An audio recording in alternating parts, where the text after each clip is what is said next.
This man has a unique power. Slaying monsters lets him steal their stats, absorbing their life force. Or he would have been pulp. Terrified, he lay still, muffling his own frantic breathing. After getting a clear look at their faces, Yuan recognized the blonde. You're Lai, right? Yeah. So. This is our spot? This is great, Yuan said, his mind racing. This is Lai, the pretty boy I met in the dorms right before the entrance ceremony. Our first encounter was memorable. In the dorm, Li's greeting had been the point of his sword aimed at his throat, shouting, "Who goes there?" Feeling the cold steel, Yuan's eyes widened. Hey, in this uniform, who else would I be? I'm a new student, your roommate, he snapped, startling Lai, who realized his reaction was overly aggressive. Oh, sorry, just came from my practical evaluation. I'm still on edge. You okay? Yeah, he replied, though annoyance still simmered. He thought, he looks like a prince from some fairy tale. A bit of a hothead, but he apologized, so whatever. Before Yuan could mention his own test against a blind goblin, Lai scoffed, his voice laced with arrogance. That was your practical evaluation? Any rookie can hunt a goblin. My opponents in the practical test were an entire army of ghouls and ogres. He thought, they're blind, hypersensitive to sound and movement. With a fervent tone, he recounted his glorious feat, making Yuan's blood boil, forcing him to take a moment to rein himself in. Not bad, but this guy has zero tact. Regardless, the tension in the main character's face eased. Ah, speaking of, we haven't even washed up and we're just talking away. It's been a while since I've had someone to talk to. Me too, Lai nodded.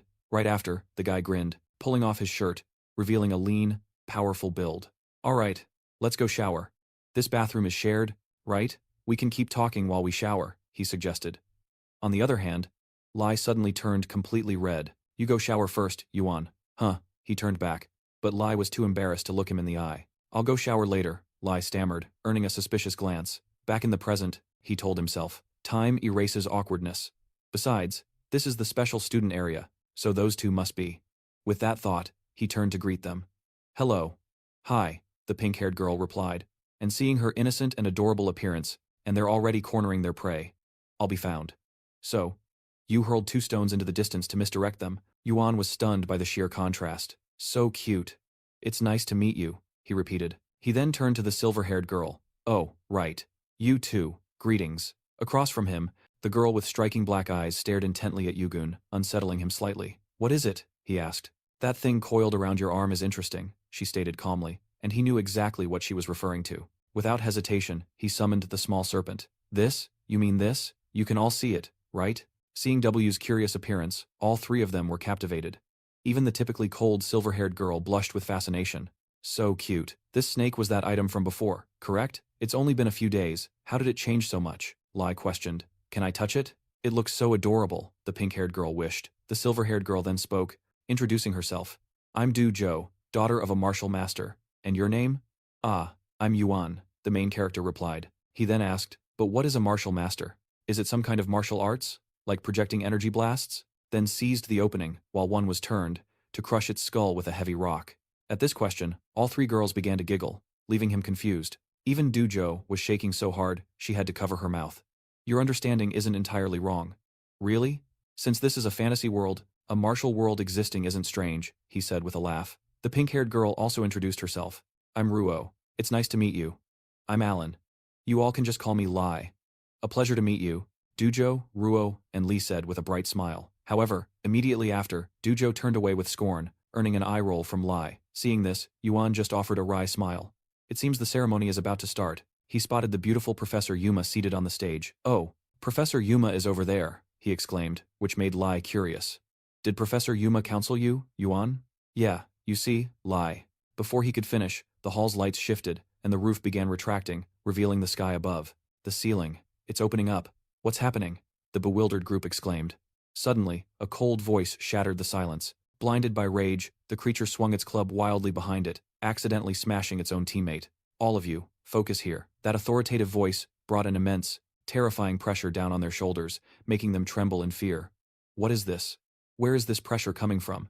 Yuan wondered, his heart pounding with confusion. Still, he gritted his teeth and forced his gaze toward the source of the voice. High above, a colossal entity appeared as the voice continued to resonate. The 2557th entrance ceremony of the Union Academy now officially begins. The entity was a giant eye, a high-level, enigmatic being. Time passed, and Professor Yuma started to greet the group of students. Quite impressive, wasn't it? The headmaster's speech was truly memorable, she said, with a radiant smile. However, the students were still reeling from the aftershock of that terrifying presence. No one reacted. Only Yuan calmly sipped his tea and nodded. It was very impressive. That giant eyeball is the headmaster. His question stunned the entire group. They turned to him in astonishment. Yuan, you saw that eye? You dared to look up? He then yelled. The prey is fighting back. Get it. The goblin that was just struck. The pressure was so crushing, most of us couldn't even lift our heads. It was terrifying. His growth is like a real-life Manhwa level up. A bit taken aback. While he felt the pressure, it wasn't the crushing force they described. At that moment, Dyoko stared intently at Yuan, trying to discern how he could face such a formidable entity directly. That being used a unique method to conceal its true form, so how could he possibly perceive it? Under her scrutinizing gaze, Yuan felt uneasy and quickly explained. It was just a feeling. Like a giant eye was looking down on us. Meanwhile, Professor Yumina steered them back. In any case, that is the headmaster. Unless you achieve something extraordinary or cause trouble, you will rarely meet him again. However, it appears you might meet him privately, Yuan, she said with an amused look, making Yuan feel a bit exasperated. Why does that sound like a curse, Professor? He muttered. Yumina covered her mouth and laughed. As your supervising professor, your achievements are also my own. From now on, thinking the enemy was in front, delivered a devastating swing. And just like that, he had dealt with the two goblins. I expect your absolute best. Hearing this, Lai looked surprised. So, Professor Yumina will be in charge of us? That's correct, she replied, pouring a cup of tea as she spoke. This new information left Lai stunned. One of the Academy's 9 official professors is in charge of us, he thought to himself. After setting down her teacup, Yumina formally began. I haven't properly introduced myself, have I? I am Yumina, a professor in the combat magic department, assigned as the homeroom teacher for this class, Class 11. Let's strive together for the next 5 years. Lai asked, surprised. Aren't teaching assistants usually in charge of lower-level students? Yumina nodded. Correct. However, you all are a special batch of students, so I am taking this role.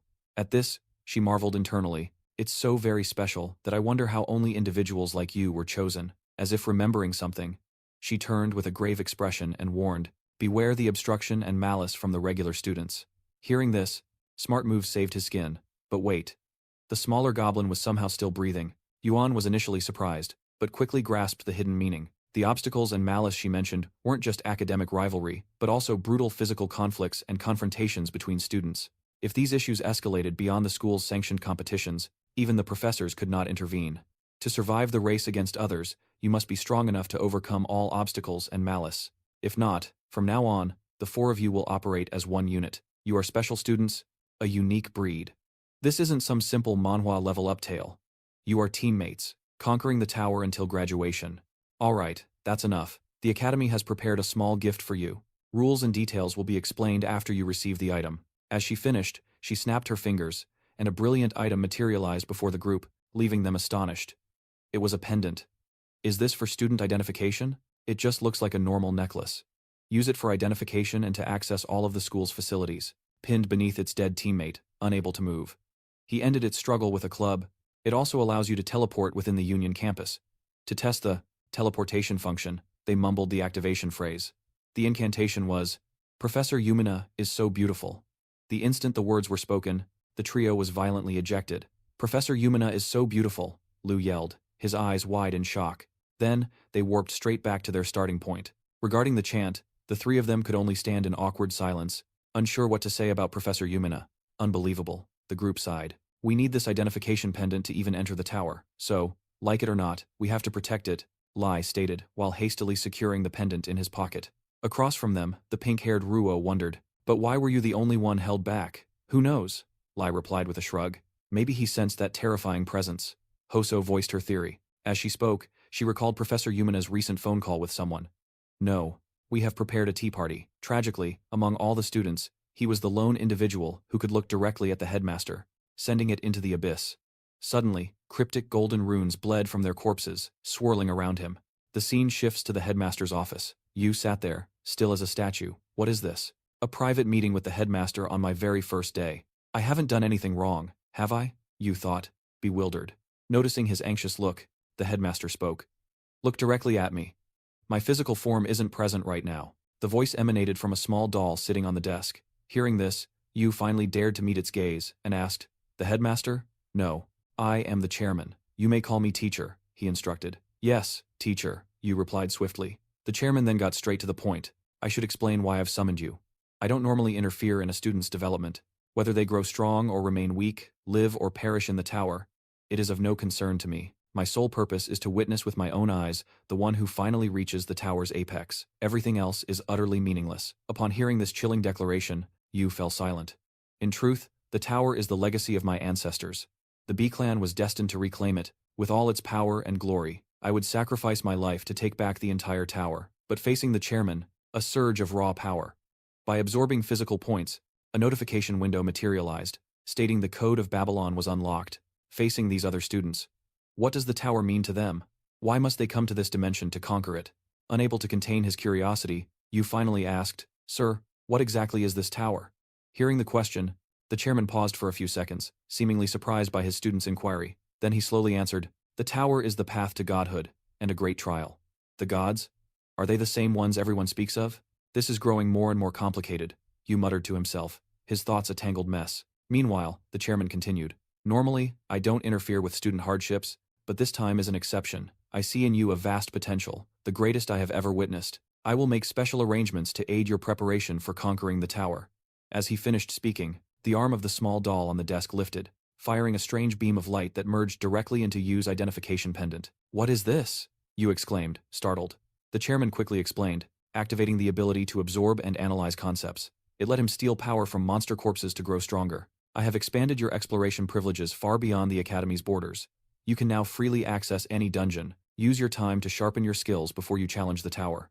Outside the Academy, you pressed on, still filled with doubt. That is correct. You should go now. Remember, improve your skills before climbing. If you perform exceptionally, I will grant you the next privilege. As he spoke, a portal instantly erupted beneath Yu's feet, swallowing him whole. The next privilege? Yu exclaimed in shock. Indeed. It is the right to explore the tower alone. I await our next meeting. As soon as the words were spoken, Yu was ejected from the room, falling right into the arms of instructor Yuma, who was waiting. Did your meeting with the headmaster go well? Yuma asked with a bright smile. Yu looked up, but his view was obscured by two prominent peaks. Embarrassed, he scrambled back and stood up. The headmaster often dismisses his guests like that. Strange, is it not? Yuma shrugged and smiled, while Yu dared not look at her directly. Yes, he replied shyly. Brimming with new confidence, he set out to clear this dungeon alone, a greedy smile on his face. He has been anticipating your arrival from the very beginning, Yu. After composing himself, Yu recounted his conversation with the headmaster and his promises, leaving Yuma completely astonished. My goodness, allowing a student to leave the academy. That is an unbelievably huge privilege, Yuma exclaimed. Is it truly that significant? Yu asked again, still filled with questions. He said, I need to quickly improve my deficient skills. It is monumental. You can freely raid dungeons outside the tower, and even journey to other cities. This means you will have far more experience and preparation than anyone else. No student has ever received this right before, Yuma explained, making you realize the immense weight of this favor. Haha, so that's it. Not weakness, but a chance for a true Manhwa level up. What a relief, Yu chuckled softly. Yuma continued, her voice laced with a hint of jealousy. You are so fortunate, Yu. I'm incredibly jealous. We instructors are normally too busy to go out now. Is that so? Yu asked. It is. Since Union is an academy, everything is student-centered, making it quite inconvenient for us instructors. Time to grind some stats. Before long, he had cleared the entire dungeon, goblin corpses strewn across the floor. With this privilege, you can raid dungeons, visit cities, and even go shopping.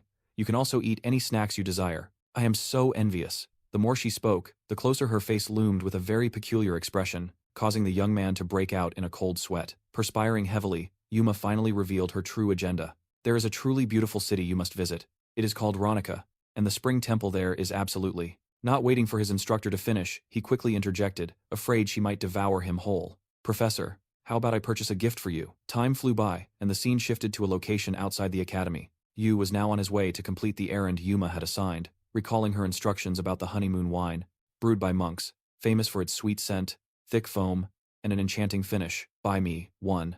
No, 2 bottles. Okay? The spirited instructor said, her eyes gleaming like beacons as she entrusted this great responsibility to the new student. Yu could only sigh internally. A professor sending a student to buy spirits? A notification appeared. Congratulations, you have passed the test. He thought he could finally go home. This world was certainly full of surprises, but fortunately, I already possess an item inventory. As he said this, he opened it, his bag, a satisfied look on his face, when he suddenly discovered an item inside. Ah, this is the thing my grandfather gave me before enrollment. Yu stared intently at the item bag, its rarity completely unknown. Flashing back to before enrollment day, as Yu prepared to leave, his grandfather approached, carrying the bag. Are you ready, Yu? Yes. I'm mostly set. Did you rest well? Yu replied, and his grandson's answer made the old man set the bag down with a heavy thud. Open it, take what you want. What is it? Yu asked, curious. Just open it, and you will see. His grandfather laughed with a knowing look. The moment he opened the bag, a brilliant golden light erupted, nearly blinding Yu. Whoa, it's all pure gold. Can I really take some? Yu asked, astonished. Haha, don't you worry. This is the family fortune, left by our ancestors for the sole purpose of finding the Tower of Babel. It is all yours now. Use it however you wish, his grandfather said with pride. Yu was so moved he began to weep, but no such luck. He materialized in a dorm at Union Academy, given a uniform, and while he normally looked plain, thank you, grandfather. This will help immensely, but it looks a bit hard to carry, no? He stammered. Why would it be difficult? The old man retorted. Just by looking, it appears heavy, Yu complained. You foolish boy, the old man yelled, annoyed. Back in the present, after opening his inventory, Yu threw all his personal belongings into the bag. Having item storage is so convenient, Grandpa said. Gold is valuable everywhere, so I will just take a few bars. All right, I'm all set. Time to step into this new world, Yu said, looking at the modern city before him as he began to walk into it. He was amazed by the level of development here. Oh, even though this is another dimension, the cityscape is quite similar, isn't it? While he was lost in thought, Yu suddenly saw people on flying vehicles in the sky and immediately fell silent. No, it's very different after all. This is like a real-life manhwa level up. What is that? It's flying. How is that possible? He thought, excited. But his unfamiliar appearance had already drawn the attention of some nearby guards. Hey, you there. Where are you from? Yu turned. The gear made him an entirely different person. He then went to meet a teacher, a green-skinned elf, but before he could explain, the two guards recognized his uniform, and their attitude instantly changed. Oh my goodness. Are you a student from Union Academy? Hello. We are the border guards of Ronica City's west side. They stood at attention and saluted. Yu felt awkward at their intense reception. Just because I'm a Union student? He scratched his head and said, Hello, I am Ban Yuan, a first-year student at Union Academy. Afterward, both of them turned to him, their faces filled with curiosity. Still, how did you manage to arrive here, Ban Yuan? Did you receive permission from the principal already? That is correct, he said. I was given freedom to explore, Yu replied with a nod. I understand. It is thanks to the principal and teachers that our city is so peaceful today. We are eternally grateful to them, the two said with a smile, making Yu reassess the true power of this academy. If you have any questions, please feel free to ask us. And for Yu, a boy still so unaware, how could he possibly waste this opportunity? He immediately pointed to the vehicle in the sky and asked, I want to buy that. How much does it cost? Not the typical kind, but hey, hot is hot. Time flew by, and now Yu was cruising on his brand new flying vehicle above the grassy field. Oh my god. This is amazing, Yu roared. Rewind 1 hour. Faced with his question, the two guards began to break into a cold sweat. Ah, if you mean that one stammered. You're talking about the HA flying motorcycle, a very rare machine. Its base model is 250,000 ronia, an extreme price. Hearing this, Yu's face went blank as he asked, How much? 250,000 ronia? He repeated. So, flying motorcycle was its name. He then casually produced a pure gold ingot. Can I trade this for it? He asked, holding out the gleaming bar. Seeing the youth conjure such a valuable item from thin air, the guard's eyes bulged in disbelief. Is that gold? Where did you get an ingot that large? Is that thing even real? My grandfather gave it to me, Yu said, with an unnerving calm. Back in the present, he was still reeling from the exchange. A single gold ingot was worth 75 million ronia. A sudden, almost absurd manhwa, level up in wealth. He had to thank his grandfather for forcing it on him. Gold is useful anywhere, you idiot. Make sure you take it. The old man had thundered at him. She introduced herself as Ya, the Academy's combat magic instructor. She cheerfully asked, Are you using some kind of exploit? But it's heavy and a pain, Yu had complained. The truth is, for a young man, too much money can be a dangerous burden. Feeling the fierce wind tear past him, the small serpent Y materialized, prompting Yu to excitedly show off to his familiar. Oh, Y, it's you. What do you think? Just like you, the concept of spirit and demon has given this machine a soul. Its name is Lilith. From now on, you two should try to get along.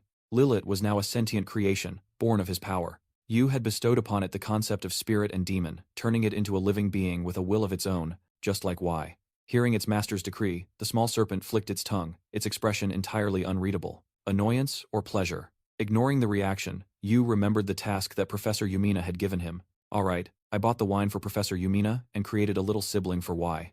My objectives are complete. Everything I needed to do is done. So, it's time to return. Let's go back to the academy, Yu declared with a bright smile. However, a short while later, our hero was uncomfortably sprawled on a table, his head spinning as if drained of all blood. For the last 500 years, no one has scored so high in the evaluation round. He didn't really care. Oh God, my head, our protagonist groaned like a wounded animal. Just then, Lai walked over, placing a glass of water before him. She set the glass down in frustration and shook her head. I am very disappointed in you, Yu. I truly am. I can't believe that right after our get-together, you vanished without a word and came back completely wasted. Lai gave Yu a piercing look, causing him to stammer an apology. Professor Yumina forced me. I couldn't possibly refuse. As he spoke, Yu recalled the professor grabbing his collar, her iron grip determined not to let him leave. Bottoms up, drink another round. Her voice echoed until his face burned as red as a sunset. This is the first time I've ever had alcohol, Yu said, quickly grabbing the glass of water and chugging it down. Meanwhile, Doko coolly noticed the pin on his chest. The flower-shaped pin caught his eye, and he asked, So, is that the prize you got for becoming the professor's drinking buddy? The class representative pin? Yu leaned back and replied grimly. Class representative? If you mean class president, then that's right. At that moment, Doko startled them both by declaring, If we must choose a representative for the four of us, his very form is instantly forged into a weapon. This nightmare began just moments ago, while he was liking his girlfriend's posts. He just wanted to go home. Then, his attention was snagged by something massive in the distance. It has to be me, because I am the strongest one here. His gaze locked onto Yu. You agree, don't you? Don't you? She stared. Uli instantly objected. That's a bit much, Jiho. Even though we are equal teammates, I must make this clear. Your arrogant attitude is detrimental to our future climb up this tower, and I also refuse to accept that you're the strongest, Uli yelled, pointing directly in Jiho's face. Jiho just scoffed and shook her head. Haha, did you just claim we're equal? How utterly ridiculous. Just yesterday, you were the one begging the professor to let you climb the tower alone. Where is the equality in that? She shrugged, causing Uli to flush with shame. That's, Uli stammered, completely at a loss for words. Yoon and Ruo eyed him with suspicion. Oh, right. You did say that, Uli admitted awkwardly. No. I was only asking out of sheer curiosity. It's not that I don't want to be with you all. Meanwhile, Yun slumped onto the table, thinking, damn, I hoped I could prevent this kind of fracture from the start. I was going to suggest we formulate a plan together. The professor explained this was the very purpose the academy was founded. We nurture students from all dimensions, but our group is already a wreck. I have no interest in being class president either. But now, I see why the professor chose me. Uli lacks tact but has immense pride, while Jiho is a tyrant. Even if she's strong, she'll only breed resentment. Ruo is too passive, unfit for leadership. Heh, what a special band of misfits. With that thought, Yun spoke up. Hold on. Everyone, calm down and hear me out. The class president doesn't have to be the strongest one. In fact, they absolutely shouldn't be, he proposed.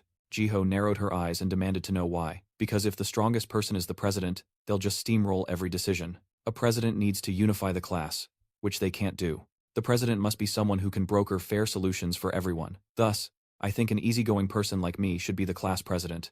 You, easygoing? Jiho nearly erupted in laughter. Fine, the professor has the right to appoint the president, so I'll follow your lead for now, Jiho conceded with a smile. Seeing that the most volatile person had agreed, training them to conquer that tower with its innumerable dungeons and mysteries within. It is the Tower of Babel. Yoon let out a sigh of relief, the knot in his chest slowly loosening. Thanks, Jiho continued, her tone now dead serious. From the very beginning, the only one I truly wanted to keep here was you. Well, even though I hate it, to get what I want, I suppose I must accept this extra baggage. As she spoke, she shot a glance at Uli and Ruo, her gaze cold and heavy with meaning. That's it. See you. After saying that, the white-haired girl coldly turned and left, leaving behind Uli, who was visibly shaking with fury. What? Extra baggage? Uli seethed through his teeth, his voice thick with indignation. Seeing this, Yoon quickly tried to pacify him. Easy, Uli. After temporarily placating Uli, Yoon felt utterly drained. My god, this morning feels more like a battlefield than a classroom. Anything tied to pride is a nightmare to resolve. Let's just take this slow, Yoon, our protagonist, told himself, trying to steady his nerves. But before he could even rest for a few seconds, Ruo stood up, her voice brimming with excitement. Hey, Yoon, did you not bring that cute little snake from before? Yoon was utterly staggered, recalling what his grandfather told him in his youth. I want to try and touch it. The girl's eyes were shining with curiosity. Oh, for crying out loud. Why is this place so full of landmines? Yoon sighed. Internally, I'm being ambushed by one crisis after another. The scene shifts to a brutal fighting arena. Erector, a man with magma in his veins, shot to his feet, roaring, Professor, I demand to know just how skilled these so-called special admission students truly are. His challenge echoed, forcing every eye onto Yuan's group, their gazes a mix of curiosity and cold assessment. The referee, clad in a prisoner's jumpsuit, simply nodded. For the first session, we'll have a little warm-up spar. Any objections? Hearing this, the first-year students erupted with excitement, clamoring for a piece of the action. Professor, let me at him. Get in line. I'm first. Hey, you. You gonna lose that pin or what? The barrage of taunts and enraged shouts left both Yuan and Li speechless, as Li shot Yuan a worried glance. So, this is how Union Academy operates, classes based on raw power. No wonder Class 1 is the elite class. They really seem to despise our Class 11, Yuan noted awkwardly. That his ancestors were the rightful masters of the tower, and that he was destined to reclaim the fallen glory of the Ban family, the family of masters. Well, it might be that this thing I'm wearing is a bit of a trigger. As the crowd bickered, Hector's gaze locked intently on Yuan's badge, a furious inferno igniting within him. How dare that worthless runt? Wearing the pin gifted by the goddess of flowers, Professor Yuma, and flaunting it right in his face was an unforgivable insult. The more he stewed, the more Hector's rage boiled over, and he bellowed, "Professor, I demand to test that punk's strength myself. Let me fight him." The professor instantly agreed. Very well. Step into the ring, Yuan. You will face Hector. Yuan felt himself being railroaded into a corner with no escape. Meanwhile, Professor Yuma was quietly observing Yuan's first ever class. Seeing it was a joint session between Class 1 and Class 11, a knot of dread tightened in her stomach. What is this? Why are my students scheduled with the elite class for their very first session, in comprehensive combat, during the first period, no less? How could a special admission from a mere subspace possibly contend with a high-ranking student? They had to have known that. A mastery of language. Then, with his professor's guidance, he was able to return home. After explaining the situation to his family, which is exactly why they arranged this schedule. I don't know who's pulling the strings, but I can feel their malicious intent, Yuma thought, her heart aching with worry for her student. Back in the arena, Yuan was no fool. He wasn't about to charge headfirst into a fight with the hulking magma man across from him. He quickly raised a hand to object. "Excuse me, Professor, but my combat abilities are severely lacking. I don't believe I would learn anything from this match." The professor in the prison jumpsuit casually retorted. "Oh? Is that right? Then that's a 3-point deduction." The statement left Yuan stunned, completely blindsided. "Just get up here and stop making excuses," the professor sneered, adjusting his glasses with a smug look. In that instant, Yuan realized with dawning horror that this man was deliberately targeting him. Why? Why is the professor forcing this fight? Does he want to humiliate me in front of the entire academy? The more he considered it, the darker his expression grew. "I am not making excuses. It is the truth. My special admission was for a unique skill set, not my prowess in combat." His grandfather became ecstatic, proclaiming, "You found the Tower of Babel? Excellent, that is my grandson. If the professor is truly curious about a special admission's capabilities, then please find a more appropriate way to evaluate me than this, shoving us into the slaughter." Your logic was sound, yet seeing your defiance, the professor in the prison garb snarled through clenched teeth. "Are you trying to school me on my own turf?" Hearing that, you dropped all pretense of respect and fired back. "Professor or student, it makes no difference. If you're ignorant, you learn. Besides, I'm the class rep, aren't I?" Another 5-point deduction. The professor shrieked, drawing a weary sigh from Yuan. "Haha, so that's the game we're playing?" he thought, and swiftly countered. "How about this? I'll use this week to prepare, and I'll fight next week. Just give me 1 week. I'll enter the tower once, and when I emerge, my preparations will be nearly complete." Yuan's confident proclamation sent a chill through the room, as every eye turned towards him as if he were a madman, looking at a lunatic. What did he just say? A duel next week? Prepare? What nonsense is this? His uncle had to swiftly calm the old man, lest he get too excited and pass on from the shock. His power was clearly at rock bottom. How could he possibly face the special class after a mere week? As for the professor, the man in the prison uniform chewed his lip in rage. "Now he's ignoring me, setting his own terms. Fine then, do as you please." Seeing him seethe, Yuan's face twisted with scorn. "So what if I ignore you? You're not even an official professor," he muttered, the words sharp enough to startle Lai, who was standing right behind him. After swallowing his rage, the professor announced, "Class Y and Hector. Next Tuesday, you two will have an official sparring match. The match will be public, broadcast live for the entire academy to witness. Everyone be sure to tune in." He smirked, already savoring Yuan's public humiliation next week. So he doesn't just want to shame me, he wants to make a spectacle of my demise. Yuan's brow furrowed, before the professor addressed the entire class. "Yuan, since you demanded time to prepare, you'd better deliver. If you fail." Annoyed, Yuan cut him off. "Of course. Hey Hector, right? We have an official match next week. I'm really looking forward to it." Once things were settled, Yun began preparing for his academy enrollment. Now, in a low-level Union dungeon, he said, with a brilliant smile. Hector immediately spat in his direction, his contempt obvious. You weakling. Yuan cringed, not understanding why he was being so cheerful to this magma head. I wasn't expecting a polite response anyway. What I needed to gauge wasn't his attitude. Hector's stats materialized clearly in Yuan's eyes. Hector's stats were B, C, vitality at 250, physique at 300, and magic at 120. Seeing these numbers, Yuan was even more certain his decision to postpone the match was absolutely correct. This was a true Manhwa level-up challenge. As expected of a special class student, his vitality and physique stats are astonishing. His vitality is 5 times mine, and his physique is 10 times mine. But even so, compared to them, he's still nothing, Yuan thought as he glanced at Li and Ruo.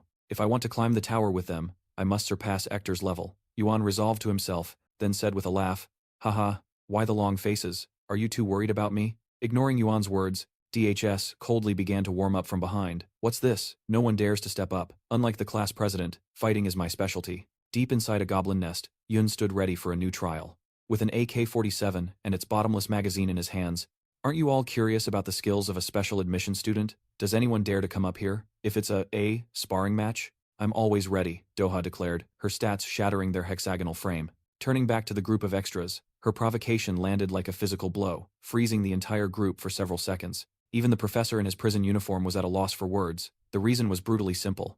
Even someone as weak as Yuan could recognize the terrifying abyss of Doha's power. The silence was deafening, a testament to their fear.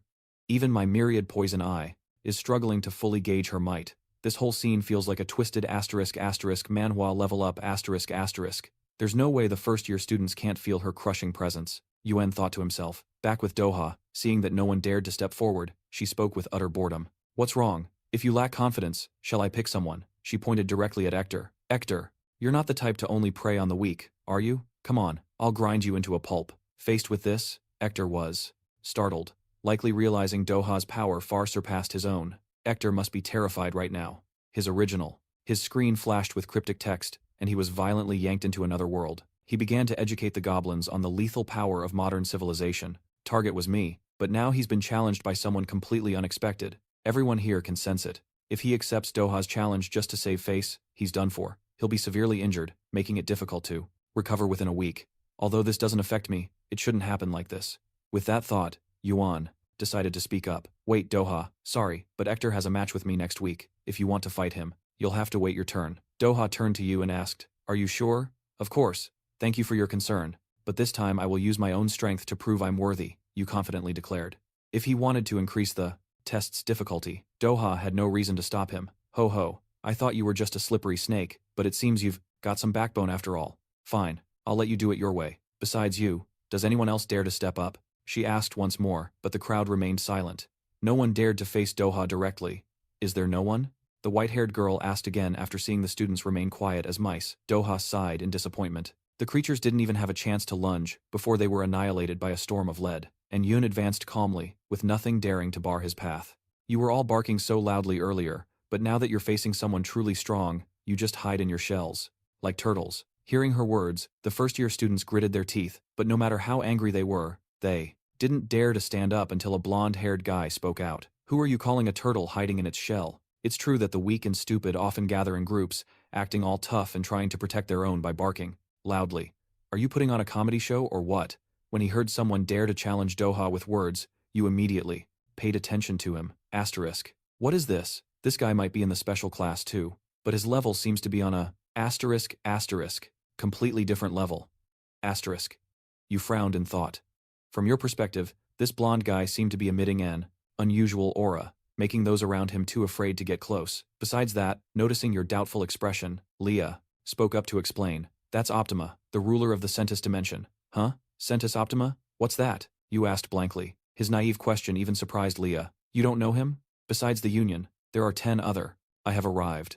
Before, my power was confined to language, but now, having acquired this from the goblins, high-level dimensions, Optima comes from the family that rules Centus, one of those dimensions. After hearing this, a cold sweat trickled down your spine. So, he was a scion of one of the most powerful families in these dimensions. Just then, under the crowd's gaze, Optima descended into the arena. Professor, he commanded coldly. The professor understood instantly, scrambling to perform some action. Ah, of course, he stammered, hastily pulling out a curious electronic device. What is that? Likely a recording device. They're planning to broadcast this publicly, Lai speculated. And after they record it? Yu asked, intrigued. They'll share it on the internet, but I'm unsure what that is. Lai shook his head. He clearly hailed from a dimension without modern tech, so he couldn't quite comprehend. However, from your advanced civilization, you instantly grasped the professor's intent. So, that's the game. It's the same everywhere, huh? Seeing your understanding, Lai turned and asked, do you know what the internet is? Everything has fundamentally changed. With the Code of Babylon, I can articulate, absorb, and command the concepts of all things. While connecting to the Union Net, you explained, it's an internal network established by corporations or schools to exchange information. Hearing this, Lai was even more astonished. Is your dimension so primitive you don't know the Union? Yet you know about this? In my own dimension, this is common knowledge. But where is this school's network? You said, continuously swiping on your device, and R had to rush over to show you. Here, a live stream for our class. Thanks, R. You're a natural at finding things. You quickly tapped the live stream, and instantly, the image of Doa and Optima filled the screen. A live stream. The professor wants to humiliate us, but this is no simple Manhwa level up. Things won't go his way, you muttered. On the dueling ground, Doa and Optima both radiated an intense aura, staring each other down. Optima spoke first. Make your move. Doajo offered a confident smirk. The weaker one goes first, so be my guest, she said, hand extended in a clear taunt. Weaker? Each time I vanquish a foe, I claim concepts I can then comprehend. The more I harvest, the stronger I become. Let's see how long that arrogance lasts. Kneel, Optima commanded, extending his hand and activating some unseen ability aimed directly at Doajo. From the crowd's view, a mysterious wave emanated from Optima's palm. As his power washed over your group, Doajo immediately felt an immense pressure crushing her body. What is this? It's unlike the power of language I wield. This is like water flowing downhill, or my need for air. This is a law of nature. Everything in this space is compelling me to kneel as if it were inevitable. Is he distorting the laws of nature? Doajo wondered. Lai, standing nearby, turned to Yuan. Did you just decipher the principle behind that ability? Yeah, Yuan confirmed. Before he could explain, Ruo clung to him, trembling, her terrified gaze locked forward. Meanwhile, Optima's ability crashed against Doajo, as futile as a mantis trying to stop a chariot, producing no effect whatsoever. From her palm, a dark blue energy began to bleed out. With a mere wave of her hand, and the concept I gained from that first dungeon, the Cave of Blind Goblins, was infused into this very club, she effortlessly nullified the pressure, leaving everyone, even Yuan, wide-eyed and speechless. He couldn't trust his eyes. Impossible. She countered with greater pressure, extinguishing the opponent's power. Yuan thought. The golden-haired Optima watched as Dojo completely shattered his technique, his eyes flashing, with interest. Haha, you have some skill. Dojo shook her head, her voice thick with mockery. Your ability is as ridiculous as those horns on your head. If this is all you have, I'm truly disappointed. Not at all, Optima replied, swinging his arm for a technique. But the motion didn't escape Dojo's eyes. Instantly, she powered her legs, dashed forward, and kicked him hard in the stomach, stopping Optima's attack. Did you think I'd just stand there and let you strike me a second time? Are your attacks stronger up close? Dojo taunted. Optima defended with an energy shield, but being forced on the defensive bruised his ego. T-esque. I can't believe I must use 2 hands for a fight like this, he said with annoyance. You're all brawn, no brains, forging it into a formidable weapon. And this is my new partner, Yoon declared.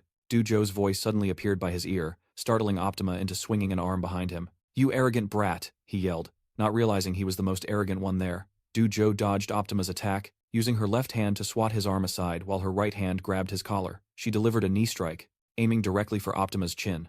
As expected, your movements are incredibly clumsy. Don't tell me you still need someone to spoon-feed you, she mocked, but her attack was blocked by another of Optima's shields. However, being dominated made Optima's blood boil.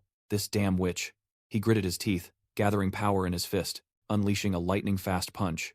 But Dojo simply jumped aside, easily dodging it. Lai watched in amazement as Dojo toyed with Optima like a cat with a mouse. It was unbelievable. Optima, the ruler of Centis, was being completely dismantled by Dojo. Seeing this, Yuan, quietly observing them, stated his own theory. It seems that guy Optima is used to beating opponents by suppressing their movements, eyeing the spiked mace that was autonomously engaging a goblin ambusher, delivering a blow that shattered its jaw and sent teeth flying, such as by distorting the laws of nature. However, that method seems to have no effect on Dojo. And that's precisely what has put him in this current situation. Before the crowd, the blonde-haired guy was being beaten bloody by Dojo with no chance to fight back. Her attacks were precise and powerful. From a barrage of punches to the face to a high kick straight to his chin. If not for his energy shield, he would have collapsed long ago. Back to Yuan. Our commentator continued his analysis. Although he possesses superior strength and physique, It's clear he doesn't train. This remark made Lei marvel at Yuan's observation. He could tell that Dujo could go head-to-head with Optima.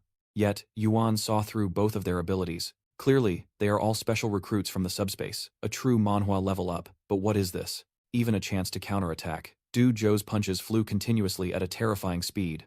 How dare you be so insolent to me, the fool yelled, unaware of the situation. Immediately, Dujo's fist smashed into his face. This is the Goblins Club, the first item Yoon forged by infusing it with demonic essence. A blow the energy shield couldn't stop.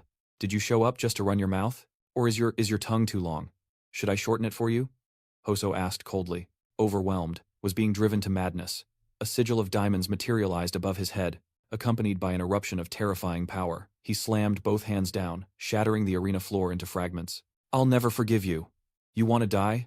I'll grant that wish. Optima shrieked, completely unhinged. Seeing his tantrum, Hoso replied softly, Death isn't a word for a child like you to use so lightly. She gathered Mana into her arm, ready to charge and teach the blonde-haired brat a final lesson. Optima was equally ferocious, roaring die, as he thrust his hands forward. But just as the two were about to collide, Professor Yumina's voice cut through the air. That's enough.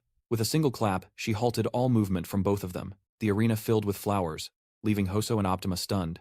Yumina said gently, This weapon can automatically materialize at its master's command, and can also transform and move with a will of its own. Seeing his companion being so brutally effective, our academy does not condone death matches. This isn't some Manhwa level-up fantasy. Save that strength for the tower. Do you two understand? She then snapped her fingers, dismissing the skill as the flower garden slowly vanished. From the stands, Yuan thought, what was that? An illusion? But the scent of flowers is still so strong. As for Optima, seeing Yumina, knew the fight was over. He clicked his tongue in frustration, turned, and walked away, oblivious that the professor's intervention just saved his life. Otherwise, Hoso would have taught him the meaning of pushing up daisies. As for Hoso, she ignored the loser's pathetic retreat and turned to address Yumina. You're incredibly strong. The professor simply offered a faint smile. Seeing this, Hoso sighed and returned to her spot.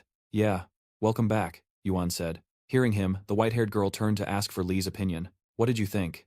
It was amazing. Just watching was a thrill. But before our protagonist could finish, Ruo suddenly rushed over, clinging tightly to his back from behind. The sudden action made the whole group curious. A declaration boomed. The placement test will now commence. He opened his eyes, finding himself trapped in a pitch-black cave. Yoon couldn't help but proudly stroke the mace. Even though it was a coincidence, thanks to it. Ruo, what's wrong? Still scared of Hoso? He asked, frowning as he felt his friend trembling uncontrollably. Haha, how cute. It's okay, you can come out, Yuan said smiling. But Ruo stubbornly held on, refusing to let go. Elsewhere, Yumina's annoyed voice cut in, a sharp tone that attracted everyone's attention. You will be punished, Professor Farron, for permitting a spar on the very first day of class. Not only did you permit it, but you turned a blind eye when it escalated. You know this is a grave error, don't you? I'm sorry, Professor Farron stammered. This isn't something an apology can fix. You had better prepare yourself, Yumina replied coldly. She then approached Yuan. Oh, and for a class president, character is paramount. Yuan, why is your pin on upside down like this? As she spoke, the beautiful professor gently adjusted the pin on our protagonist's chest. It was an incredibly intimate gesture, driving the students behind him mad with envy, but, seemingly oblivious to their gazes, I passed the evaluation test with absolute dominance. Satisfied with his victory, Yoon gazed at the defeated remains and muttered, Yumina left right after fixing Yuan's badge. Well then, I'll be going. Have a good day, everyone. As her figure vanished, Yuan let out a hollow laugh. The professor's intervention was meant to stop the fight, but it only succeeded in fueling their resentment. Even with his back turned, he could feel a sea of venomous glares from Class 1 students boring into him. Why did it have to be that pathetic weakling? He won't escape this, a voice seethed. Time flew, and the news of the duel between Doc Ho and Optima spread like wildfire through the entire freshman class. Hey, did you hear? The new girl from the secondary dimension actually fought on par with Optima. Not just on par, she completely dominated him. A secondary dimension? Isn't that a bit of an exaggeration? What the hell is going on? Curious posts began appearing one by one, and of course, our protagonist, Yuan, saw the chatter. However, this newfound notoriety brought him no comfort at all. It seems like the entire world is talking about us now, Yuan said worriedly. Across from him, all right. It is time to harvest the spoils and verify the codes. With that, he rapidly absorbed the concepts from the corpses. Steam was practically billowing from his friend Lee's ears as he struggled with the high-tech device. Turning to Doc Ho, after she finished scanning the comments, her distinctive eyes narrowed slightly. That's odd. Is that guy really their #1 prospect? No way. There's at least one person in that class who is far stronger than him. So Doc Ho recalled the image of a girl dressed like a mage, huddled alone in a corner of the class, before she turned to ask the protagonist a question. I thought you would have noticed her too, she asked. Yuan simply shrugged in reply with a faint smile. Haha, that's because I was too captivated by your match. Meanwhile, Lai had slumped onto the table, seemingly exhausted. But hey Yuan, they're mentioning your name all over the community page, right? What does Master of Provocation mean? Lai asked. Yuan sighed and explained. Well, they don't have the guts to mess with the person who challenged the #1 prospect, so they're aiming their venom at me instead. That's not the only topic of discussion, is it? Doc Ho chimed in, her gaze shifting to the side. Come to think of it, we usually sit so far apart. Huh? He exclaimed in surprise, reaping from the goblins. Life, 5, mana 3, demonic essence 5, body 3, and soul, 2. Noticing Ruo at another table, trembling uncontrollably, the mood at their meal seemed to turn somber. It appeared Ruo either sensed something from Doc Ho, or was simply too terrified to come near. I wonder what it's like when they share a room. Perhaps she's still on edge from what happened. Maybe I should help her feel more at ease. Everyone needs a little light in their life, Yuan mused, then quickly pulled a jar of jam from his inventory. This is fairy jam, created using my synthesis ability, extracted from a concentrate of tens of thousands of different fruits. It has a special effect that, while minor, helps promote overall stat growth, a true **** Manhwa level up *** boost. Look at this, Yuan said, capturing their full attention. The two of them peered into the jar curiously, and Yuan chuckled. Haha, surprising, isn't it? Give me your bread, he said, as he opened the jar's lid, and a sweet fragrance immediately wafted out. Ruo suddenly snapped her head around, her eyes wide as she stared in their direction. Yuan spread the jam on the bread and pushed the plate toward Lai and Doc Ho. Here, try it. Although they were a bit skeptical at first, Leadership Skill 1, Murderous Intent, 1.7, Kinship, 0.5. As he scanned the notifications, both of them took a taste. From the very first bite, an explosion of flavor erupted. This is incredible.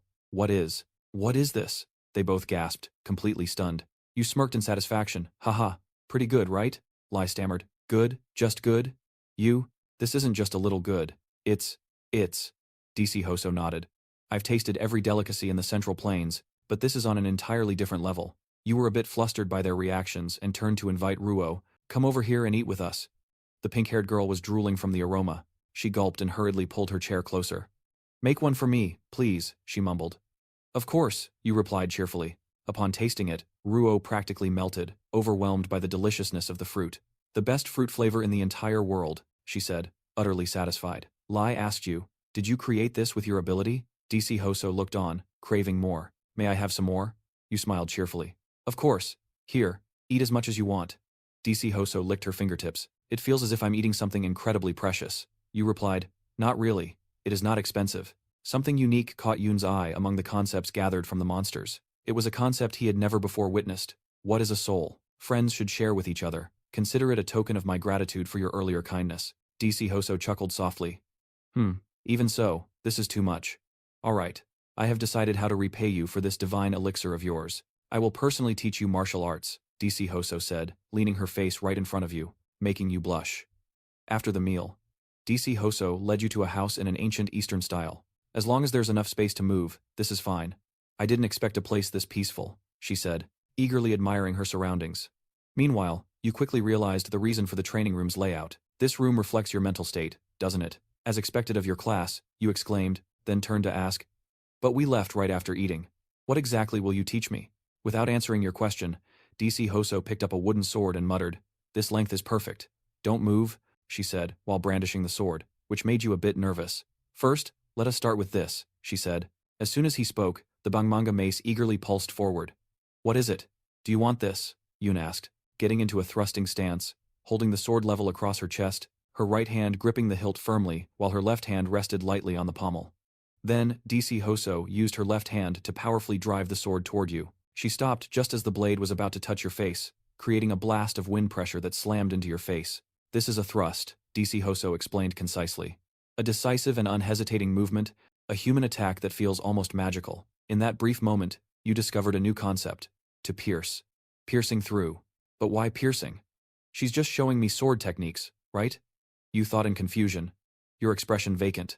DC Hoso called out. Hey, you, are you listening? You snapped out of it. Ah, sorry. Then pay close attention. The thrust isn't just one form. You can perform it with anything. I've just shown you the fundamental meaning and the core of the thrust. How many times to thrust, where to thrust from, what target to aim for, and with what kind of intensity to thrust. As she spoke, DC Hoso executed several moves, concluding with a thrust straight towards you. The Bangmanga immediately affirmed with a nod. Seeing this, Yun did not hesitate to grant the concept to it. Of course, it is yours. She stopped and continued her explanation. Although there are countless applications, the fundamental, the core remains. Never forget that. Though he trusted Dohu, each time he saw that sword tip flash toward him, Yuan still flinched. The fundamental core. Dohu refined a single concept to its absolute limit, feeling far more potent than combining concepts. Perhaps that was how she mastered the thrusting technique. After her lesson, Dohu offered the sword to Yuan and asked, "Just a moment. I will give you the life, mana, and demonic essence as well." After speaking, Yun focused his mind, controlling the glyphs of power hovering at his hand and compressing them into a dense sphere. "This is what I have learned." Disoriented, he screamed, "Where am I?" From the shadows, too tall, hulking, to take these harvested concept fragments and infuse them directly into the mace. As he thought this, he forcefully thrust it forward, the sphere into Bangmanga. Instantly, the mace flared with a blinding light, signaling a radical evolution. The concepts merged seamlessly, forging a bizarre transformation, an item that shattered all known boundaries. Receiving the notification, Yuan's eyes widened in shock. Incredible. How is this even possible? Did one of my separated concepts just transform on its own? He muttered. Just then, the sphere of light imploded, revealing a small serpent within. Through the superior fusion, an M-class magical beast was born. A magical beast? So, monster and beast combined makes this? Unbelievable. Can I even touch it? Yuan wondered, cautiously extending his hand with a mix of thrill and fear. Thankfully, the serpent remained still. It recognized its master, affectionately nudging its head against his arm, its nature unchanged. I wonder if it can still shift into a gun or a shield, Yuan mused. Heh, you're cute. From now on, foul goblins emerged, wielding massive clubs, intent on crushing him. He quickly realized they were blind. Your name is Y. Before we leave, I need to check my growth. Saying this, he focused on his personal status screen. Yuan's stats. Life 45.1, Body 32, Soul 324.5, Mana 38.7, Swordsmanship 14.2, Leadership 1, Omniscient Eye 105, Omniscient Ear 100, Tongue of God 100. Let's see. The life stat seems similar to my in-game level. Body must be my physical condition, but why is my soul stat abnormally high? And these things like the omniscient eye and ear, they must be tied to my language abilities. I'll ignore what I can't figure out for now. After that, Yuan turned to Y, asking, "What do you think, Y? Can we pass for normal among our classmates?" At this, Y shook its head frantically, looking almost ashamed. "It's fine. The most important thing is our growth, right?" Yuan reassured it. Suddenly, the system announced, "The dungeon core has been destroyed. You are now permitted to leave. Do you wish to exit? All right, let's go. It's time for the Union Academy's entrance ceremony," Yuan said, tapping the prompt. Instantly, he was enveloped and teleported by a magic circle. They couldn't see. From every Manhwa level-up story he'd read, his quest was clear. Just then, his worn sandals scraped the stone. The next thing he saw was the Union Academy auditorium. Inside the massive hall, the new students were finding their seats. Yuan materialized right in the hall's center, causing a few nearby students to startle. Whoa. So many people. But as he spoke, he activated his omniscient eye. It's a skill that can perceive everything. Based on its level, it lets the user instantly gauge a target's aura and spirit. The stats of those around him flooded his vision. This hulking, lava rock guy has triple B stats, while that polished blonde kid over there is packing an S-rank stat. Impressive. Seeing these numbers, Yuan couldn't help but feel a chill. As expected, the students who got in normally are on a completely different level. They're at least 10 times stronger than I am. Now, where is my seat? He wondered. Just then, a voice boomed from behind. Hey, if you're from some subdimension, quit loitering. Scram and get over there. The speaker was a massive guy who looked like a raid boss from a game. Yuan knew he was hopelessly outmatched and could only raise a hand and reply, and a blind goblin instantly swung its club at the sound. Luckily, Yu was just fast enough to evade. Oh, okay. Thanks. Watching his meek response, the group erupted in laughter. But Yuan wasn't laughing, angry at all. It's no surprise the regular admission students are so self-assured. They're discriminating against me for hailing from a subdimension.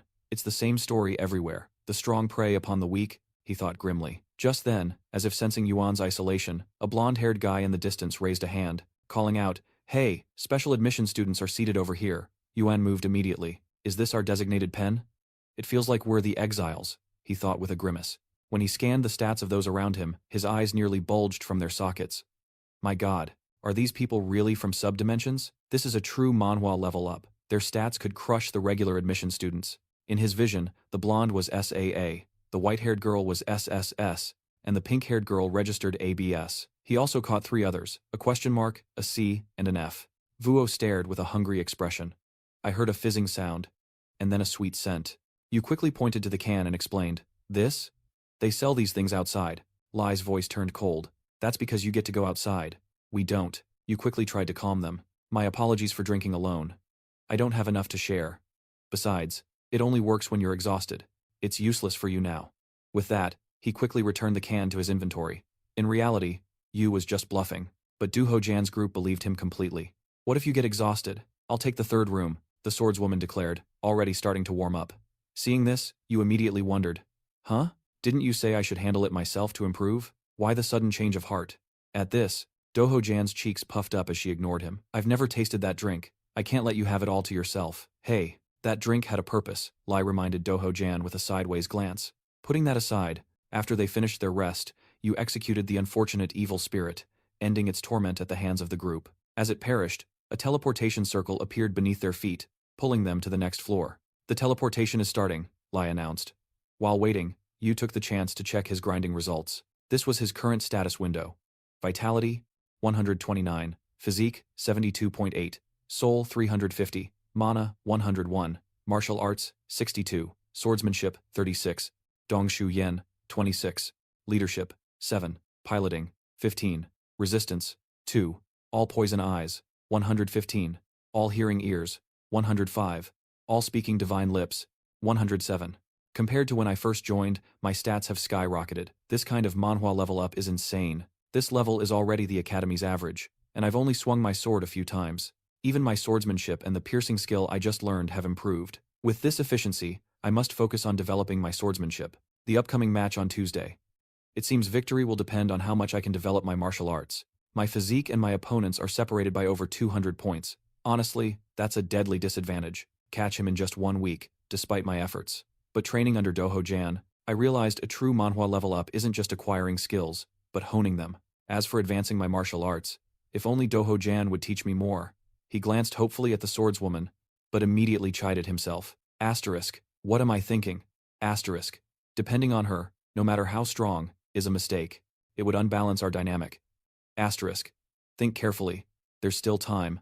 Asterisk, he rubbed his forehead. Just then, teleportation magic flared, flinging them to the 3rd floor. While Yu was lost in thought, a terrified scream from Lai shattered his focus. "Hey, Yu! What are you doing? Snap out of it!" The scream jolted Yu, startled, realizing all 3 of them were in a freefall. Glancing at the distance to the ground, his face turned pale. Asterisk, what is this? Why are we falling? Asterisk, my god, the floor just vanished. Yu thought, dazed, as Vicky Cho shrieked, hands clamped over her skirt. He looked down and saw a spike trap waiting to impale them. Without hesitation, he commanded his snake, which transformed into a chain, wrapping securely around Vicky Cho, snatching her from death.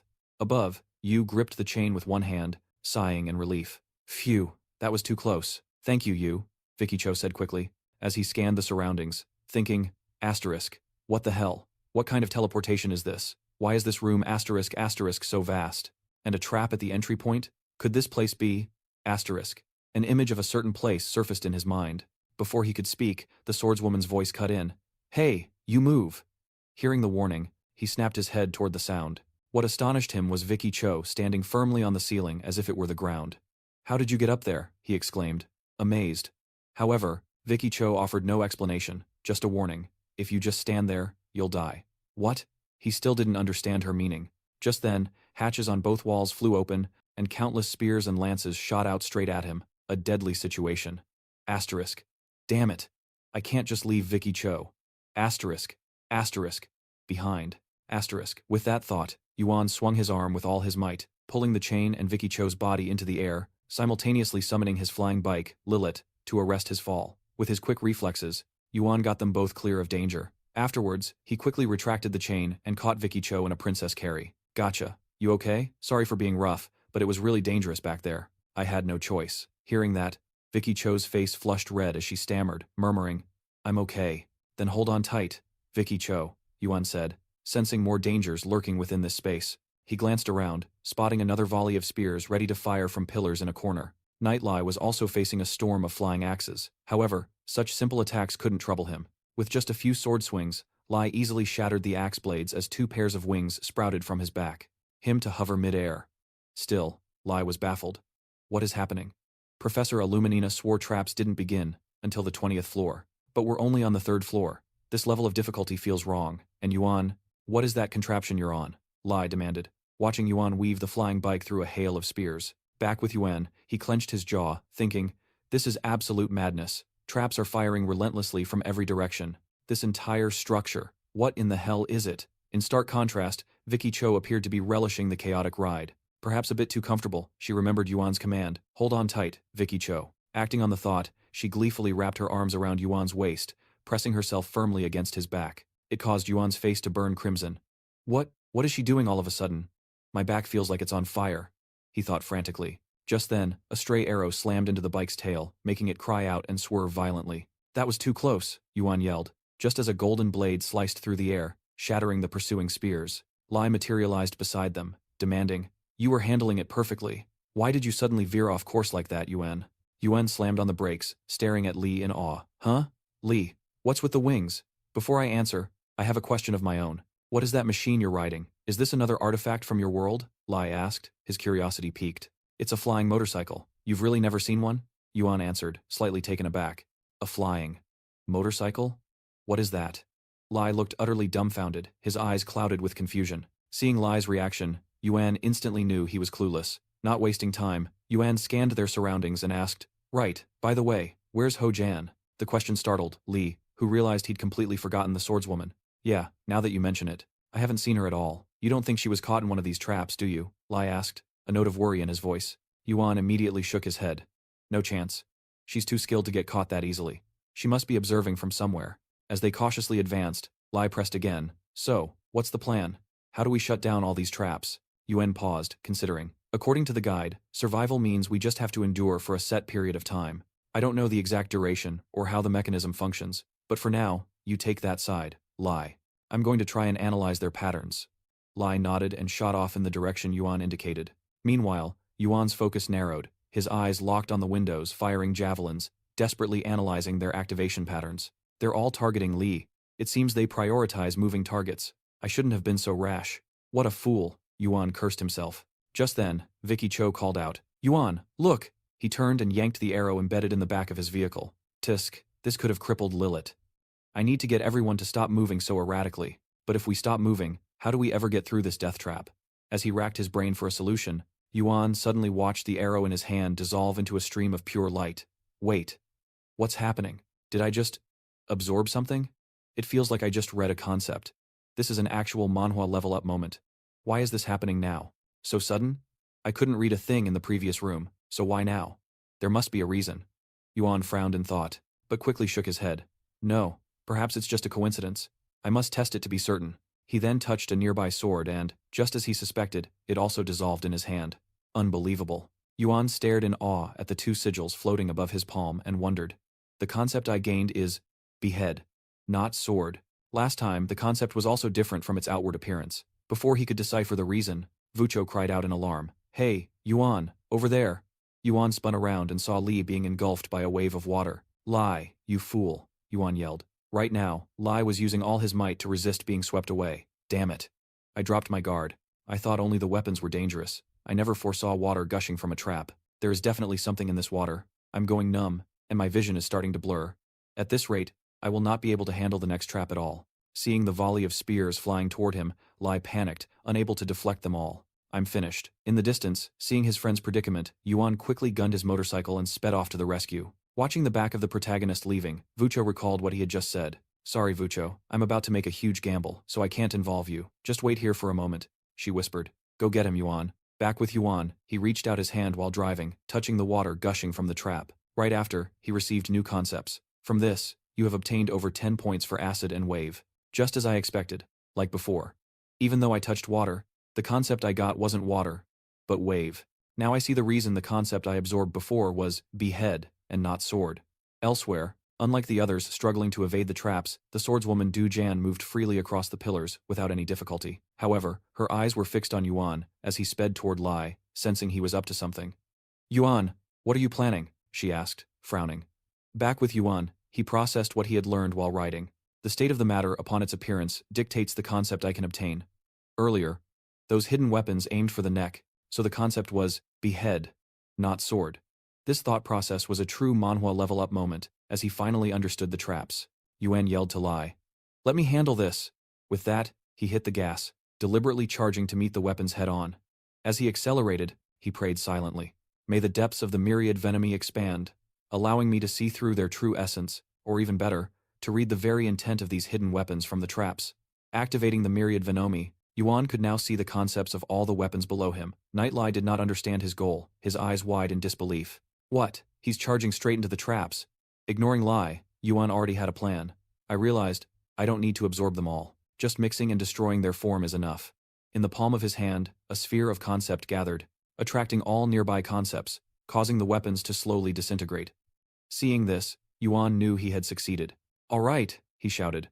When he stopped, Li rushed over and asked, "Hey, you, are you all right?" "Ah, yeah, Li, glad you're still alive." "Heh, we were almost goners," I laughed grimly. "What the hell was that?" Li asked. I pulled out the concept sphere and said, "Beats me. Seems everything combined into this mass. I've harvested something amazing." Li was impressed. "A true Manhwa level up. You awakened a new ability by facing a trap. Head on like that is beastly." The words had barely left his mouth when countless whistling spears flew from afar. Before Lai or I could act, Dujan and Wuzhou dashed forward, knocking aside all the incoming weapons. After she was done, Dujan coldly warned, "If you guys don't drop that careless habit, you'll run into serious trouble sooner or later." "Huh, thanks, you two. I was almost a goner," I sighed in relief. Meanwhile, Dujan glanced at Li and smirked. "Look at you, almost seriously injured and still so careless." "What did you say?" Lai retorted, gritting his teeth. After the group finished clearing the traps, a teleportation circle suddenly appeared. It materialized at our feet, signaling this challenging floor was complete. "Oh, it seems that was the last trap. We're about to be teleported again," Wuzhou said worriedly. As Lai and Dujan kept arguing non-stop. "What's with your attitude? Don't you think you're being harsh on someone who just escaped death?" Lai questioned. Dujan didn't back down, replying sarcastically, "Well, who told you to let such a weak trap attack you? Appearing at the right moment to act superior. You planned that from the start, didn't you?" Lai gritted his teeth, but only received a faint smile from her. "You're still asking that now?" Back to me. Witnessing the two arguing endlessly, I didn't bother to intervene. Haha, these two are hilarious. Anyway, when we're in danger, we all jump in to save each other. So, what's there to argue about? This proves our team is working well, I thought to myself. However, Dujan quickly shattered his illusion. Of course, I waited for the crucial moment. "Once you're in my debt, I will collect with interest." The whole group stared at her, dumbfounded. I hoped that feeling of camaraderie wasn't just an illusion. The scene changes to the 4th floor. The group stood in the middle of a ruined architectural space. I turned to survey the surroundings and spoke up. "The ceiling is lower here. At least we won't be attacked from the air like last time." "That's great." As I spoke, I pointed behind me, and the little snake in its AK-47 form immediately opened fire, aiming straight at a spider not far away. However, when hit, the spider only let out panicked screeches, while the bullets just created a few sparks. My joy was short-lived. Lai quickly identified the monster and warned, "It's a tower spider. They're a unique monster that appears on any floor of the tower, whether low-level or high-level." I gulped. "They're completely unharmed. They even deflected Li's attack." Lai stood before me and explained, "The abilities of tower spiders are random, regardless of the floor. It seems your weapon isn't strong enough. You'll handle this room. Do January. It seems this time she has to. I'm counting on you." The female swordsman nodded. "Got it." Back to Yan. Seeing his weapon was useless, he clicked his tongue. Annoyance. Tiesk. For a monster this strong to appear already. Dujan sighed, holding out her hand, halting the group. "All right then, everyone back. You too, you. Watch closely. This is what you wanted." "Key blast," she roared, as a torrent of energy erupted straight toward the swarm of tower spiders. A single attack utterly annihilated them. Yu gave a wry smile. "Whoa. A real key blast. Far stronger than my bullets." Most spiders were already down. Beside him, Dujan, after a quick glance, passed the cleanup duty to him. "Haha. You won't find a more merciful leader than me, right?" she declared arrogantly. With a golden opportunity in his lap, Yu had no reason to refuse. Instantly, he drew the longsword from his inventory, instructing his teammates. "Lai, you cover the rear. Want to give it a try?" "Yeah," Yuan replied, rolling up his sleeves. "I'm a little clumsy, so bear with me." Douhu laughed. "Ha, if you were perfect, then all my years of training would be meaningless." Just as she spoke, a fierce wind from Yuan's thrust created a perfectly sharp strike, her face flooding with astonishment. What the hell? Did he just grasp the concept from one look? She wondered, baffled. As for Yuan, despite unleashing a rather high-quality strike, his expression remained unsatisfied. Wrong. Still not right, Yuan mumbled, reminding himself. Focus. I can't just imitate it. I've only ever focused on combining concepts. I used to think they only grew stronger by combining them, but that's not it. My strength can be pushed higher by honing what I have. Let's see. Many characters mean thrust, so why choose the one for pierce? To her, a thrust must pierce the target a fatal blow.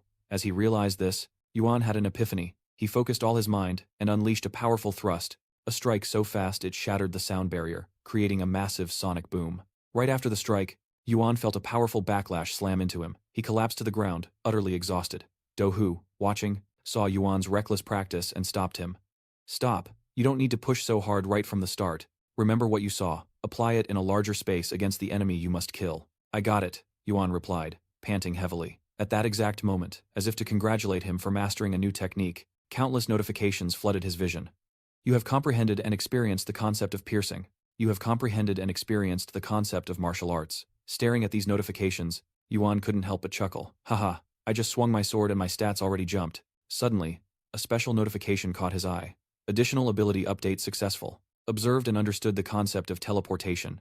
Depth of myriad poison eye increased to 110, martial arts to 36, swordsmanship to 20, and piercing thrust to 16. Seeing these numbers, Yuan felt a jolt of panic. My stats just skyrocketed. The piercing thrust I just learned is already at 16 points. And swordsmanship? It wouldn't budge after killing countless goblins, but now it's at 20. His entire combat technique had just doubled. This insane growth was a true Manhwa level up. Meanwhile, Dohu stared at him with an astonished gaze. I can't believe I'm at a disadvantage. Who would have thought that right from the start? From the start, you could bypass the form and grasp the technique's essence? Duhoro asked with an annoyed tone. How did you master that so quickly? Not really. I just watched and copied, you replied, scratching your head. Your words only agitated Duhoro more. Really? If you could just imitate it by watching, who needs this grueling training? This isn't some Manhwa level up, Duhoro snapped. Seeing her anger, you quickly tried to placate her. Maybe. But what if you're just a great teacher? I'm not exaggerating. The first time I saw your movements, I felt the depth within them. I was truly amazed that someone could reach such a level. I was so captivated by that power that I lost all track of time. Hearing this, Duhoro's face slowly turned red. Geez, this guy.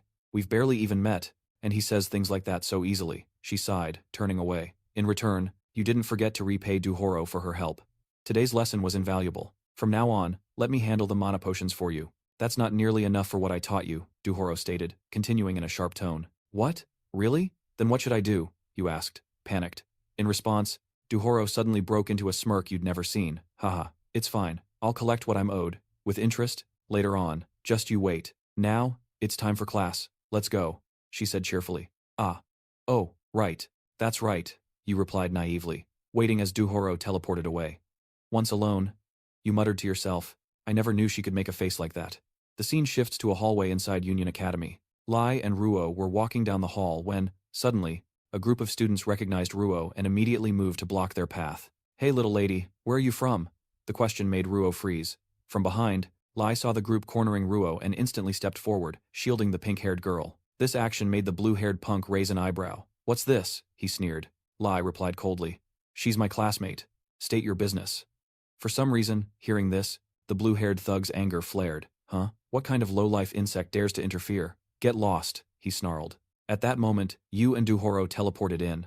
Hope we're not interrupting. You spoke, drawing everyone's attention. Looks like we're just in time, Duhoro added.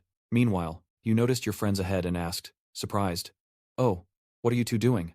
Not heading to class? On the other side, the blue-haired thug clicked his tongue, annoyed they were acquainted, while not forgetting to bark a familiar threat. Shh. You better watch your back, you trash. After saying that, the three turned and stalked away. You, just arriving, didn't grasp the situation, while Ruo stammered. Thank you. What was that about? What happened? You asked, watching their retreating backs. Time passes, and the scene shifts into a sterile lecture hall. A bald professor is droning on, explaining the school's history. Therefore, the history of Union didn't start when the chairman founded the academy, but rather when the tower appeared in primordial space. Blah blah. In another corner, the same lackeys from before were pointing a camera at Ruo, whispering, Ooh, nice. Perfect for the collection. the bald one said in a despicable tone, while the red-haired guy in the middle also glanced at her with utter disdain. What's the use of an insect like her climbing the tower? Hearing this, the blue-haired guy smirked and said, there's another job that's much more suitable. Suitable? Someone asked. If you come to my house to be a maid, you'll be pampered every single day, he said with a suggestive tone. What a psycho. Haha, in that case, I'll be the first to bid. They all burst into laughter. They didn't even try to hide their words, causing Ruo to tremble on the verge of tears. Naturally, Yuan and Li, who were sitting above, heard everything, their faces darkening. Sigh, no matter the scale. People are the same everywhere. But really, what's with that professor? It's this loud, yet he seems completely oblivious. Is he ignoring it, or can he not hear them? Yuan wondered.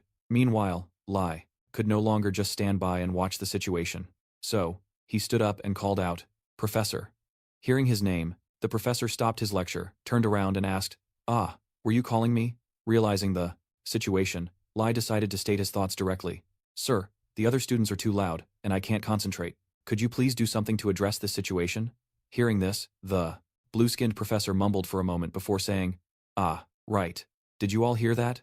No talking during class. Please focus on my lecture. Now, where were we? The Renaissance of the Union. He hastily gave the order and immediately returned to his lecture, leaving both Li and Yuan wide-eyed with astonishment. That's it, they thought. On the other side, the three unruly students saw that Li's complaint had no effect, and immediately started taunting him.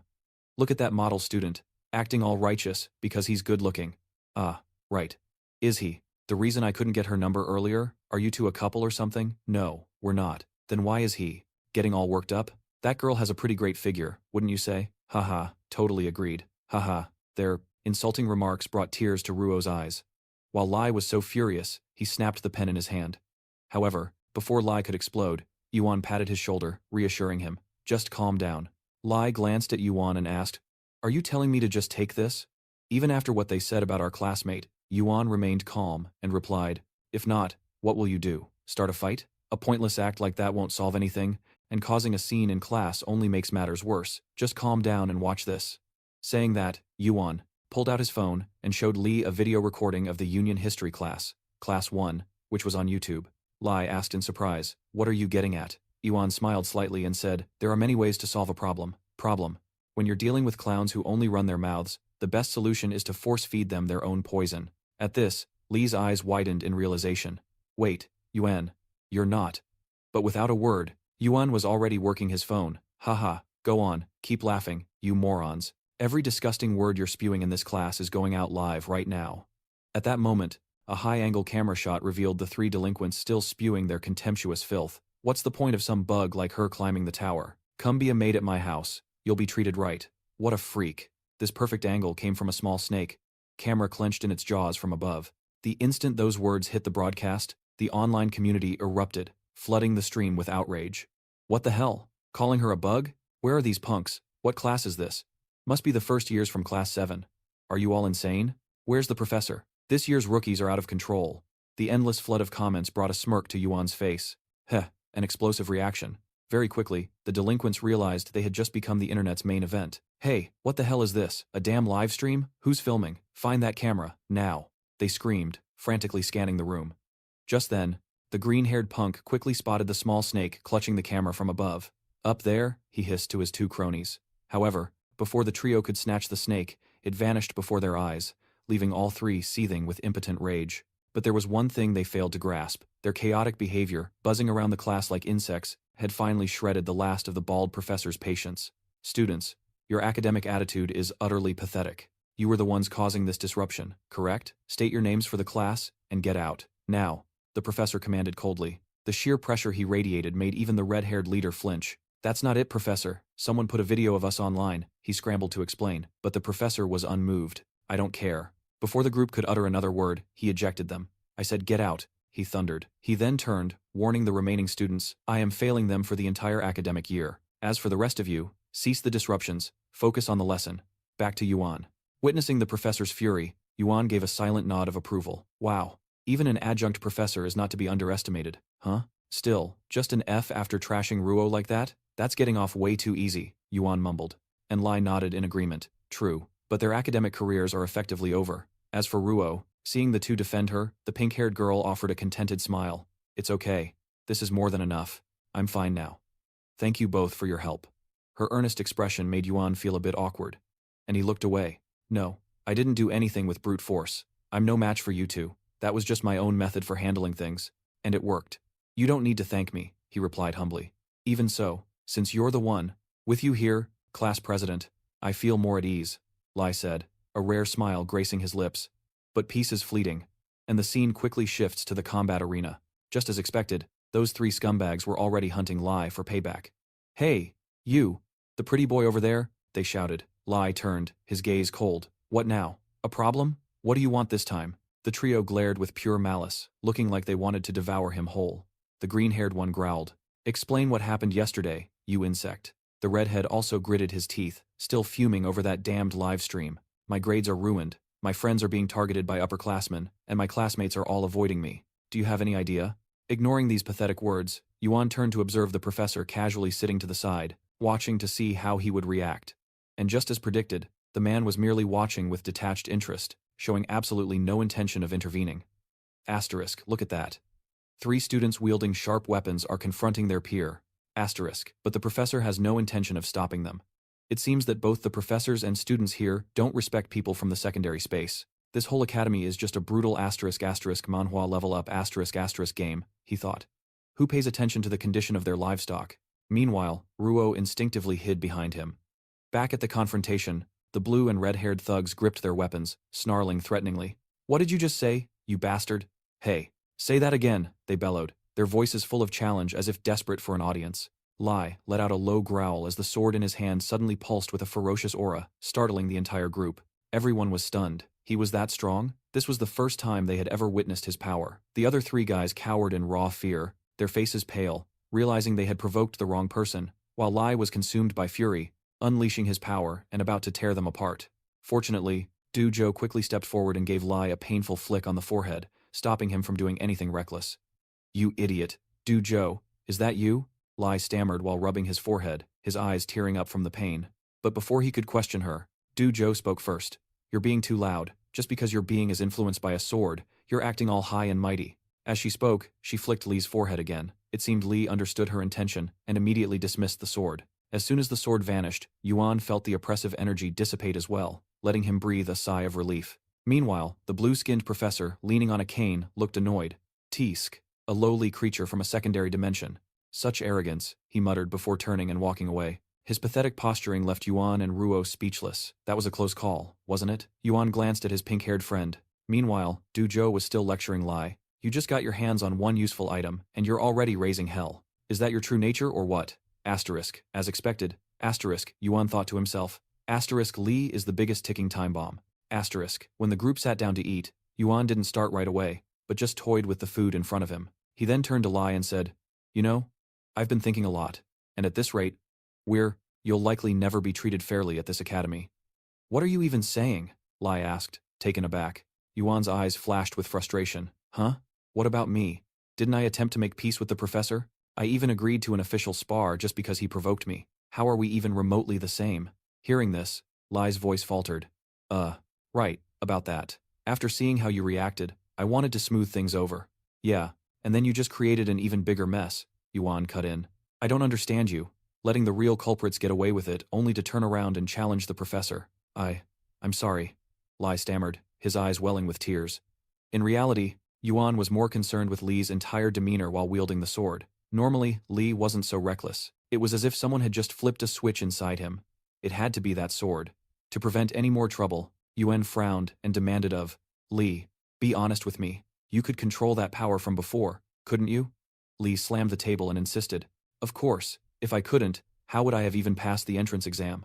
I was just furious about the professor's lies. Oh, so it was the lies, Yuan noted. Well, lying is a terrible thing, isn't it? Yuan smirked, his voice dripping with doubt, making Li flinch.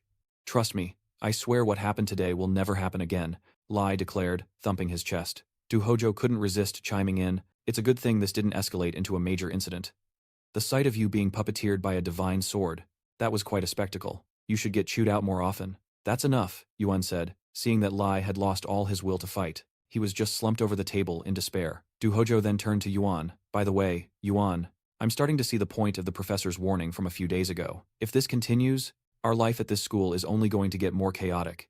if you have any ideas about our future, now's the time.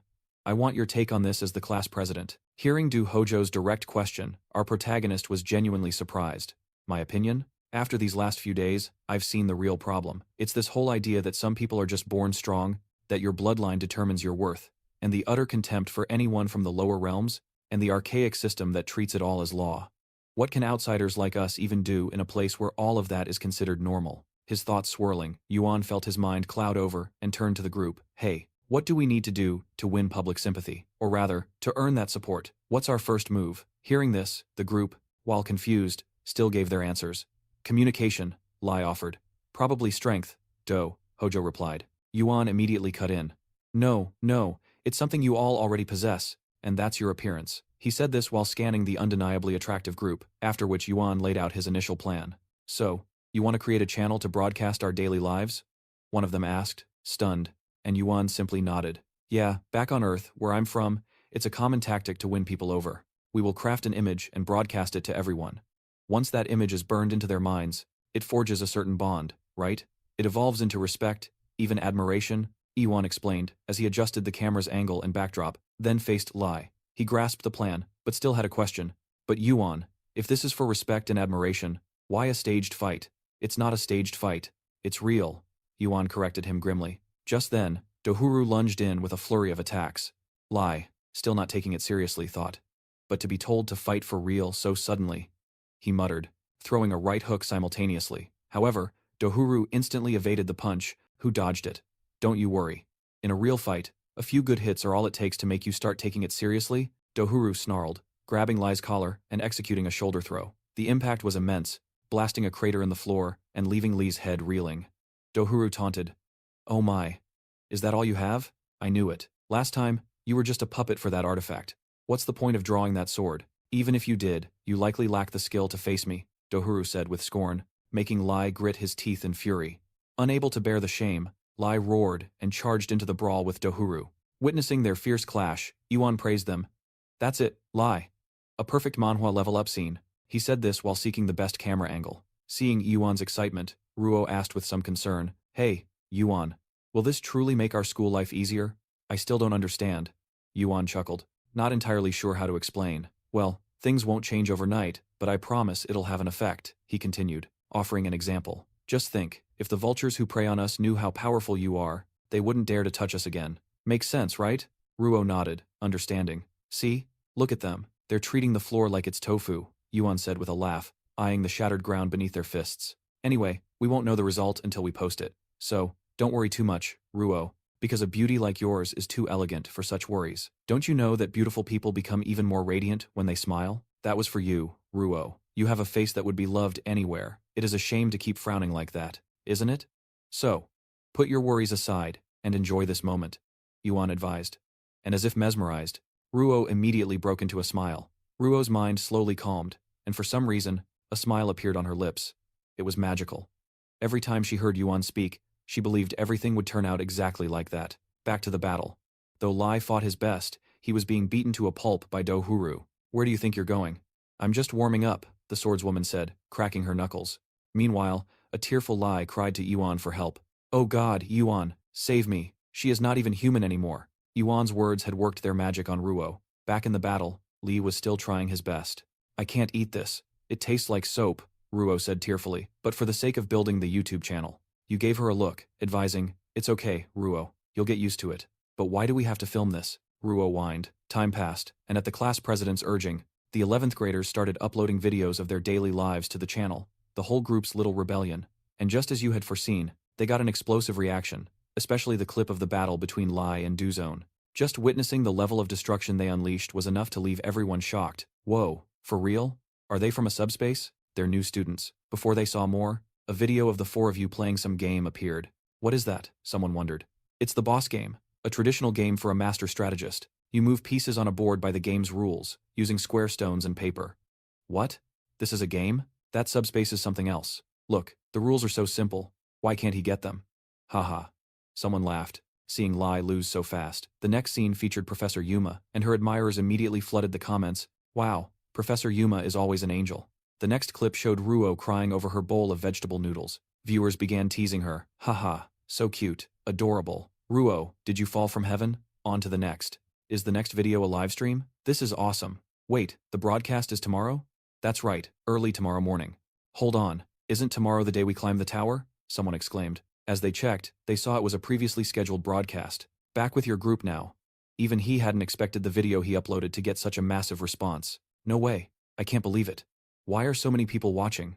Ruo wondered. As for you, he cared little, focusing only on the outcome. Our channel hit 100 subscribers in a single day. We're blowing up, you happily declared. Meanwhile, Lai looked irritated, unable to hide his frustration. Why is the video of me getting wrecked the most popular one? Lai complained. At that moment, the elegant Professor Yumina noticed the group's excitement, so she approached and praised them. This is remarkable. Union is a place full of wonders, where everything has become normalized. No student ever considered creating content, but you've all cleverly created your own channel, like a real-life manhwa level up, creating entertainment, and connecting with people. I would have never imagined it myself. Hearing her praise, you immediately jumped in to brag. Our first fight video is super famous. Hey, take it down, Lai said, crestfallen. Just let it go. The professor clapped once and went on. All right. Today, we will enter the tower. You all know this already, correct? Are you prepared? Hearing this, the entire group nodded with confidence. Meanwhile, the main character turned to observe his team and was suddenly taken aback. Wait a second. I just realized. Am I the only one in a uniform? Why is everyone dressed up like this? In reply to his question, the whole group turned to stare at Yuan with odd expressions. Since we'll be fighting constantly in the tower, we just chose comfortable clothes that are easy to move in. Exactly. If I have to fight, this outfit makes me feel the safest, Ruo added with a nod. A grim pact. I understand, Yuan whispered. Is that attire sufficient? Lai questioned. Yuan paused, his thoughts turning inward. I see. My past was one of peace, so I lack dedicated combat gear, but I chose this path. If this is to be a battle for survival, he mused, adjusting his tie with chilling precision. He declared with cold confidence, this will be more than enough. As he faced the professor, she saw their resolve and nodded. Huh, so you're all prepared. Let's begin. With a snap of her fingers, a sigil blazed to life beneath them. A blinding flash consumed them, and reality shifted. They stood before the monolithic Tower of Babel. Here, countless other aspirants waited to enter. Their sudden arrival drew eyes, and a murmur of recognition spread. Huh? Aren't those the rebels? Seriously, they're here too? A brown-haired student exclaimed. In the chaos, Ruo stared, bewildered like a lost child. Wait, this is the tower's entrance. The tower opens at dawn, but entry is staggered. By rank, we're the 52nd group, Yuan clarified. This caused Ruo's face to pale. Are we the first-year class to go in? Ah. Just consider it a testament to your skill level, she replied with a nonchalant shrug. As they waited, Lai spotted the three thugs who once tormented him standing nearby. Oh, it's them, the way they're looking at us. It's different now, isn't it? The swordsman mused, watching the trio avert their gaze, unable to meet his eyes. Witnessing this shift, Yuan felt a grim satisfaction. Well, they did subscribe to our channel, after all. Nearby, the swordswoman Hojan interjected, but there are still some murderous glares. Her eyes drifted toward Hector, who was staring daggers at Yuan. Hey, Yuan, she warned, but it was unnecessary. He already knew. I know. Let's move. With that, he led them into the maw of the tower. His mind raced. Today, the tower climb, and next Tuesday, the duel with Hector. Only 4 days remain. In that time, I will achieve a manhwa level up that Hector cannot possibly comprehend. Before their official descent, Professor Aluminina gave some final instructions. Now, for safety's sake, I hope you finish this expedition early and return before the weekend, but ultimately, the decision rests with you. How long do you estimate this expedition will take? Upon hearing the question, Yuan faced his companions. We're all in agreement on this, so allow me to answer. Yeah, okay, got it. The others nodded their assent. Yuan then faced Illumina, his voice laced with iron resolve. We will return, as promised, in 3 days and 2 nights. As he spoke, he produced a miniature drone, prepping it for the live broadcast. Seeing their meticulous planning, Illumina could only wish them luck. Well then, please be careful. After bidding their professor farewell, the 4 adventurers and their drone stepped through the gate. Yuan's silent plea echoed in his mind. Ansys, please watch over me. The scene flashes back to when Yuan's group approached Aluminina about filming within the dreaded tower. You want to record inside the tower, correct? Aluminina asked for confirmation. Yuan nodded grimly. That's right. I will document everything inside, and this drone will, to handle the filming. He indicated a teardrop drone flying near him, an autonomous creation by Yan, just like Evie and Lilith. Illumina noted that recon teams once entered to map strategies, so she reminded him, do you think this has any meaning? The tower's very structure shifts constantly, you know. Yuan was confused. Is that true? It seemed he was completely unaware. The knight, Li, reviewing data on his display, nodded to confirm. That's correct, Yuan. If you had read the guide, it states the tower's structure is in constant flux, and external machinery fails almost instantly. Yuan was shocked. What are you saying? Illumina explained further. Each level of the tower is a chamber. When you defeat a beast or survive a trap, the space warps to the next chamber. This phenomenon is called a shift. The more you endure it, the deeper you descend into the tower. Yuan asked with curiosity. So the chambers are always rearranging when they shift? Illumina nodded. Precisely. Once you've passed through, you cannot return to the previous chamber. Lai asked with concern. Do the beasts and traps change too? Illumina replied. Of course. With every shift, the monsters grow stronger, and the traps become far more lethal. Du, after a sip of tea, raised a grim question. What if someone perishes while ascending the tower? Yuan and Li were startled, realizing the situation was not as simple as they believed. He's right. What if we fall in combat? We almost overlooked that critical detail, they both worried. Illumina answered carefully. That is the crucial question. Contrary to your fears, in most zones of the tower, challengers do not truly die, even if they are slain. Yuan let out a breath of relief. Phew, that's a relief. The two of them exhaled, knowing they would not lose their lives in the tower. Turning back to Illumina, she continued. To be precise, if you die, you are ejected back to the tower's threshold. Huh? Does that mean we must restart from the first floor? Yuan asked, astonished. Not exactly. Your student identification devices log your shift history. So, upon return, you can resume from the point where you were last eliminated. Therefore, your student identification device is absolutely vital when climbing the tower. Do not forget it. Remember that. As she spoke, she gestured to a pendant in her hand which displayed the words, teleportation, null, no retreat, back to the two young men. After hearing their instructor's explanation, it felt like a twisted game. Haha, this is just like a Manhwa level up story with a save function. If I can revive after dying, I can challenge this as many times as I want, Lai said with confidence. Meanwhile, only Du was truly listening to the teacher's careful words. Hold on, you just said that in most areas of the tower, challengers don't die, correct? That implies some areas or situations are genuinely life-threatening. The tower doesn't guarantee absolute safety. Hearing this, the entire group snapped their gazes to Illumina, awaiting her answer. Is that true? Ah, you are very perceptive, Du. Yes, that is correct. I will now explain the special situations where even you could truly perish. The teacher's voice became grave, but the grim details that followed were left to the imagination. The scene shifts, back to the group. They are now locked in a desperate struggle against a swarm of toxic green slimes inside the tower. Here, monsters called glitz thrive, infamous for shredding equipment and snatching weapons from their victims. Adventurers. Yet, to Yoon's group, they were nothing but sludge. With a single, fluid swing of his sword, Lai effortlessly dispatched 3 slimes, as Dujan flicked her fingers, unleashing magic bullets that detonated their forms in midair. While his companions fought fiercely, Yoon was focused on a wall-mounted lamp, his experiment proving unsuccessful. Ha! Just as I thought. It's failing. I can sense the very concept of fire, but I can't quite grasp it. To separate it. It worked in other dungeons, so why not here? Unlocking this is key to my progression, and will unlock my abilities. As Yoon frowned, Dujan noticed his fixation on the lamp, and called out to him. Hey Yoon, sorry, I was distracted, Yoon admitted, startled. You needed time to think. So, have you figured anything out? She pressed. Yoon shook his head. I was testing if I could isolate fire, but it appears I can't. Is that right? A shame. If you could, we could exploit the tower's terrain, Dujan said with regret. Hey, don't jump to such terrifying conclusions about my powers, Yoon replied awkwardly. As they spoke, a green slime crept closer. As it neared Dujan's heel, it suddenly lunged, expanding mid-air as if to engulf her whole. But before it touched her, a supersonic chain erupted, blasting the creature into a gelatinous spray. The attack, of course, was Yun's. Seeing him wield such a strange and unique weapon, Dujan exclaimed, Oh, so that's how your automatic item looks in combat. Yeah, that's it. Yun nodded, gesturing for Y to attack. Thanks to its independent soul, Yun barely needed to issue commands. It flew autonomously, eliminating all the creatures at a dizzying speed. Even Dujan had to admit, not bad. That's incredibly fast. Yun replied with an odd smile. Actually, I have something stronger, but it gets a little loud. Hearing this, Dujan glanced at Wuzhou and asked, Can it compare to someone like her? At that moment, under their gaze, Wuzhou became utterly ferocious as her hand morphed into a beastly form. With a single swipe, she tore a large hole in the floor, sending debris flying. It's absurd. The first rule of combat is stealth, staying out of sight. Yet, she's fighting and screaming in a place like this. Dujan shook her head, exasperated by Wuzhou's style. Meanwhile, Yun was also stunned. Haha, Wuzhou's fighting style is pure instinct, isn't it? Gah, lion, Wuzhou roared, causing Du Jan behind them to grind her teeth, so loud.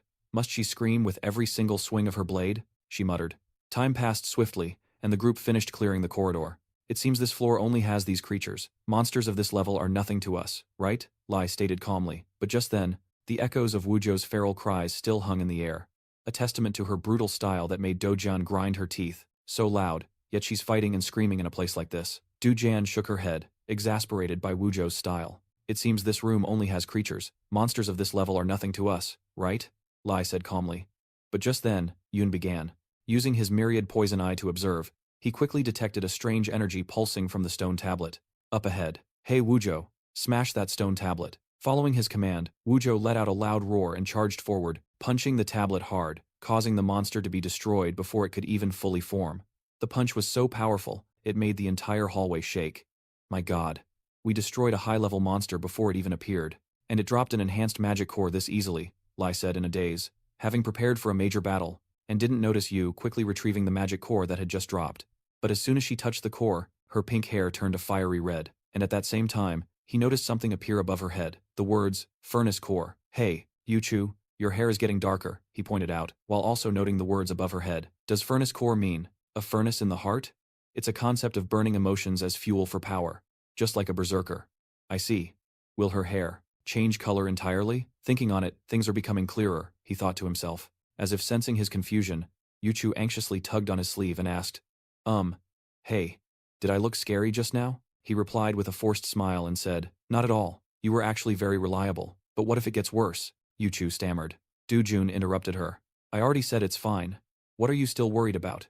If you're afraid of losing control, don't worry, I'll simply kill you to prevent any damage, she said firmly, making Yuchu's eyes well up with tears. The other two panicked and yelled, don't, Dujun. If just one person dies, we'll have to start exploring all over again from the first room. The main character quickly raised his hand to stop her, but Dujun calmly stated her point of view. If things continue like this, perhaps only the three of us will be able to ascend. At this point, she paused, shook her head, and continued in a more decisive tone. No, I think it would be better if only the two of us ascend. Hearing this, Lai suddenly felt left out, with tears streaming down his face. Hey, wait a minute, what about me? He shouted in frustration, feeling as though he was being excluded. He wondered to himself, why is he getting so angry all of a sudden? Then he turned to look at Yuchu, who was still worried about her condition. He gently touched her shoulder, comforting her. Listen, I'll think this through carefully. I understand why you're worried, and as the team captain, I will find a solution. His warm smile made Yuchu's face light up. She grabbed his hand and said, thank you. Faced with her reaction, he blushed, scratched his head, and said, it's nothing. That's what a captain is for. However, Lai and Du Jun felt left out, and looked at him with annoyed expressions. So, you're just like other guys. The moment you see a pretty face, your eyes light up, Du Jun said contemptuously. He quickly retorted, that's a misunderstanding. I'm perfectly normal in front of you. Lai chimed in with a reminder. Hey, aren't you all letting your guard down a bit too much? After clearing the floor, they used a teleportation spell, descending to the next floor.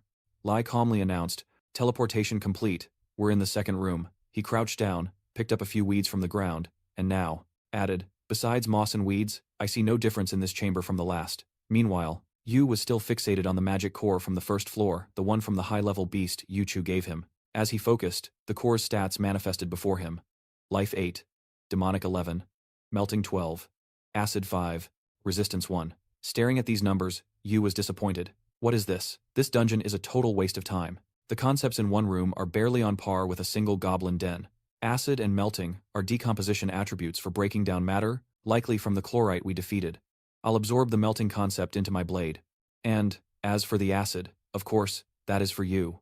He tossed the acid orb to his small serpent, EV, but the orb seemed too large for it. It stared wide-eyed, unable to consume it. Dujun watched on curiously. She crept over and asked, this little one is getting strong awfully fast, huh? Her sudden voice startled Yuan. Hey, don't you just sneak up and talk to me like that? Dujun retorted. If you trained your senses, you wouldn't get startled so easily. While the two bickered, Lai reminded them. You two are unbelievable. The monsters in the second chamber are about to appear. Can you be a little more serious? Just then, a series of magic circles flared in front of them, preparing to summon monsters. Before Lai could finish, Dujun fired a magic bullet, dissipating the black smoke before them. So much for being serious. This second chamber seems no different than the first. A lion doesn't get devoured by ants, no matter how careless, right? she shrugged, appearing unconcerned. At that moment, a humanoid entity of black smoke materialized on the second floor. It was an evil spirit, a wicked creature that preys on the mana inside humans. Lai immediately objected to their carelessness. If we're this careless, we will be in big trouble. I suggest we let Banyuan handle the combat in the second chamber. What do you all think? A girl suggested, startling Lai. However, everyone knew Yu's weakness, so they immediately refused. What are you saying? That's far too dangerous. Du Jun, still smiling brightly, chimed in. I think that's a pretty good idea. Next week, we have a brutal match. He needs a serious Manhwa level up to improve his abilities, right? As she spoke, she glanced at Yu, teasing him. At these words, Yu could only laugh. Lai, huh? You're really something.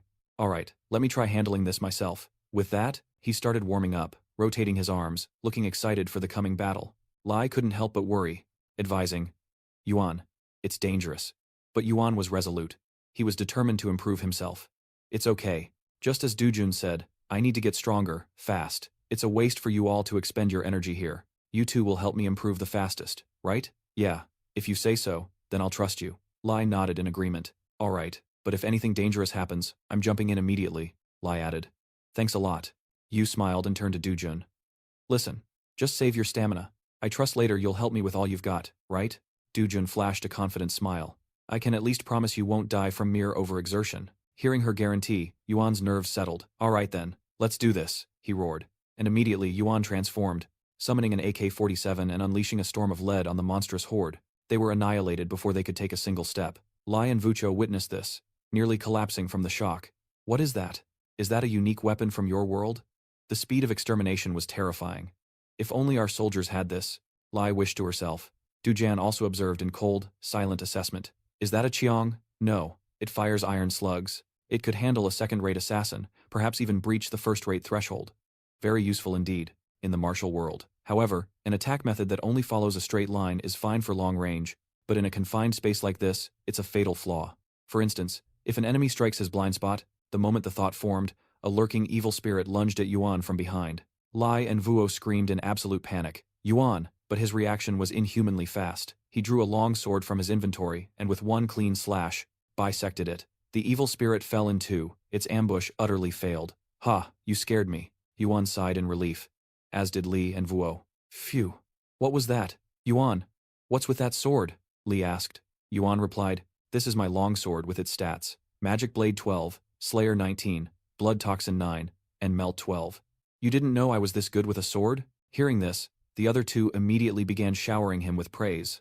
While the group was chatting, a horde of evil spirits suddenly swarmed them from behind like a tide, seizing their moment of distraction. Back to Yuan. Hearing everyone's praise, he showed no arrogance, but simply replied with humility. It's nothing, really. Compared to Lai and Du Jan, I'm still a long way off. As he spoke, he tightened his grip on the blade, preparing to eliminate the rest. Du Jan observed Yuan's attitude, nodding, satisfied with the seamless combination. Of sword and gun, our protagonist wasn't the least bit concerned about the risk of being ambushed by the evil spirits. Soon, the second floor was cleared, leaving only a single, solitary evil spirit. It stood silently, looking almost ashamed. Yuan calmly remarked, I don't see any more evil spirits. This must be the last one. After we finish it, we'll advance. Let's rest for a moment. After saying that, he commanded his small snake to become chains, tightly binding the evil spirit to prevent its escape. The other group members also used this time to recover.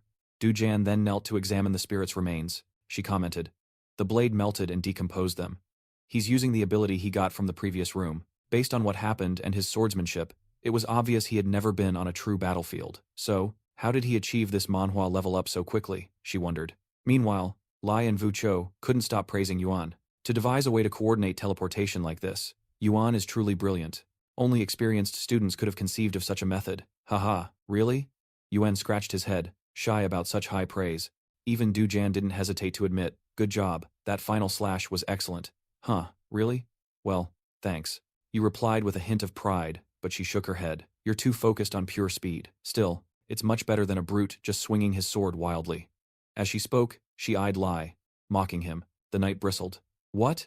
Why am I the brute? I was fighting with everything I had. Du Jan feigned innocence. Did I name anyone? How did you know? She mimed him, slashing wildly into the darkness. If that's not a brute, then what is? She retorted, as Lai stubbornly argued back. That's how I was trained to use a sword, whether it's in the dark or not. Turning from them, he ignored their argument and casually pulled a soda from his inventory, chuckling. You guys are truly one of a kind. Even on a break, you're not tired at all. His voice faded as he saw the other three staring at him with wide, intense eyes. Dujan's face darkened as she demanded, "Hey, you, what are you hiding for yourself?" And Vuo, you watch the ceiling for any surprises. Roger, they responded in unison, nodding in agreement. With his back secured, Yu calmly advanced on the crippled spiders to farm experience. How interesting, Yu mused to himself. Dujan isn't my leader, so why is she being so considerate? Honestly, I can't help but feel grateful. While thinking, Yu gripped his sword and charged straight at an immobilized spider. He expected the slash to grant him experience, but it didn't. The moment his blade struck, a sharp metallic clang rang out. Yu's entire body shuddered from the recoil. It turned out slashing the spider was like striking a block of iron. It's no use, it's too hard. Yu gritted his teeth, a look of helplessness on his face. Below, the tower spider grew agitated, its eyes glowing like headlamps. It lunged at Yu as if for revenge. Yu quickly stepped back. There's always a way though. He then built up momentum and lunged, powerfully thrusting his sword through the spider's head. It had revealed a weak spot, and Yu didn't miss the chance. He did it. Fu cheered as Li breathed a sigh of relief. Phew. But despite defeating one tower spider, Yu wasn't happy. If slashing is ineffective, this is useless. I can't just keep thrusting my sword against so many. The tower spiders are still too much for me, Yu thought. This brutal Manhwa level up required more than just brute force. Haha, I'm an idiot. I have that amazing thing from the last room. Why didn't I think of it? Now is the perfect time. With that, he took out the concept orb of severing with 20 accumulated points and fused it with the longsword. Instantly, the sword began to glow like forged steel. Let's see its compatibility with my sword. A notification appeared. Item evolved due to excellent compatibility. Executioner's severing longsword. 30 magic power, 30 lethality, 19 blood poison, 9 melting, and 12 corrosion. On the other side, the remaining spiders had recovered from the impact of Dujan's ki blast. Sensing the killing intent from Yu, they all charged at once, trying to swarm and overwhelm him. Yu confidently gripped his new sword, drawing it back for the kill. Now then, let's try this out. He swung the blade forward, and with a single, effortless slash, a new level of power was unleashed, cleaving through their ranks. 3 tower spiders fell, the very beasts he couldn't even scratch before. Behind him, Li's group stared, utterly amazed, wondering what possessed him to become so powerful so suddenly. Li asked, confused, while Dujan watched intently, seemingly dissecting whatever trick he had just used. Back with our hero, his own face showed a hint of confusion. Wait, though the slash was clean, something feels off. It's so awkward. I think I swung the blade harder than needed. Let's try again. I have to perfect this. After that, he continued to swing his sword, cutting down a few more spiders to test his theory. Lai and Vucho saw that the massive swarm of spiders was still huge, and they didn't hesitate to rush in and help. There are too many. Let us give you a hand, Lai said, nodding as they both charged into the fray. Dujan, however, had already noticed something was off. He definitely did something with that blade. In a single moment, he felled a foe he couldn't even damage before. How can one person have such intuitive, overwhelming power? More than that, he's developing his skills without relying on his existing abilities. This is like a true Manhwa level up. Normally, a stronger weapon makes one wild. But he shows no such weakness. Even if it's not instant, one day, he will surely master the essence of the blade. Although there's no reason to interfere with this process, it would be a waste to just observe. After overcoming the 3 calamities, I prided myself on being the greatest prodigy in the martial world.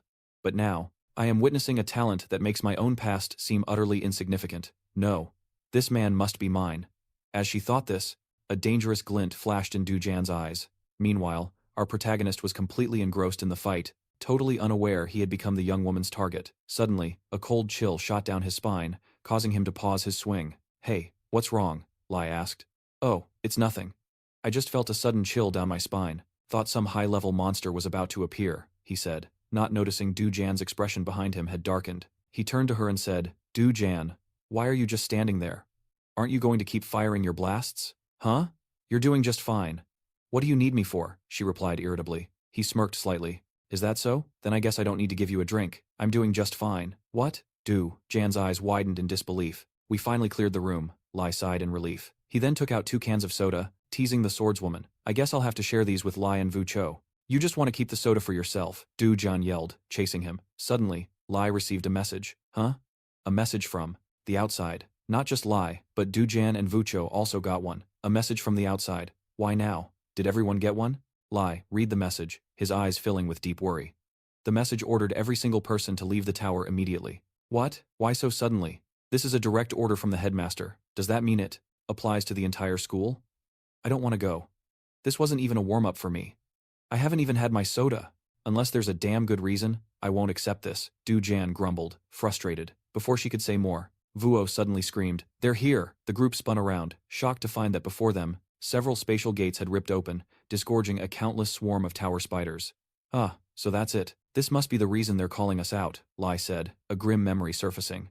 This is what we were warned about, wasn't it? Du Jan nodded, her expression grimly thoughtful. Haha, no wonder the difficulty felt so strange. You chuckled darkly. The swordswoman, Du Jan, checked her identification necklace and shook her head helplessly. The identification collar has gone dead. It appears we are truly trapped in this room. So, this is exactly what the professor warned about, a phenomenon where even students could actually die. An irregular space, Lai said, his voice tense as a wave of tower spiders swarmed them, flashing back to the meeting with Professor Alamanina when she warned of a situation where students could face life-threatening danger. When freshmen climb the tower, there is a chance that invading space pirates will appear. Hearing this, you turned and asked, "What are space pirates?" "I'll explain later. The problem is, their unusual invasion creates an irregular phenomenon. It's an unpredictable event, absent in normal expeditions. Normally, you can't die, but once an irregularity occurs, everything completely changes. All the rules within the tower will be distorted, safe zones will become lethal, and the number of cloned monsters will become uncontrollable. The difficulty of the rooms will skyrocket. You could call it hell mode. In addition, a series of other problems occur simultaneously. Hearing this, all three of their faces had turned deathly pale. Just imagining being caught in that nightmare was enough to terrify them to death. Back then, Professor Illumina said, "As you can see, the tower does not guarantee absolute safety. So, you must remember this carefully. If you're unlucky enough to get stuck in an irregular phenomenon, remember, it is a real life or death situation." Returning to the present, after realizing the situation, the group knew it was suicide to confront the seemingly endless wave of monsters. Yu immediately started his ship, grabbing Vuo as they fled, while the other two also accelerated as fast as they could. However, the spiders stuck close, never letting up. We don't know how long these things will keep appearing, so trying to hold out in this confined space is too risky. Yu frowned and said, "We must assume it's infinite," Du Jan muttered, just as spiders began pouring from the hallway. Du Jan unleashed a palm blast, firing a stream of internal energy that sent them flying. At the same time, Lai also swung his sword relentlessly, sending out blades of sword aura that pierced the spiders' bodies, shouting as he slashed. "Du Jan, don't stop. Just worry about yourself first." Du Jan grunted as the two of them joined forces to stem the tide of monsters. However, Yu was worried about their energy consumption. Du Jan had already slain dozens on the way here, and so had Lai. Their stamina was being bled dry, and Vucho's hair had become darker. He couldn't even speak. If his hair completely transforms, what horror will be unleashed? These spiders are too tough. What should we do? This is no simple Manhwa level up. This is an execution. Panic seized your thoughts. During a short break, Du Jan turned to you and said, "Your beast friend has seemingly lost her mind. Who could have foreseen this? I can't last much longer either. It'll become incredibly dangerous if I don't get some rest." As she spoke, she rotated her wrist, aching from overusing her palm blast. Without hesitation, you pulled a can of soda from your inventory and offered it to her. "Oh my, this is?" Du Jan asked hesitantly. "Just drink it. I'll hold them off. You take a break and drink." At your gallant words, Du Jan's face flushed slightly as she took the can. "Haha, can you really do it?" "Of course, watch this." "Let's go," you said, pulling a grenade from somewhere, yanking the pin, and throwing it into the middle of the spiders ahead. It exploded violently, sending severed limbs of tower spiders flying everywhere. "What was that? What is that power?" Lai exclaimed in astonishment. "How about that? Pretty cool, right? I put a lot of effort into making it." "Get some rest, Lai," you said with a smile, then piloted your flying motorcycle to rush back in and absorb experience. As you went, you absorbed concepts from the spider corpses, your mind racing. Vuo still looks energetic, but she's completely unpredictable right now. The monsters are increasing in number. I don't know how much time we have left. Letting Lai and Du Jan rest is the best choice, and in the meantime, I have to take down as many monsters as I can. I must buy time for them to recover, you thought to yourself before being drawn to a notification before you. Executioner's longsword's blood venom has increased by 15. You have grasped the concept of severing, a true Manhwa level up. The depth of severing has reached level 2. The moment the notification appeared, the sword in your hand was suddenly enveloped in a sinister red aura. Is the sword turning red? You frowned, looking at the blade. Even though I don't know what concept blood venom is based on, I will know once I test it. With that, you gripped the sword tightly and swung. Immediately after the attack, you noticed a difference. Wait, the sword's trail is expanding. If severing strengthens the slash, then blood venom expands the range and attack distance. By draining my own blood, I can't use it often. Each swing feels like donating blood. You thought in horror about this treacherous sword. From behind, Lai saw the sword transform and asked, Did you get something interesting again? What's going on with that sword aura? You didn't answer, asking instead. Vuo, where is she? Lai glanced to the side and shook his head. She's slaughtering the spiders over there. We shouldn't approach her right now. You looked towards Vuo, where she roared like a beast, punching to pieces every spider that dared get close. You sighed, and advised the two of them not to join in. Just get some more rest. There is no need. I've rested enough thanks to you. You should look around. The spider swarm has thinned out considerably, Lai said softly, startling you. You looked around and realized the number of monsters had indeed decreased significantly. Now that you mention it, I'm just noticing, Dujan also said, looking around. Their momentum has died down. Usually, when monsters stop attacking, it means the battle is ending, or something stronger is about to appear. Just then, even Vuo, lost in a battle frenzy, sensed the anomaly and froze, turning toward a forming spatial gate. A colossal spider crawled out from within. Staring at its building-sized frame, Li said gravely, "It's too late." Yu's eyes widened, failing to grasp what was happening. Weren't these giant monsters supposed to appear only on much higher floors? Beside Yu, the swordswoman saw his naive shock and couldn't help but scoff. Aren't you tired of whining about this bizarre situation? I've heard it so often my ears are bleeding. However, there wasn't just one giant spider, which amplified their terror. Confronting the behemoth, he finally grasped its true danger. Man, after all my confident talk earlier, what do I do now? The lesser spiders only needed slashes and blood venom, but against this thing, I doubt my attacks will be effective. This wasn't some simple Manhwa level up. His confidence crumbled. At that moment, the swordswoman stepped forward. Weren't you just telling me and Dujan to rest? What makes you so certain we can't win? You still refused my help? Is that pride, or just stubbornness? She whispered softly into Yu's ear, making his face flush slightly. Pink, huh? Yu asked unconsciously. You're a fan of this type, aren't you? It's unique, but not bad. Now, pay the price for that sweetness. The price may be steep, but don't consider it a debt. As she spoke, Dujan slowly drew her sword. This was the first time Yu had ever seen her use a weapon. A sword? She fights bare-handed, so why is she making a point to show me? Yu wondered. As if reading his mind, Dujan glanced back to explain, I just prefer not to get my hands dirty. Don't overthink it. Hearing that, Yu's face flushed crimson. Ah, sorry, he mumbled. His flustered expression made Dujan chuckle. You're only missing one more thing. I'll show you just once, and for you, a single slash from this sword will provide the answer. After saying that, she began to radiate an intense aura, warning in a grave tone, Hey, you, watch closely. She slowly drew her sword back, and the air around her grew more taut than ever. Just then, Yu heard a commotion from Li's direction. Hey Vuo, you idiot, don't hunt me. Go hunt the monster. Li strained, using his sword to block Vuo. You've completely lost your mind, and are attacking your own teammate. While the two bickered, the giant spider behind them seized the opportunity, launching a massive strand of silk straight at them. Vuo reacted in time, leaping aside to dodge. But Lai wasn't so lucky and was pinned to the wall by the silk. Seeing the spider interfere in his fight, Vuo immediately snarled at it threateningly. The scene made Yu break out in a cold sweat, thinking, oh man, what a complete mess. Just then, Dujan's voice cut in. Hey Yu, what are you looking at? Where are your eyes wandering? Focus on me. Yu quickly turned back, explaining, I am watching, but the spider is over there. Dujan calmly replied, I already told you, it's fine. There is only one spider left there now. With that, she swung her sword to attack. With a single slash, she cleaved the spider in half before it could even react. He watched, stunned, as Dujan's arm swung up from below, a simple motion that carried utter annihilation. In that single action, he saw death itself cleaving the world apart.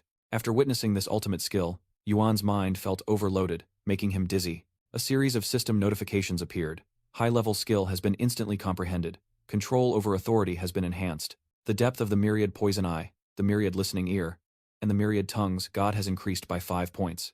Successfully comprehended a fragment of an extremely powerful and complex martial concept. Soul depth is 390. Martial arts depth is 97. Swordsmanship depth is 52. You have observed the essence of the slash. Depth has reached 15. He didn't have time to examine the notifications. His head ached, as if it would split in two. Unbelievable.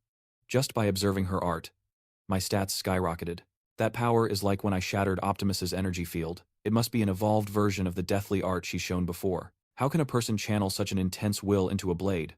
The concept of death I witnessed was so clear and vivid that it sent a chill down his spine. Thinking on it, he couldn't help but tremble at the thought of ever having to face that attack. Seeing Yuan dazed after the display, Dujan called out, Hey, Yuan, were you watching closely? Don't expect to see it a second time. With that, she leaned her face close to Yuan, making him flinch and step back. Why are you avoiding me? She asked. You're standing too close, Yuan stammered. Then, Dujan casually tossed him the core of the elite spider they had just slain. Huh? Isn't this the core from that elite spider? Yuan stared in amazement at the stats of the three-bodied life core. Stamina 11, Demonic 12, Carapace 15, Spiderweb 10, Resistance 1. He was hesitant. Dujan was the one who defeated it. So is it really okay for me to take this core? He turned to the swordswoman with an unreadable expression, as if she had already guessed Yuan's thoughts. Dujan smirked teasingly. Hey, it's a reward. Don't be shy. Just take it. Hearing this, Yuan turned away in embarrassment. As the two were interacting and the air grew flirtatious, the knight Li, stuck to the side, witnessed the scene. This public display of affection right before his eyes. He couldn't stand it and had to shout, "Hey, you two, stop flirting and come help me. Vucho has gone berserk over here." As he spoke, Lai glanced fearfully at Vucho, who was currently beating the other elite spider into a literal pulp. Damn. It looks like Lai is completely useless. She'll be defeated in an instant.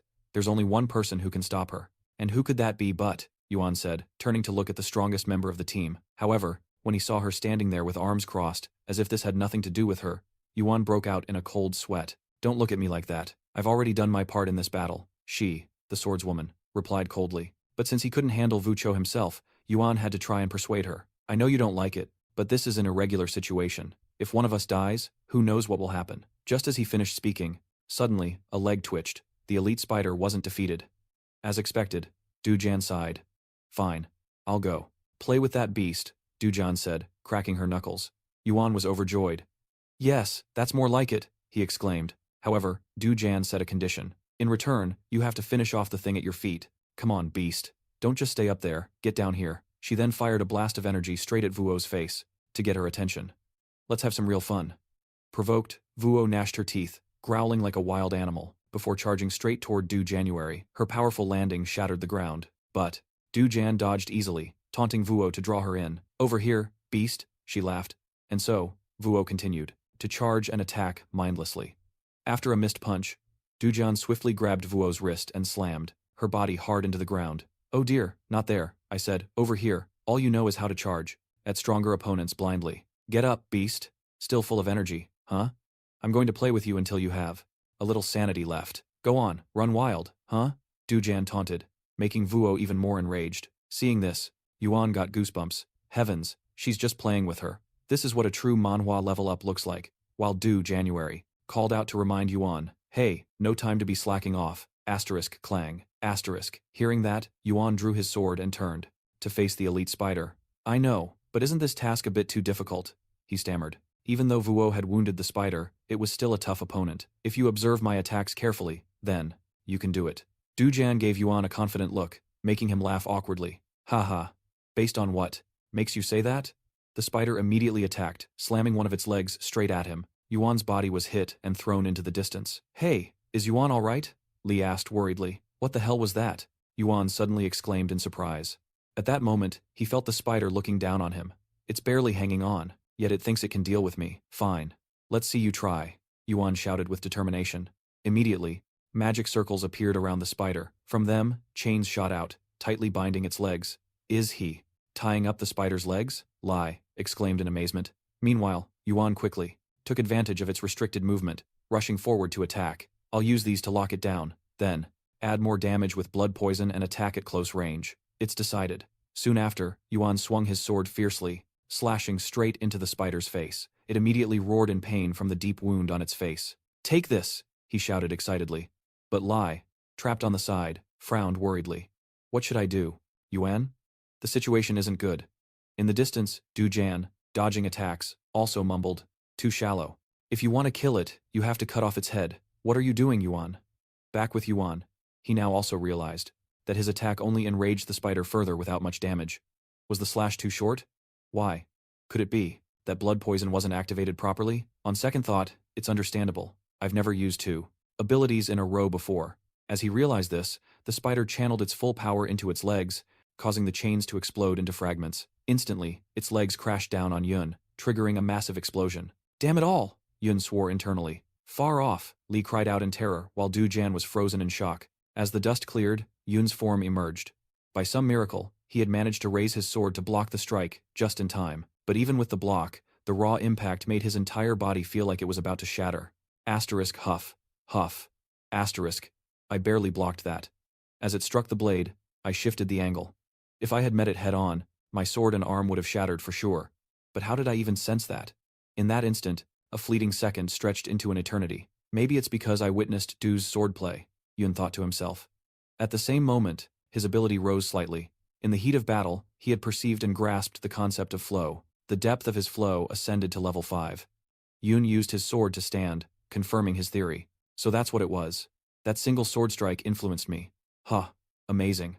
I never imagined you'd awaken a martial aspect I never even knew I possessed. While I can't perfectly mimic your swordsmanship, I think I understand what I must do now. With this thought, a fighting spirit ignited in Yun's heart, and he stood with confidence before the elite spider. Alright, spider, let's go again. Bring it. As he spoke, he stared directly into its many eyes with a dead serious expression. To answer this provocation, the elite spider began to strike with its 4 forelegs. Miraculously, Yun swung his sword with incredible skill, moving as if he were a machine, deflecting every relentless strike from the massive foe. Witnessing the vicious clash between the two, Lai watched from afar and quickly saw something incredible, a technique called parrying. It's a method to deflect or repel an opponent's attack. If done right, it not only stops the blow, but it also helps prevent serious injury and can even create openings for a counterattack. But this technique isn't so simple on an actual battlefield.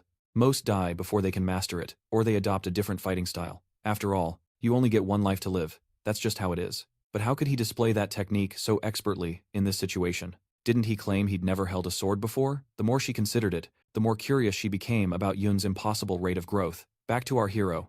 Yun at this moment seemed to have split into 3, moving in 3 directions to parry attacks coming from all 4 sides of the massive beast. Amid the onslaught, his eyes were wide, fixed on his opponent, searching for an opening. And the moment the giant spider swung its leg to strike again, Yun knew his chance had arrived. This is it, the frontal assault. Block it, and the one from the right gets deflected. With that thought, Yun swung his sword, knocking aside the leg aimed for him. Instantly after, the spider swung another leg at him from the side. Facing this strike, Yun quickly set the sword on his shoulder, letting the leg slide along the blade, and lunge off in another direction. Having done that, he exhaled, a relieved sigh. All right, slowly, things are making sense. We push on. Meanwhile, the battle between Dujan and Wu was utterly one-sided. The beast girl was a mere plaything for Dujan, a cat batting a mouse. Growing bored of the game, Dujan simply tripped Wuo, causing the girl to lose her balance and fall flat on her face. Ignoring the pathetic girl, Dujan turned her focus to Yun's fight. Incredible. I thought you'd learn from the sword strike, but you've shown me something truly unexpected. A martial art exists in the central planes based on flow's nature, but very few ever study it. Deflecting a foe's force is a technique that requires seizing the instant within just 100,000th of a second. The risk is too high, the effort too great. Most choose easier paths. For someone like me, who has only pursued overwhelming power, you've opened a new perspective. I never imagined a skill I deemed trivial could be so profound and utterly impressive. At the thought, the swordswoman's face flushed, but Wuo's scream snapped her from her reverie. Thanks, beast girl, for reminding me of my shame. Hey, release me, she yelled, not responding. Dujan kept thinking, merely deflecting attacks won't end this. To actually win, you must see the bigger picture. If you've come this far, then show me, Yun. If you've mastered flow, to redirect power, then surely you can use it to counterattack. Yun, too, now realized this. So, he watched intently, searching for an opening. Then, just as the elite spider lunged its leg at Yun again, he charged forward to meet it. In that instant, Yun used the enemy's own force, executing a spin that combined 2 severing slash skills. He parried the spider's leg, using the momentum to empower his own slash simultaneously. He infused 2 more traits, poison blood and cleave, into the attack, swinging straight for its face, instantly carving a huge gash. The spider roared in agony, as if burned. From behind, Dujan saw it all, her fists clenched in excitement. That's it. That's the way. Well done, she cheered silently. With Yun, as the spider collapsed, he slumped to the ground, panting, utterly exhausted. Acknowledging his efforts, the system displayed a notification, a true Manhwa level up, temporarily synthesizing the concept's origin to forge a more powerful one. The conceptual depth of poison, air, and language has increased by 5 points. Staring at the notice, Yun was stunned. Oh, did I do that? It rose by that much? He wondered. But before he could check his status, he heard Lai and Du January calling to him. Hey, Yun, Li pleaded. Can you handle this? Still trapped in the web. Meanwhile, Yucho was still wildly attacking Dujan. And this thing, too, she added dryly. Yun could only manage a wry smile. Everyone needs my help just because I beat one elite monster. You're the all-powerful genius, Lai choked out, tears welling. I'm sorry, I'm trapped and my magic is sealed. Dujan nodded grimly. This monster has incredible strength and durability. I wish I was trapped like that idiot, she lamented. Dujan's words suddenly ignited an idea in Yun. That could work, he muttered. He immediately put his plan into motion, analyzing the concept of the silk-binding lie and feeding it to Yan. I just need a monster-catching net. He absorbed the concept from the spider silk, feeding it to the little snake. The little snake, Yan, acquired the spiderweb concept. Its conceptual depth is 25, which is greater than the level 16 spiderweb. Absorbing the concept, Yan's body morphed into a cage of chains. Yun hurled the chain net toward Yucho, catching her completely off guard. As a result, her entire body was bound by the chains, and the more she struggled, the tighter they became. Yun smirked. Go ahead, struggle all you want, Yucho. It's more durable, and it drains your mana. The more you struggle, the tighter it will wrap around you. Meanwhile, the chains began to constrict Yucho's body in a strange way, making both Lee and Yun blush. Lee quickly covered Yun's eyes and warned, "You shouldn't be looking at that." Yun gritted his teeth. "Then what about you?" "I'm fine," Lai replied awkwardly. Dujan surveyed their surroundings and nodded. "Phew. Thank goodness. This room hasn't been transformed yet. That chain seems useful." Just then, Yun's ID card started beeping with new warnings, filling him with urgency as he urged, "My ID card is beeping again. Let's get out of here quickly." Hearing that, Dujan agreed. "Right, we should leave immediately." As soon as she finished speaking, before the group could even move, a crimson orb of energy suddenly materialized behind them. From within the orb, a strange voice echoed, "You, the ones who have passed the trial ahead." Yun's group was startled and on guard, and Yun immediately turned his gaze toward the sound source and demanded, "Who is speaking?" In response, the energy orb gradually transformed, revealing the form of a woman. She reached out to the group and offered, "I will grant you your reward now. I will give you the chance to form a contract with the Overseer of the Myriad Eyes." Time flashed forward, the scene shifting to the outside of the tower. At this moment, Professor Illumina was still anxiously waiting for her students, as they had not yet emerged from the tower, but she didn't have to wait long, as Yun's group was teleported outside by a transport formation. "Is anyone hurt?" Yun asked. "Where are we?" Lai asked curiously. "This is where we entered," Dujan replied. Seeing her, students return, Illumina rushed over with a worried expression, asking, "Are you all okay? Is anyone injured or suffering from any after effects?" Looking at her face, which was on the verge of tears, Yun smiled reassuringly. "We're fine, Professor. We're all right. Please calm down." Hearing this, Illumina's heart still couldn't settle. Though the emergency evacuation notice malfunctioned, she was still terribly worried when no one came out. "But thankfully, you're all safe. So, what happened in there? Can you tell me?" Illumina's question cut the tension. Yuan stammered, "That. We need a secure room, and talk about it first." Moments passed, and the scene shifted to a secluded area where the main character finally had a chance to ask about the tower incident. "So, what happened here?" "We were pulled into a strange place after the 4 rooms transformed, not long after we went in." "What on earth happened out here?" Hearing Yuan's question, Illumina replied grimly, "Actually, a student was murdered by an outside intruder. The academy is trying to handle it, but that student's teammates are shattered. That might have caused the earlier anomalies. We've discussed the intruders before, haven't we?" Illumina's chilling words flashed through Yuan's mind. Dimensional robbers target and murder freshmen, stealing their certification cards. They can't be revived, trapped there forever. Thinking this, Yuan broke into a cold sweat and asked tentatively, "So, have we found that intruder yet?" Illumina shook her head. "They've escaped. The students who were there couldn't stop them." Hearing this, Duho Jan, standing aside, offered his speculation. "It seems this test was a setup. Even if they aren't students here, there are still beings who want to climb the tower with them. New freshmen are easy prey. This is a sick Manhwa level up. Murdering those who pass the entrance exam, aiming to ruin the tower, climbing Academy's reputation, and infiltrate using the stolen certification cards. So, from the Academy's perspective, confronting intruders becomes a mandatory test, placing a great responsibility on the students' shoulders, right?" As he spoke, Duhojan shot a teasing glance toward Illuminina. What he said seemed completely accurate, leaving Illumina unable to offer any rebuttal as she looked at Duho January. Seeing Illumina's flustered state, unsure how to explain, he sighed, and then smirked. "Truly, this place is quite strange. Intruders can brazenly break into the tower, a place within Academy territory, and yet, the Academy can't stop them from slaughtering its own students. This puts the reputation of the greatest Academy of all time into serious question." Behind them, Yuan's group also fell silent, seemingly deep in thought, leaving only the professor. Illumina disagreed with this view. "You've misunderstood. Duho-jan, protecting the students is the Academy's responsibility, but once they enter the tower, they must fend for themselves. Moreover, the tower allowing invaders to enter is unchangeable. It is the will of the tower." After saying this, Illumina slightly bowed her head, as if she dared not face the students before her. The female swordsman heard this and gritted her teeth in frustration. "The will of the tower. If that's the case, then I don't need to be here anymore." She immediately used her necklace to teleport, leaving Aluminina no time to stop her. Beside her, the main character spoke up to explain, "Please understand her, Professor. Some unfortunate things happened in the tower." Turning to Illumina, she now realized that since their return, Yuan's group seemed to be in a strange mood. She asked, "Tell me what happened in there. What horrors do you think they witnessed? Let us know in the comments, and subscribe to see the truth." Confronted with the question, Yuan paused, then recounted the chilling incident. "Right before we returned, we encountered a guardian of the stars." At these words, Illumina's expression became frantic. The omnipotent protectors, known as observers, consume countless dimensions, forming contracts when they find someone they favor. Through that person, they are transcendent beings with vast influence. They bestow power, magic, authority, transcendent skills, and artifacts to make others obey them.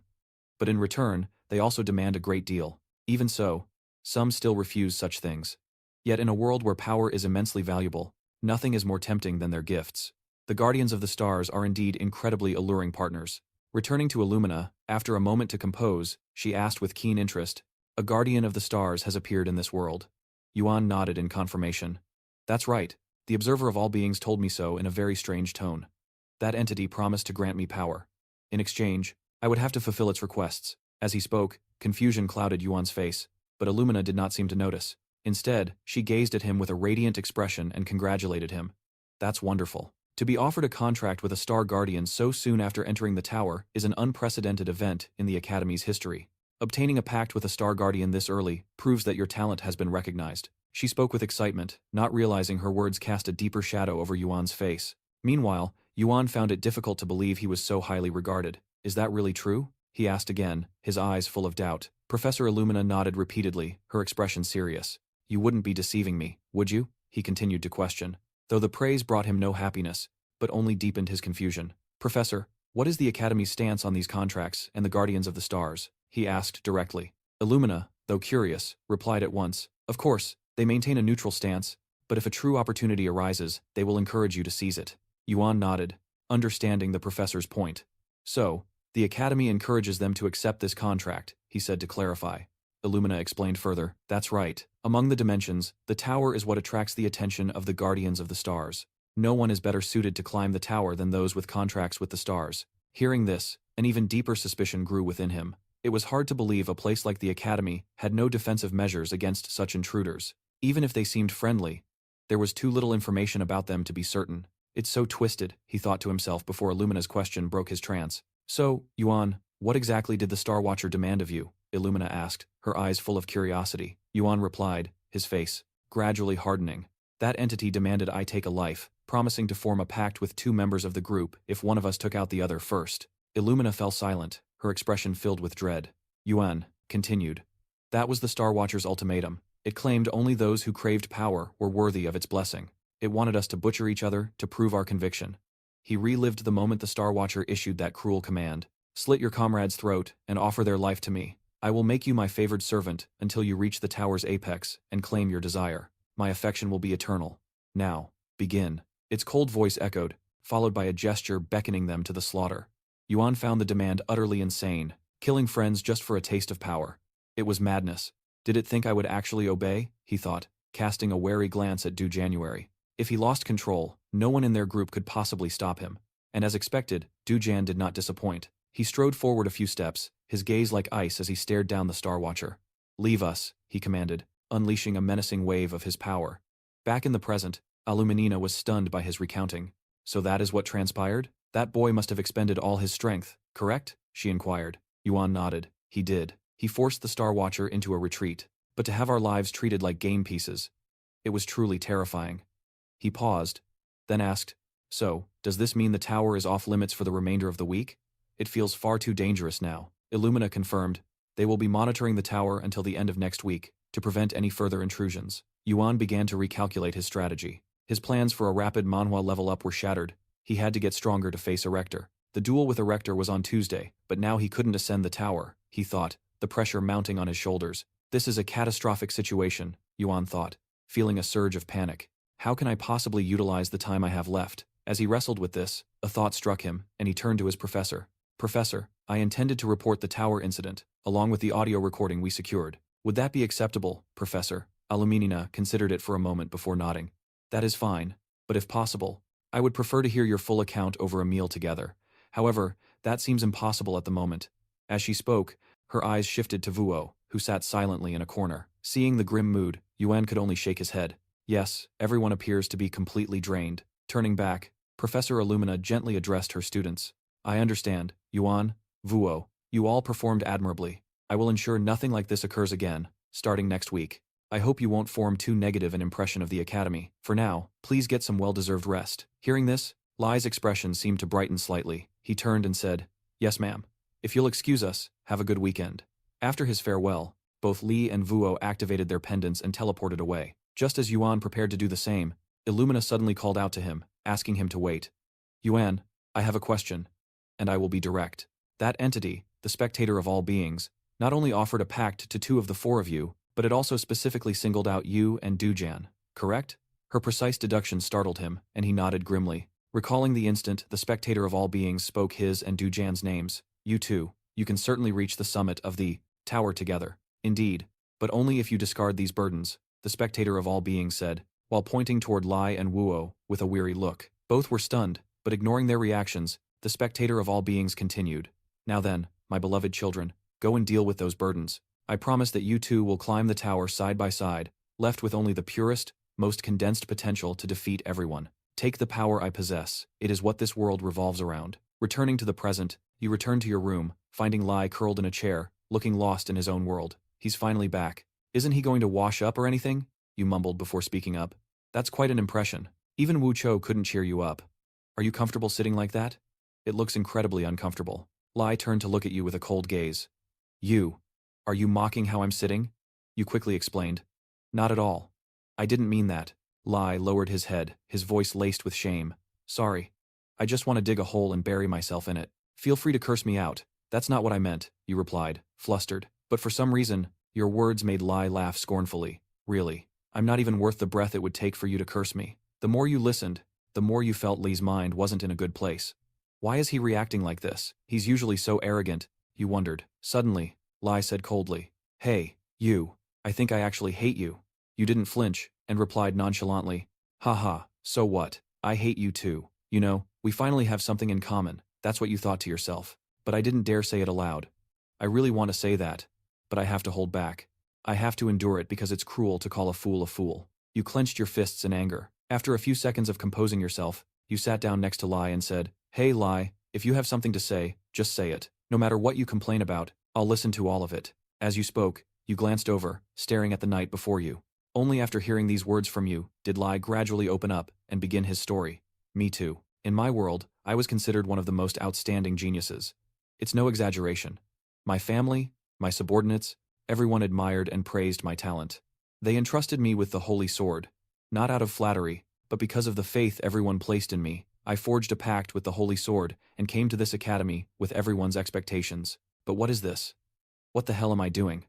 Why did it treat me like a useless burden? As he spoke, Li's mental state seemed to fracture, prompting you to quickly try to comfort him. Hey, Lai, don't pay any attention to the words of that sacred being or whatever. They're not worth your time. Before you could finish, Lai cut you off. Whether it's a sacred being or not, you can say that because you're the chosen one. But I'm different.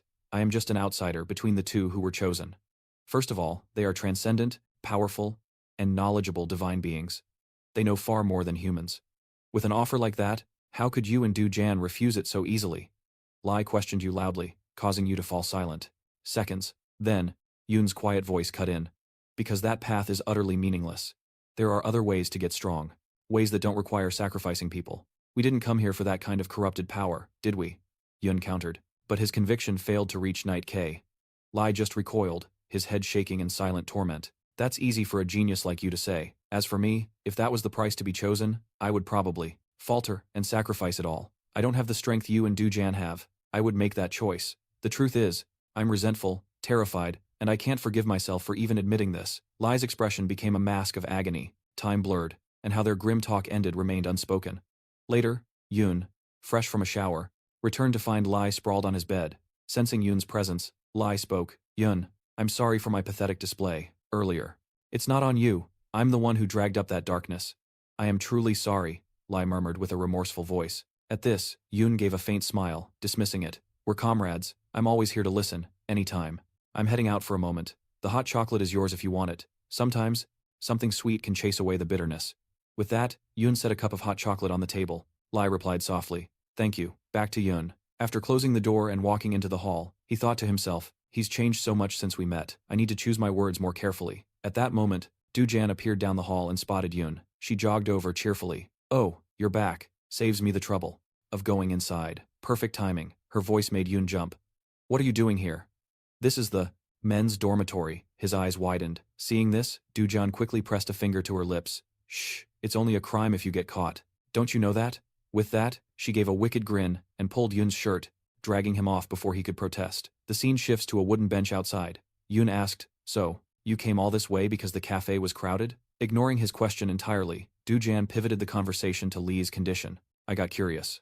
So, how's your dead weight? Is he holding up?" In response, the main character's voice dripped with annoyance. "Seriously? Dead weight? Why do you keep saying that?" Hearing this, Du-jan scoffed. "Am I wrong? He's just a brute who swings his sword blindly. A pathetic, talentless fool who can't adapt, correct?" Lai is not talentless. His swordsmanship is exceptional, and he has many other abilities, Yoon retorted, defending his roommate. But Du-jan had already dissected the core of the knight's abilities. "The problem is, all of that is the sword's power. You know it too. His immense physical strength, his sharp combat instincts, his special abilities, it's not a real manhwa level up. Without the sword, he's nothing. A complete nobody. He can't even read the situation. At every critical moment, he panics, gets himself captured, and becomes a total liability." The swordswoman listed each flaw, making Yoon just rub his forehead in frustration, cutting her off. "All right, I get it. Enough. If I keep listening, this debate will take all night. Lifetime."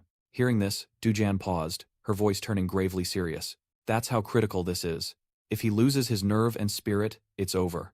There is no reason for us to travel together anymore." The monster was already weakened. If he had just kept quiet, she wouldn't have said another word. But her meaning was clear enough.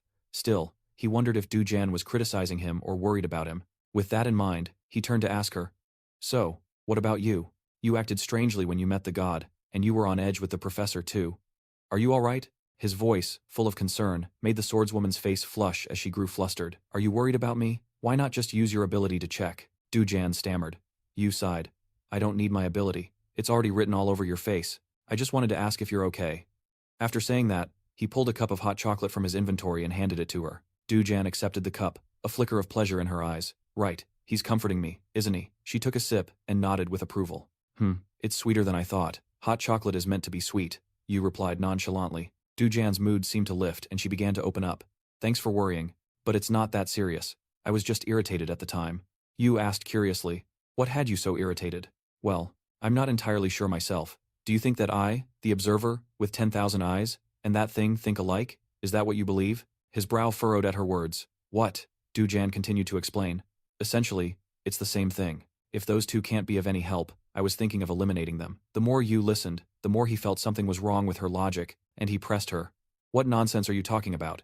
Du-jan's expression turned to ice. "That's why I'm irritated. If I were more ruthless, I would have only brought along those with potential. If I were truly committed, even without killing them directly, I could have indirectly ensured their deaths through my own indifference." "Perhaps I was wrong to agree with that method," Du-jan said in a bitter tone. Meanwhile, our protagonist just took a quiet sip of his hot chocolate before asking again, "Is that so?" "That's right," Du-jan replied calmly. "So that means you're just being foolish, right?" His teasing tone made the swordswoman's face flush red with anger, and she turned away, muttering, "I share my deepest thoughts, and this is the reaction I get." "Huh?" Then she spun back and demanded, "Do you really think those two have talent?" Yu looked straight into Du-jan's eyes, his own full of confidence. "Of course, no matter how great the artifact is, if they lacked talent, they couldn't have come this far. Lai has a natural gift for the sword, but he's too reliant on the holy blade, making it hard for him to adapt to the variables in a fight. As for Vuo, she possesses an incredible physique and potential, but is held back by her own mentality. If they can cover for each other and conquer their weaknesses, their talent will be a true ***, Manhwa level up, ***, that will far exceed anything we can imagine." Yu smiled as he finished his assessment. His words sent the white-haired girl into deep thought, she considered. While her trust in them was far from absolute, she decided to gamble on Yu. "Fine,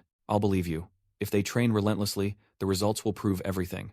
At this, Yu's eyes lit up with triumph. "So, you are willing to help them? As you said, if they conquer their weakness and grow, I'll concede you were right. But if the results fall short, you will bear the consequences," she declared while locking eyes with Yu, unsettling him. Before he could respond, Du-jan pressed on, You have made me suspend my judgment to waste time on these fools. Consider this. I'll see you then. Bring those two brats tomorrow at dawn." With that, she vanished, leaving you stunned. Time passed, and the next morning, the ordeal began. Lai and Dujan clashed bare-handed, their strikes tearing through the air, echoing all around. The outcome was predictable. Lai was utterly dominated, his fists failing to even graze Dujan, as she sent him hurtling toward you with a single blow. "Hey you!" Lai cried out feebly, as if giving his last words. "What is it? I'm right here." Yu scrambled to his side. Lai glared at him, full of resentment. "You said you'd teach me, so why am I the only one taking a beating?" "Well, about that," Yu faltered, failing to find a real explanation. Before he could invent an excuse, Dujan advanced, slamming her foot on the ground and roaring, "Pathetic. This is body conditioning. This method is perfectly standard. You're not the type to learn by observation like you, so quit whining and get up." Lai shakily reached for his sword, whimpering, "My sword. Give me my sword." "Absolutely not. Until you can fight without it, you are not getting it back. This is just like the tower." Dujan's blunt refusal made the young knight Leah's eyes widen in disbelief. "But I am a swordsman. To take a swordsman's blade? How is that remotely logical at all?" Dujan glared at him as if he were a complete moron. "If you lose your blade, do you just lie down and die?" Lai retorted instantly, "No, I would never lose it." His evasiveness only enraged Dujan further. "So, you want your blade back to face me? I guarantee you'll lose it within 3 seconds. Her potent declaration left Lai speechless, only muttering in despair. "But without my sword, I..." Sensing the crisis, Yu intervened to encourage Lai. "This regimen is to force your growth. Something Du and I agreed upon. Trust us this once, and train without your blade. It is all for your own good." Yu's sincere plea seemed to reach Li, slowly rekindling his resolve. "If Yu has a plan, there must be a reason. I understand. I'll trust you and try it this time."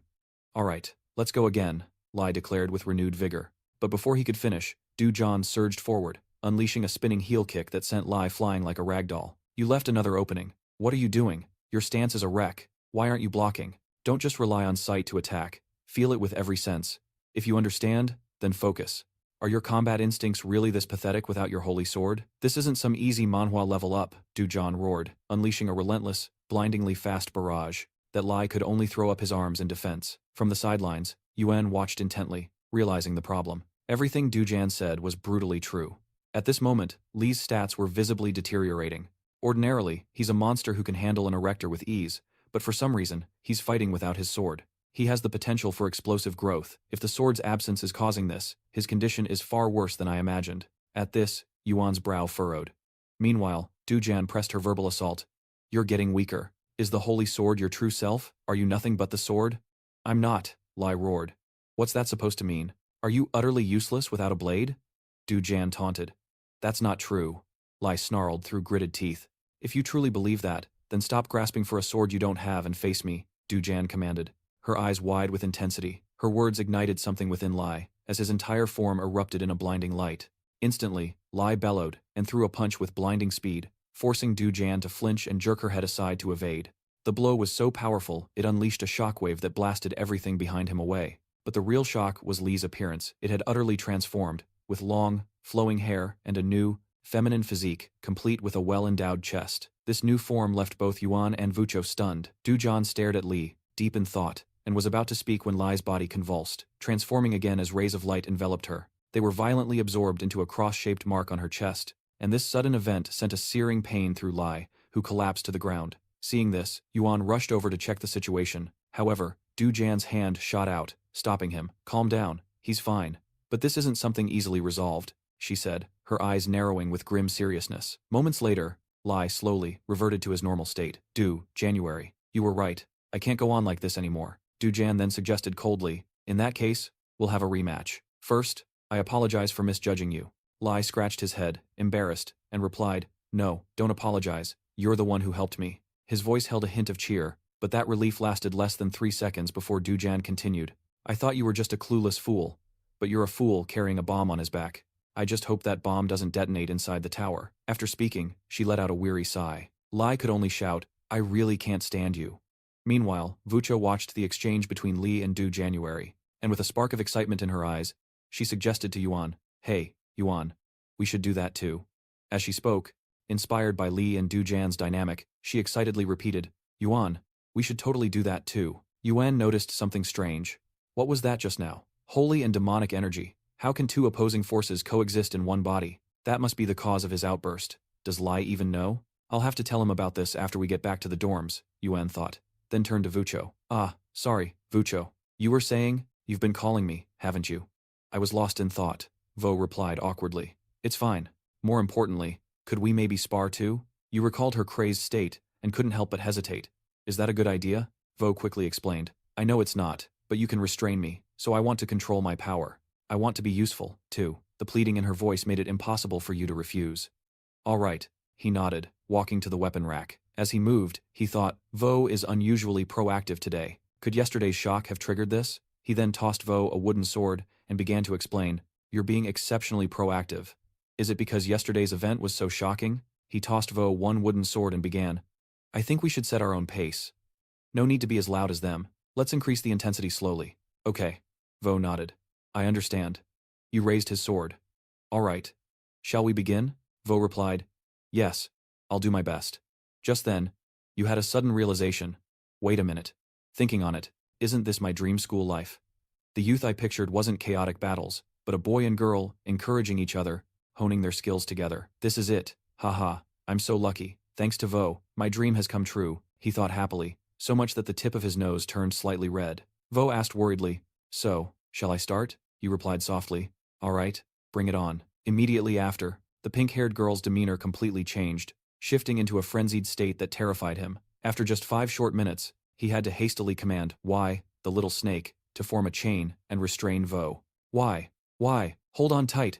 Don't let go no matter what happens, he exclaimed in a panic. It happened fast as the chain gradually absorbed mana from Vo's body, allowing her consciousness to slowly surface. Are you awake now? Yu asked, his eyes welling with tears. Seeing his expression, Vo realized things hadn't gone smoothly. She covered her mouth and asked, Are you okay? Are you hurt? How many times has this happened? Yu, looking completely drained, answered, I lost count, but it had to be more than 10 times. It's okay. My limbs are still intact. Hearing this, Vo could only cry, blaming herself. I'm so sorry. It's because of me that you have to suffer this way. The corners of her eyes were wet, looking truly pitiful. You couldn't bear it, and patted her head comfortingly. It's really okay. I promised I would help you, and I was prepared for this, so please don't be sad anymore. His warm voice made Vo's face blush. However, that sweet moment was shattered by Dojan's shout, startling them both as if they'd been caught red-handed. Haha, while I'm over here training my butt off, you're flirting with a beast, you do, John said, dragging a limp body behind her towards them. You quickly retorted, What flirting? Can't you see I almost died just now? Dujan looked unconvinced, whispering sweet nothings to an innocent beast. Her voice was full of discontent, and Vo quickly explained, That's not it. He was just worried about me.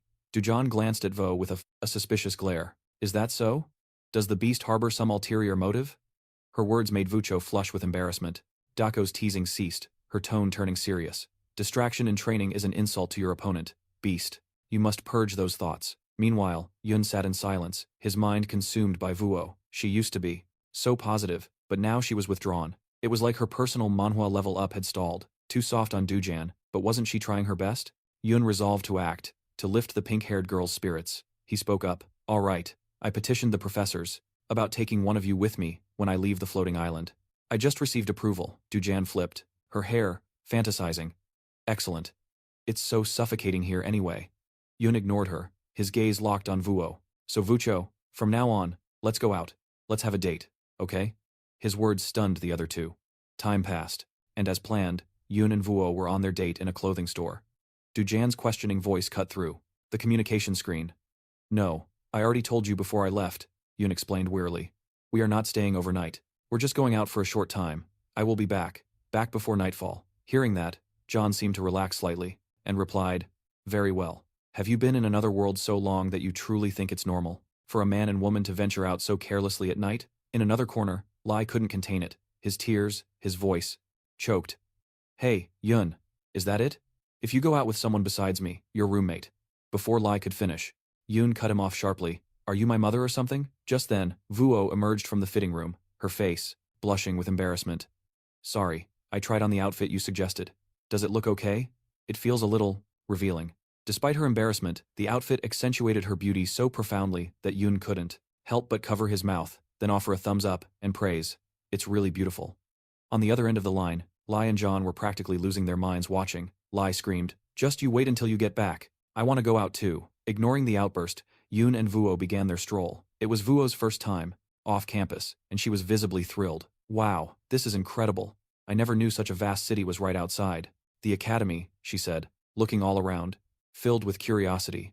Yoon offered a gentle smile and a nod. Incredible, isn't it? I've only been to the city outskirts twice myself. Let's walk around. There are shops, and a shopping district over there. Yeah, okay, Vuo agreed, hurrying to follow Yoon. However, she soon realized she was being swallowed by the crowd. At this rate, I'll lose sight of him, she thought, hastily reaching out her hand. Fortunately, Yoon sensed her distress and quickly grabbed her wrist, his voice apologetic. Oh gosh, are you all right? I'm sorry. I forgot this was your first time in a place like this. It's okay, I'm fine, Vucho said, shaking her head. At this, Yoon gently took her small hand, suggesting, the shopping area has a lot of people, so let's hold hands from now on. After saying that, he turned his face away, as if to hide his own blushing face.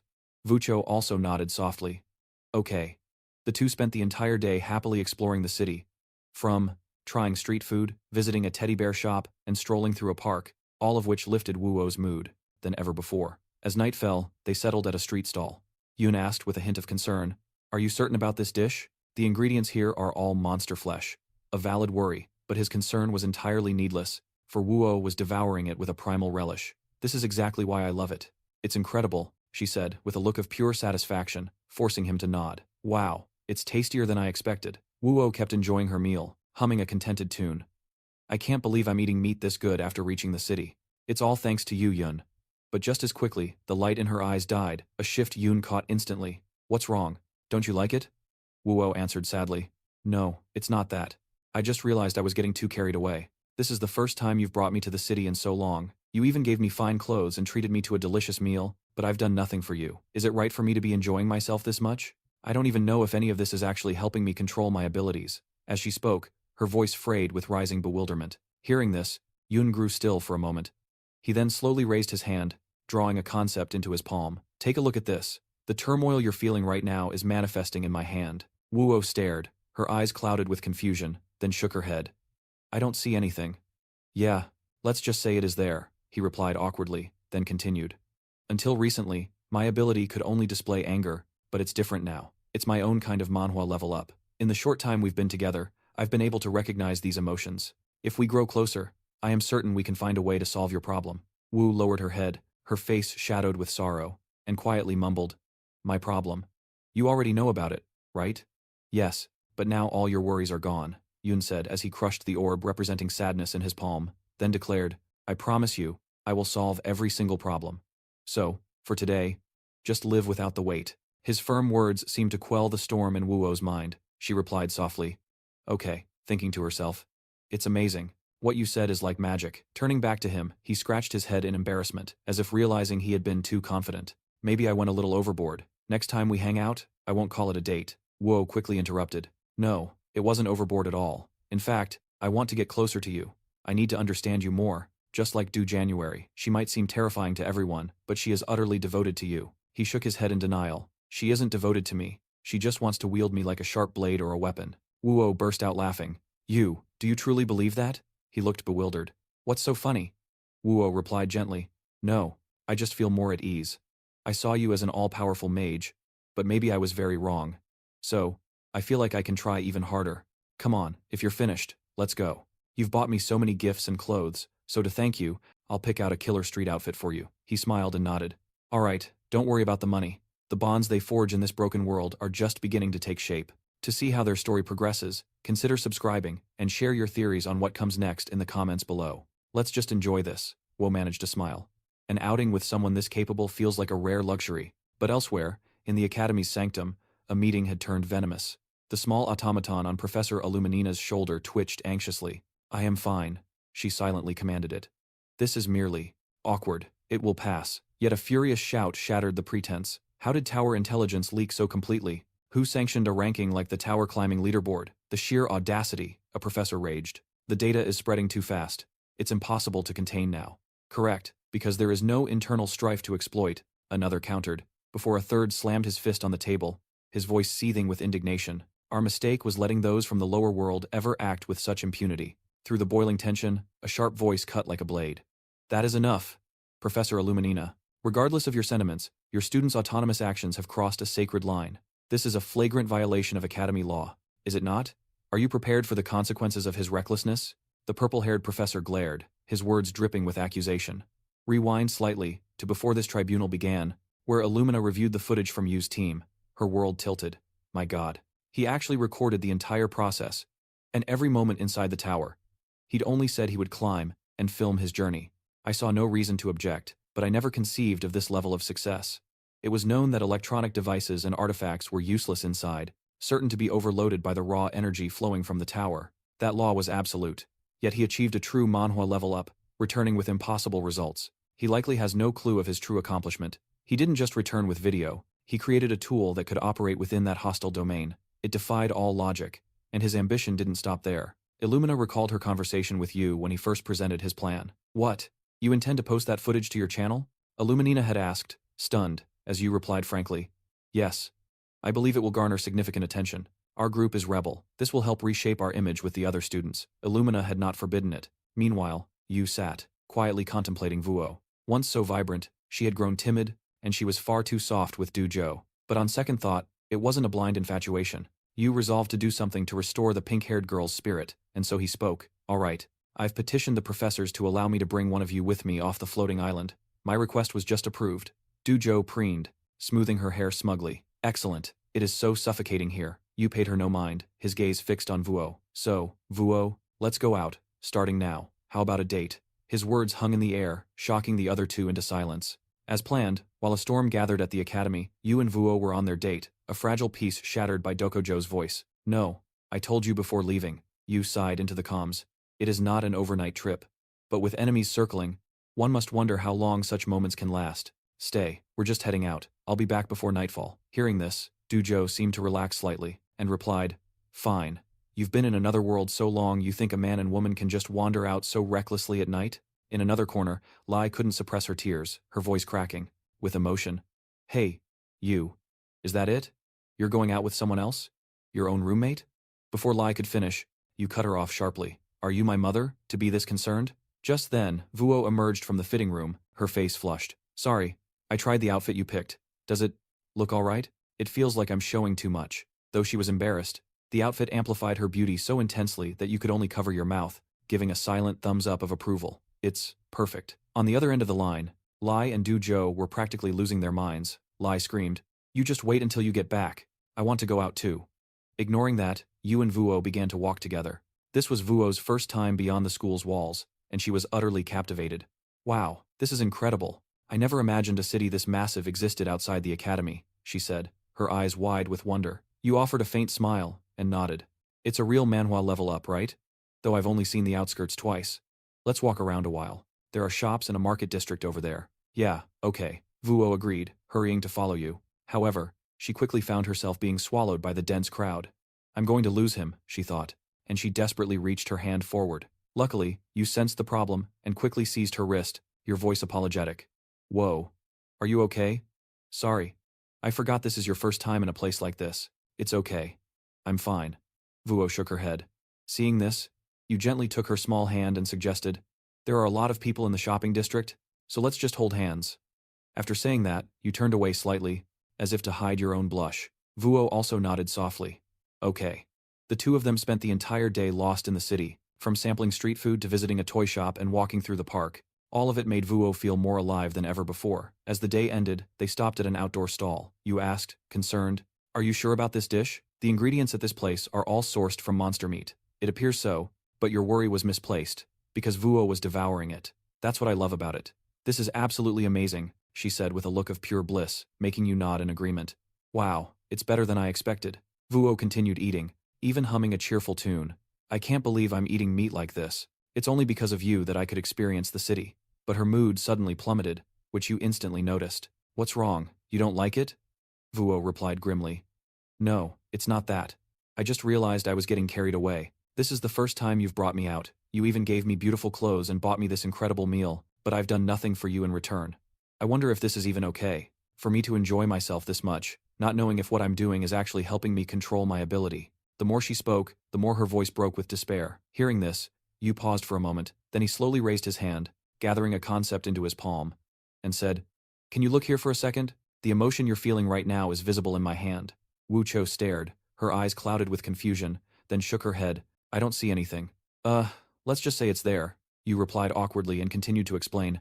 "Until recently, my ability could only manifest anger, but now it's different. Though we've only spent a short time together, I've become able to recognize these emotions. If we get closer, I am sure we will find a way to solve your problem." Wu Cho lowered her head, her face tinged with sadness, and murmured softly, "My problem. You already knew, didn't you?" "Yes, but now all your worries are gone," Yu said as he crushed the orb representing her sadness in his palm. Then he affirmed, "I promise you, I will solve all your troubles.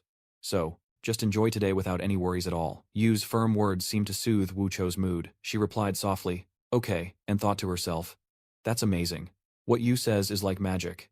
About that, he scratched his head shyly, as if realizing he had been too confident. "Maybe I went a bit overboard. Next time we go out, I won't call it a date anymore." Wu Cho quickly interrupted, "No, it's not overboard at all. In fact, I want to get closer to you. I want to understand you more. Just like Do January, she seems a bit scary to everyone, but she really likes you." Yu shook his head in denial. "She doesn't like me. She just wants to possess me like a sharp blade or a weapon." Wu Cho burst out laughing. "Haha. Do you really think so?" Yu looked bewildered. "What's so funny?" Wu replied gently. "No, I just feel more at ease. I used to think you were an all-powerful mage, but maybe I was very wrong.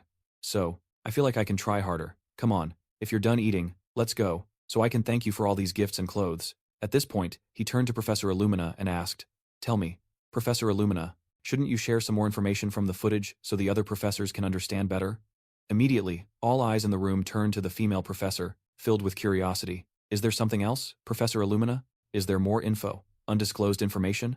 Faced with this sudden turn in the conversation, Illumina's expression grew bewildered. She was at a loss for words. What? What was that? Sho watched her confused expression, his eyes flashing with a hint of surprise, then explained, Perhaps Professor Illumina isn't aware of this. Then let me tell you, Ban Yu and his classmates are the only ones among the tower climbers to be chosen by the Guardians." This piece of information that was just revealed made all the professors in the room lose their composure. Professor Thalia even stood up abruptly from her chair and asked again, "Oh, the one who climbed the tower for the first time yesterday, he was chosen by a constellation." Before Co could answer, Professor Illumina quickly interjected, "Vice Chairman, connecting with a constellation is a student's personal achievement. If you speak so carelessly," but Sayo's voice sliced through her words, sharp and final, "then answer me truthfully. This is a command from me in my capacity as Vice Chairman. Did Banu and the others seal a pact with a constellation?" Confronted by his authority, since this was an order from a superior, Illumina was forced to confess whether she desired to or not. "No, neither Banu nor the other students have signed a pact with a constellation." Co processed her answer, his expression hardening with grim contemplation. "So, they refused. As I suspected, they are not ordinary. It must have been incredibly difficult to assert their will under pressure from the constellations." With a sharp clap, his decision was forged. "In that case, very well. I will permit Banu and all the 11th grade students to attend my special lecture." His decree immediately ignited dissent among the professors in the room. "What? Wait a moment, Vice Chairman. Didn't you just confirm that none of them signed a pact with a constellation? So why is he granted this privilege?" Hearing this, Co seemed utterly weary as he explained to the fools around him. "Professors, the important thing isn't whether they sealed a pact, but that they were chosen times by a constellation. Being marked by a constellation is already proof of their superiority. Since they refused, other constellations will surely notice them. Aren't they precisely the talent that needs a proper Manhwa level up? I am the professor who guides students chosen by the stars. If Banyu has been chosen by a constellation, then he is also my student. Do you understand?" As he spoke, his eyes flashed, his gaze sweeping across the room, releasing a palpable pressure that crushed all dissent into forced agreement. "Yes, sir," the group replied weakly. Seeing their submission, Co continued. "Then we will address the leak of the tower's internal feed. There is nothing the school can, or will, do to punish that student. As for his abilities, individual inquiries will be permitted. But if, in the process, we find that anyone has pressured the student or caused him any disadvantage, the one involved, professor or student, will be expelled from this academy. Everyone, remember this." With that, this meeting is concluded. I hope you all have a productive week. With those words, the smiling vice chairman exited the meeting room while Professor Illumina finally grasped the entire situation. "Now I understand. This meeting wasn't to decide on a punishment. The vice chairman's true intent. It was the chairman's will. This is the chairman's warning, delivered through the vice chairman. Do not touch Ban Yuan." What a relief. I never thought he had earned so much of the chairman's favor. I don't need to worry anymore. Thinking this, Professor Illumina let out a deep sigh, while for some reason, Professor C suddenly approached the beautiful professor and suggested, Professor Illumina, what do you say? Shall we have a drink? I would like to celebrate your student's success with you. In response, the small robot shot him a venomous glare, its silent fury asking how he dared after siding against her. Professor into a corner, and now, he has the gall to ask her for a drink. Beside him, Illumina also glared at him with eyes that saw through his facade, and promptly left the meeting without a word. Witnessing this, a few other male professors could only manage a forced smile and console C. Haha, looks like she shot you down. Professor C, come have a drink with us instead. Time passed quickly, bringing the next day. The scene shifts to the cafeteria where, for some reason, Yuan was utterly swarmed by a massive crowd of students. Everyone wanted a piece of him. You're B. Yuan, correct? I'm Mira from the Hater World. Are you interested in our student council? Yuan, can we talk for a moment? My name's Eureka. Are you truly from that monolith secondary world? Hey, are you listening? I'm asking you out. Let's meet tonight, okay? Should I put this in my diary? The student council always welcomes talented individuals like yourself. An onslaught of questions assailed him, leaving Yuan with a completely baffled look on his face. He had no idea how to even begin to react. Observing the scene before her, Dujo couldn't help but ask, what in the world? Why is it so packed over there? To explain, L spoke up, his voice dripping with pride. You recall that channel we made, right? It's exploded. After the tower climbing video, our subscriber count blasted past 2 million, and the tower clip itself has hit 5 million views. It's like a real-life manhwa level up. Everyone in the academy has seen it. Lost in thought, Dujo mused to herself, watching Yuan get mobbed by everyone. To be honest, compared to his raw power, I never thought filming would be so impactful. But seeing everyone's reaction, the vision and talent of Banu are truly something to respect. Time passed, and Yuan finally escaped the horde, collapsing wearily at a table and venting to his friends. My god, it's only Monday morning, and it's already this chaotic. Across from him, Vuo smiled and offered praise. You handled that well, Yuan. Lie didn't waste the chance to jab him. Well, look at you, Mr. Popular, soaking it all in? Yuan shot back with a sarcastic grin. I suppose it beats being dragged into controversy for merely breathing. Then a thought struck him, and he turned to Lai. Oh, hey, you have a ton of fans. If someone wants to talk, maybe try being a little nicer. They mentioned they're too terrified to even approach you. Lai smiled serenely. If their intentions are pure, there is no issue. However, not everyone was part of Yuan's new fan club. A few began to mutter venomous remarks. How pathetic.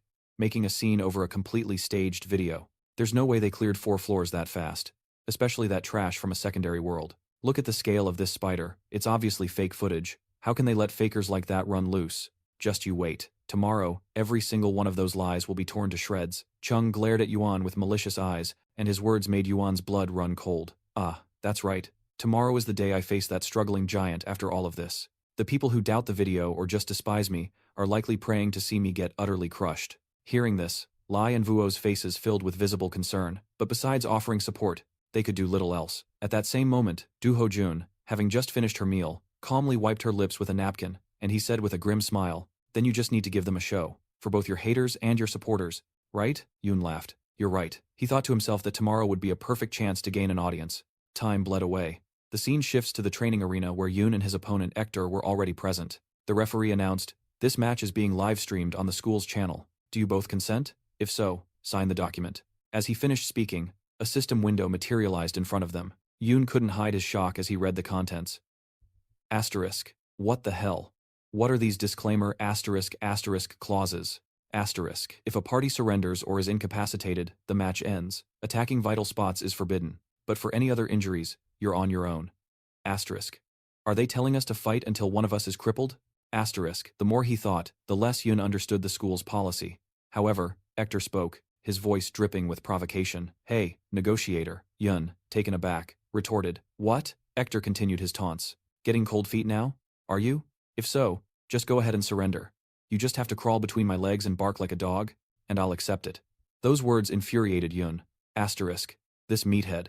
What the hell is he even asterisk spouting? Asterisk. In the surrounding area, the thugs Lai had humbled were already running their mouths. That lowly commoner has the nerve to cause a scene. Hector, tear that guy to pieces. In another corner, Optima watched from the stands with a pensive expression. Unaware, Du Hojun turned to her friend Lee, who was also live streaming, and asked, how are the reactions? Hearing her, Lai replied with a stiff face. Live viewers just passed 10,000, but most of them are cursing out Yun. Seeing the situation, Vuo worriedly said, everyone is targeting Yun, it's so unfair. Meanwhile, Du Hojun didn't seem to take the issue seriously. She casually thought, asterisk. This isn't surprising at all. The number of asterisk people who support us can be counted on one hand, so this reaction was expected. With so many *** people watching, Yoon has no choice but to prove himself. This is his moment for a real manhwa level up.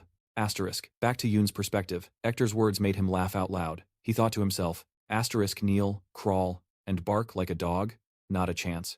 I never thought I'd hear a line like *** that outside of some third-rate novel. Yoon felt that if he didn't respond to this fool, it would eat at him. Hey, did you practice that provocation just for me? That line sounded pretty good, but do you have the strength to back it up? Hector replied from across the arena, his face a mask of defiance. I wonder how long you can maintain that composure. Yoon shrugged, turning away as he said, whether I'm calm or not, just come over here and find out. Saying that, he drew a sword from his inventory and made a taunting gesture at Hector. This action made him grit his teeth, a furious growl escaping as his blood boiled with the desire to crush Yoon. Immediately, he yelled at the referee, Professor June, start the match. Let me end him. Tear that bastard to shreds. Now. His venomous tone made the professor beside him break out in a cold sweat, and he hastily complied. Very well. Class 1's Erector versus Class 11's Ban Uni. Let the match begin. As soon as the words were spoken, Erector surged forward without hesitation to attack. First, he balled his hand into a fist, swinging his colossal arm like a sledgehammer straight at Yoon. Die! He bellowed, as if to send Yoon straight to the afterlife with a single blow. Meanwhile, Yoon calmly observed, thinking to himself, you seem a bit overconfident, aren't you? But being that slow, what could you possibly do to me? He took a small step back, twisting his body to evade Erector's attack. At the same time, his sword struck Erector square in the face, snapping his head to the side, dragging his massive body along with it as he collapsed to the ground. Facing a boulder like him, the key was the movement technique he learned, a true manhwa level up. Yoon recalled the memory of the night after his date with Vuo in the Class 11 training room, when Ho-Jan began to instruct him. Her voice echoed in his mind. But before you can use this technique, it takes much trial and error. Otherwise, it's nothing more than a half-baked skill. When facing a new opponent or a new attack, you must rely on your wits. You might feel a little overwhelmed, but you must calmly observe your opponent's actions. To master it, you must practice so that you can use the movement method at any time. With this staff, I will attack you with different speeds and forms, each with a different intent. If you can counterattack even just one time, you pass. Faced with Ho-Jan's sharp voice, Yoon trembled like a newborn lamb, tears even welling in his eyes. Back in the present, Yoon observed and analyzed intently. That stupid boulder can't even touch me. If he keeps up these useless attacks, he's bound to show an opening soon. On the other side, Erector still hadn't collected himself. How did I even get hit? Wait, what just happened? A sudden scream erupted from Erector. But as the sound left his throat, the rocky skin on his face suddenly cracked open, causing him to clutch it and howl in agony. Yoon watched this, nodding in satisfaction. It seems my technique is quite effective. Before I attacked, I infused wave energy into my blade. A body as hard as rock, like yours, conducts this energy perfectly, which is why you're in so much pain. In response to Yoon's explanation was Erector's crazed glare. He roared like a wild beast. How dare you harm my body? Yoon turned back, looking coldly at the screaming Erector before slowly walking towards him, remarking, Excuse me, but could you stop whining and attack me? If you don't want more pain, just give up now. Erector, arrogant and foolish. How could he possibly endure such taunts? His entire body trembled with rage. Suddenly, without any warning, he swung his gigantic arm toward Yoon to grab him. However, with his sluggish speed, how could he ever hope to touch Yoon? With just a light leap, Yoon easily dodged the attack. This only made Erector even more furious. You, a lowlife from an inferior dimension, dare to look down on me? His eyes turned as black as ink, and from his mouth, and the cracks on his head, white smoke billowed out endlessly. Next, he unleashed a skill that made his massive hands swell even larger than me. I will absolutely kill you, Erector roared, raising his fist high before crashing it down. The raw impact shook the entire arena, but making his arm larger only made him slower. This attack posed no threat to Yan at all. He even smirked inwardly. How foolish. After a blow that powerful misses, you should try a new approach. If you just keep using the same useless move, I'll be forced to end this quickly. Oblivious to Yan's thoughts, Erector was completely unhinged. He charged, attacking wildly without a plan, as Yan moved with fluid grace, channeling energy into his blade. Just as Erector's colossal hand crashed down, Yan's sword arced up and met the stone arm. A single slash sent countless fractures across the massive limb, making Erector howl like a beast in pain. Elsewhere, Vice Principal Zhou watched from his office. He chuckled softly, shaking his head. What a meaningless match. It wasn't just him. Even Yan's detractors were now flooding the comments with question marks in the chat, which left Lai immensely satisfied. Haha, even seeing it with their own eyes, they probably can't believe it, Vo added excitedly. Exactly. Compared to when he first arrived, Yan is now unbelievably powerful. The thugs Lee had previously humbled were now just scratching their heads, baffled by the outcome. Is this real? How was Erector beaten the moment it started? And lost to a kid from a lower world? Could those skills shown on that channel have been real? They wondered with doubt. Meanwhile, Professor June, the referee, was stunned by the scene. He thought to himself, what the hell is this? Just 1 week ago, he wasn't this strong. It's like a real-life manhwa level up. What happened in those few days? Before his very eyes, Yan now radiated a brilliant golden aura, exuding an immense power. However, before he could look closer, an urgent message from the professor's council flashed. Turning back to Yan, he saw Erector motionless on the floor, his body riddled with wounds. Yan wondered to himself, what now? Attacking someone this injured and immobile. It's just cowardly. Get up and fight. But before Yan could think more, Professor June raised a hand to intervene. That's enough. Stop now. By the supervising professor's decision, we declare Erector is unable to continue the fight. For the safety of both fighters, this match ends now. The announcement left both Yan and Erector stunned, especially Yan. He felt something was wrong with stopping the match at such a critical moment. What are they talking about? If I were the one injured, they wouldn't have done a thing, Yan thought, with a sneer before calling out, Professor June, please wait. But Professor June immediately cut him off. You have no right to object, Yan. This match is over. Leave the arena. His commanding tone left Yan gritting his teeth in frustration. Though unwilling, he couldn't defy the professor's counsel. Yan turned and walked off, thinking, the match ended with no winner. How irritating. But at least I didn't lose, so I can accept that. Just then, Professor June's panicked shout echoed. Wait, Yuan, don't move. You can't fight anymore. The match is over. At that moment, Yuan turned to see Hector, his body riddled with wounds, trembling as he struggled to his feet. He roared, Who says it's over? You want me to kneel to a low-worlder and suffer this shame? You bastard. I'll end you. With that, he activated a skill, his right arm swelling grotesquely like a cannon, and charged at Yuan, the floor cracking beneath his feet. Meanwhile, Professor June could only stand behind, shouting helplessly, Stop! Hector, get out of the way, Ban Yuan. Being treated so unfairly had already enraged Yuan, and now Hector was foolishly charging in again. Yuan decided he would not hold back. He drew a sword from his inventory, muttering, Dodge? Why would I dodge? He's trying to kill me, Hector. I'm sure he heard the warning, correct? If his opponent is from a lower world, he thinks the rules don't apply? The professors pushed for the match, ended it on a whim, and now this guy is acting a fool for his pride. The way this place operates is infuriating. At that thought, Yuan's eyes turned to ice. He swung his sword in a flash, and instantly, Hector's right arm was severed, flying through the air. Hector's eyes widened in utter shock. Then, he clutched his stump, screaming in pure agony. In the stands, every student's jaw dropped, unable to believe their eyes. Professor June rushed over, attempting to calm him. Calm down, Hector. Your arm can be reattached. I will take you to the infirmary immediately. As he spoke, he hastily operated his system window. At that very moment, Yuan suddenly received a startling notification from his system. System notification.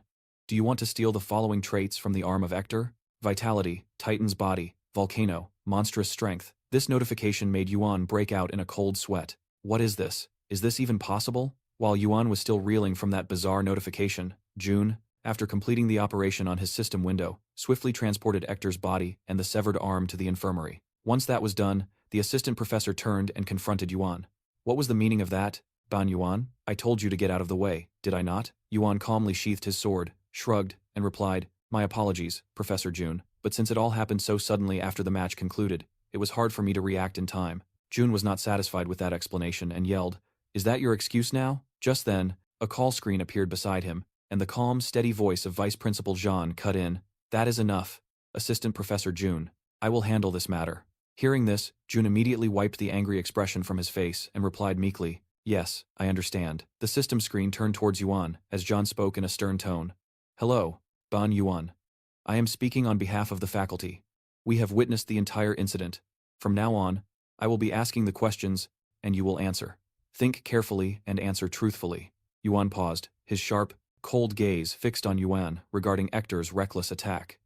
You surely cannot say you were unable to dodge it, can you? With your skills, dodging would have been easy. The power gap between you two was so vast that the faculty council decided to end the match. So, give us an answer we can accept. Why didn't you dodge that attack, Ban Yuan? The pressure from Zan's question was suffocating. Yuan didn't answer immediately, his mind racing to find a path. Though I've mastered wielding words, I never considered their soul a completely new way to manhwa level up. Yuan felt the immense pressure, a cold dread creeping in. Just who on earth is this person? He wondered. Yuan then spoke up. As everyone surmised, I didn't dodge Ector's attack. I chose to counter because I saw that a student who dares disrespect the professor's authority, and even revels in it, deserves to face consequences. Sun asked in surprise. The authority of the professors, you say? Yuan nodded. That's precisely right. Furthermore, in an official match where rules must be strictly adhered to, I wanted to make it absolutely clear that no student should dare disregard the rules or think they can get away with cheap-shotting an opponent without punishment. Sun probed further. Why? Yuan calmly replied. Because many students and viewers from other dimensions were watching today's match. Ector deliberately ignored the announcement, ending the match, and continued his attack on me. If I had simply dodged passively, it would have sent a twisted message that when fighting students from so-called inferior dimensions, the rules don't need to be followed. Although the decision was made in a split second, I am certain my actions were entirely correct. I acted to uphold the Academy's code, Yuan replied with an incredibly calm and confident tone. His clever response, using the Academy's honor as a shield, made Vice Principal Sun smile to himself. Haha, what a clever answer. He knows full well that many people are listening and has turned a personal issue into a matter concerning the entire Academy. I can't refute that logic. But as he thought this, Sun's voice turned stern again. Student Ban Yuan, disregarding sparring regulations is indeed punishable. However, deciding who to punish is the responsibility of myself and the Academy, not a student like you. Is that not correct? Sun's words caused Yuan's expression to darken visibly. Nearby, Assistant Professor Run grinned smugly. Ha, serves you right. No matter how silver-tongued you are, you're up against the Vice Principal. You're finished, Ban Yuan. However, Yuan understood the situation perfectly. He had no path to defy the Vice Principal's authority, so he chose to concede. You are absolutely correct, Professor. If my actions inadvertently infringed upon the authority of the faculty, I sincerely apologize. Whatever happens, I am prepared to accept my punishment. Hearing this, Sun suddenly chuckled, his tone becoming much more relaxed. Haha, punishment you say? No, not at all. I never had any intention of discussing punishment. I was simply curious about your thought process. Saying this, Sun paused for a moment, his sharp gaze assessing Yuan. He's truly eloquent, and has an incredible determination to win the constellations over to his side. With that thought, Sun concluded the matter. In any case, the ultimate fault lies with Ector. He ignored the signal ending the match and still tried to attack you. Therefore, I will recognize Ban Yuan's actions as justifiable self-defense. In the stands, Lai and Vu Cho immediately began to react. Celebrate. Only Assistant Professor Run stood frozen, stammering, Professor, but what he did. Before he finished, Sun turned, his voice cutting like glass. Enough, Assistant Professor Run. Cease this shameful display. If you had stopped Ector from the beginning, before he lost all control, then today's incident might have been avoided. Yes, you also bear responsibility for this. Assistant Professor Run's face drained of color. He dared not utter another word. Sun concluded, reattaching Ector's arm is hardly an issue. So, we stop here. All students, please return to your seats and focus on the next activities. As for you, Yuan, your work is done. You may leave. Realizing he was being dismissed so easily, Yuan was stunned for a moment before quickly bowing and turning to leave. But just then, a whisper brushed his ear, a faint voice saying, So, we meet again. The statement sparked a chilling curiosity. He glanced at the screen behind him, then went to find his friends. Seeing Yuan's overwhelming victory over Ector, Li and Vuo cheered. You're back, welcome. That swordsmanship you used at the end was absolutely insane, Lai praised. Vuo, however, just let out a sigh of relief. More importantly, I'm just glad you're not hurt. Yuan nodded to them. You guys were here. Thanks for the support. Fighting those elite tower monsters really paid off, didn't it? Elsewhere, the swordswoman Ho Jan spoke, her voice cutting through. I enjoyed the match. You've grown stronger again, haven't you? How does this new power feel? Is it more useful? Hearing this, Yuan scratched his head and faced her. Thanks. It's because you often train me with those mysterious exercises of yours. But Ho Jan cut him off, her tone turning dead serious. Not that. That man's arm. You absorbed it, didn't you? Ho Jan's words made Yuan's expression harden as he recalled the final moments of the fight. He had decided to absorb the energy from Ector's arm, a pragmatic choice to seize an opportunity. First, Yuan made his choice and pressed the confirmation. Instantly, the system displayed a notification. Depriving life force, 22.9, body, 27.9, Titan 14, Volcano 14, super strength, 14. Giant and volcano are attributes that humans cannot possess. After reading it, Yuan was momentarily stunned. Back in reality, he admitted to them, I still can't control the attributes of living beings at will, but it seems I can deprive specific body parts by severing them. So, I chose to absorb the power from Ector's right arm, Yuan confessed, a grim look on his face. Seeing it, Ho Jan coldly prodded, Isn't that a good thing? Why do you look so drained of life? Yuan explained. At first, I was thrilled, like some kind of Manhwa level-up fantasy, but after a moment, I felt that something was deeply wrong. I took a human's arm, not a monster's. Being happy after severing someone's arm for power. It makes me feel corrupted. Yuan's voice grew quiet, filled with a deep sadness. This made Vuo visibly worried. However, Hojan immediately challenged him. What? What nonsense are you spouting? Hold your head high. He was the one who came for your life. An arm is the price he paid. You were the victor. He was the vanquished. The outcome is absolute. It doesn't matter who they are. If someone means to end you, you show no hesitation. Understand? Hojan's sharp words cut through Yuan's turmoil. His mind slowly cleared, and a soft chuckle escaped him as he nodded. Yeah, you're right. Haha. My apologies. I was overthinking things again. Seeing Yuan return to his senses, Hojan scoffed. Worrying about such things is a complete waste of energy. So, what if I went and politely requested an arm from each of those rumored special kids? What then? Take their power, spare their lives, but utterly shatter their spirits. Hearing this chilling intent, Yuan could only manage a strained smile. Haha, you're terrifying. Lai also shook his head, disapproving of Yuan's weakness. Don't worry, compared to H. John, you're still recognizably human. This provoked H. John, who glared at them both. Hey, what's that supposed to mean? Suddenly, a notification screen materialized before Yuan. He groaned. Oh, come on. What is it this time? His outburst drew the gazes of the other three. In front of Yuan was a summons for a class by Professor Zhou. A cold sweat broke out on his skin. Oh no. It's a mandatory supplementary course with no right to refuse. Professor Zhou's Babylon Constellation Seminar for final year students, from the 4th year and up. Professor Zhou's voice emanated from the screen. How to attract patronage from the constellations. How to negotiate contracts with greater skill. Essential knowledge and preparation to avoid a constellation's wrath. How to seamlessly change constellations, and so on. This course especially welcomes the participation of Class 11. Time passed, and Yuan's group began to move, but the surrounding students watched them with hostile eyes. Look, the underclassmen group is headed this way. Look at that guy, walking so smugly. It's a real eyesore, so damn irritating, one person muttered. However, another had a different take. You think so? Even as an underclassman, he's got potential, and his dueling was dangerously sharp. But why are they up here? This is the 4th year's floor, someone wondered aloud. Yeah, that's right. This floor only has Professor Zhou's lecture hall. Back with Yuan, the protagonist noticed his friends were silent amidst the whispers. To break the tense atmosphere, he spoke. Have I ever told you this? In my world, there's a saying, the more you're cursed, the longer you'll live.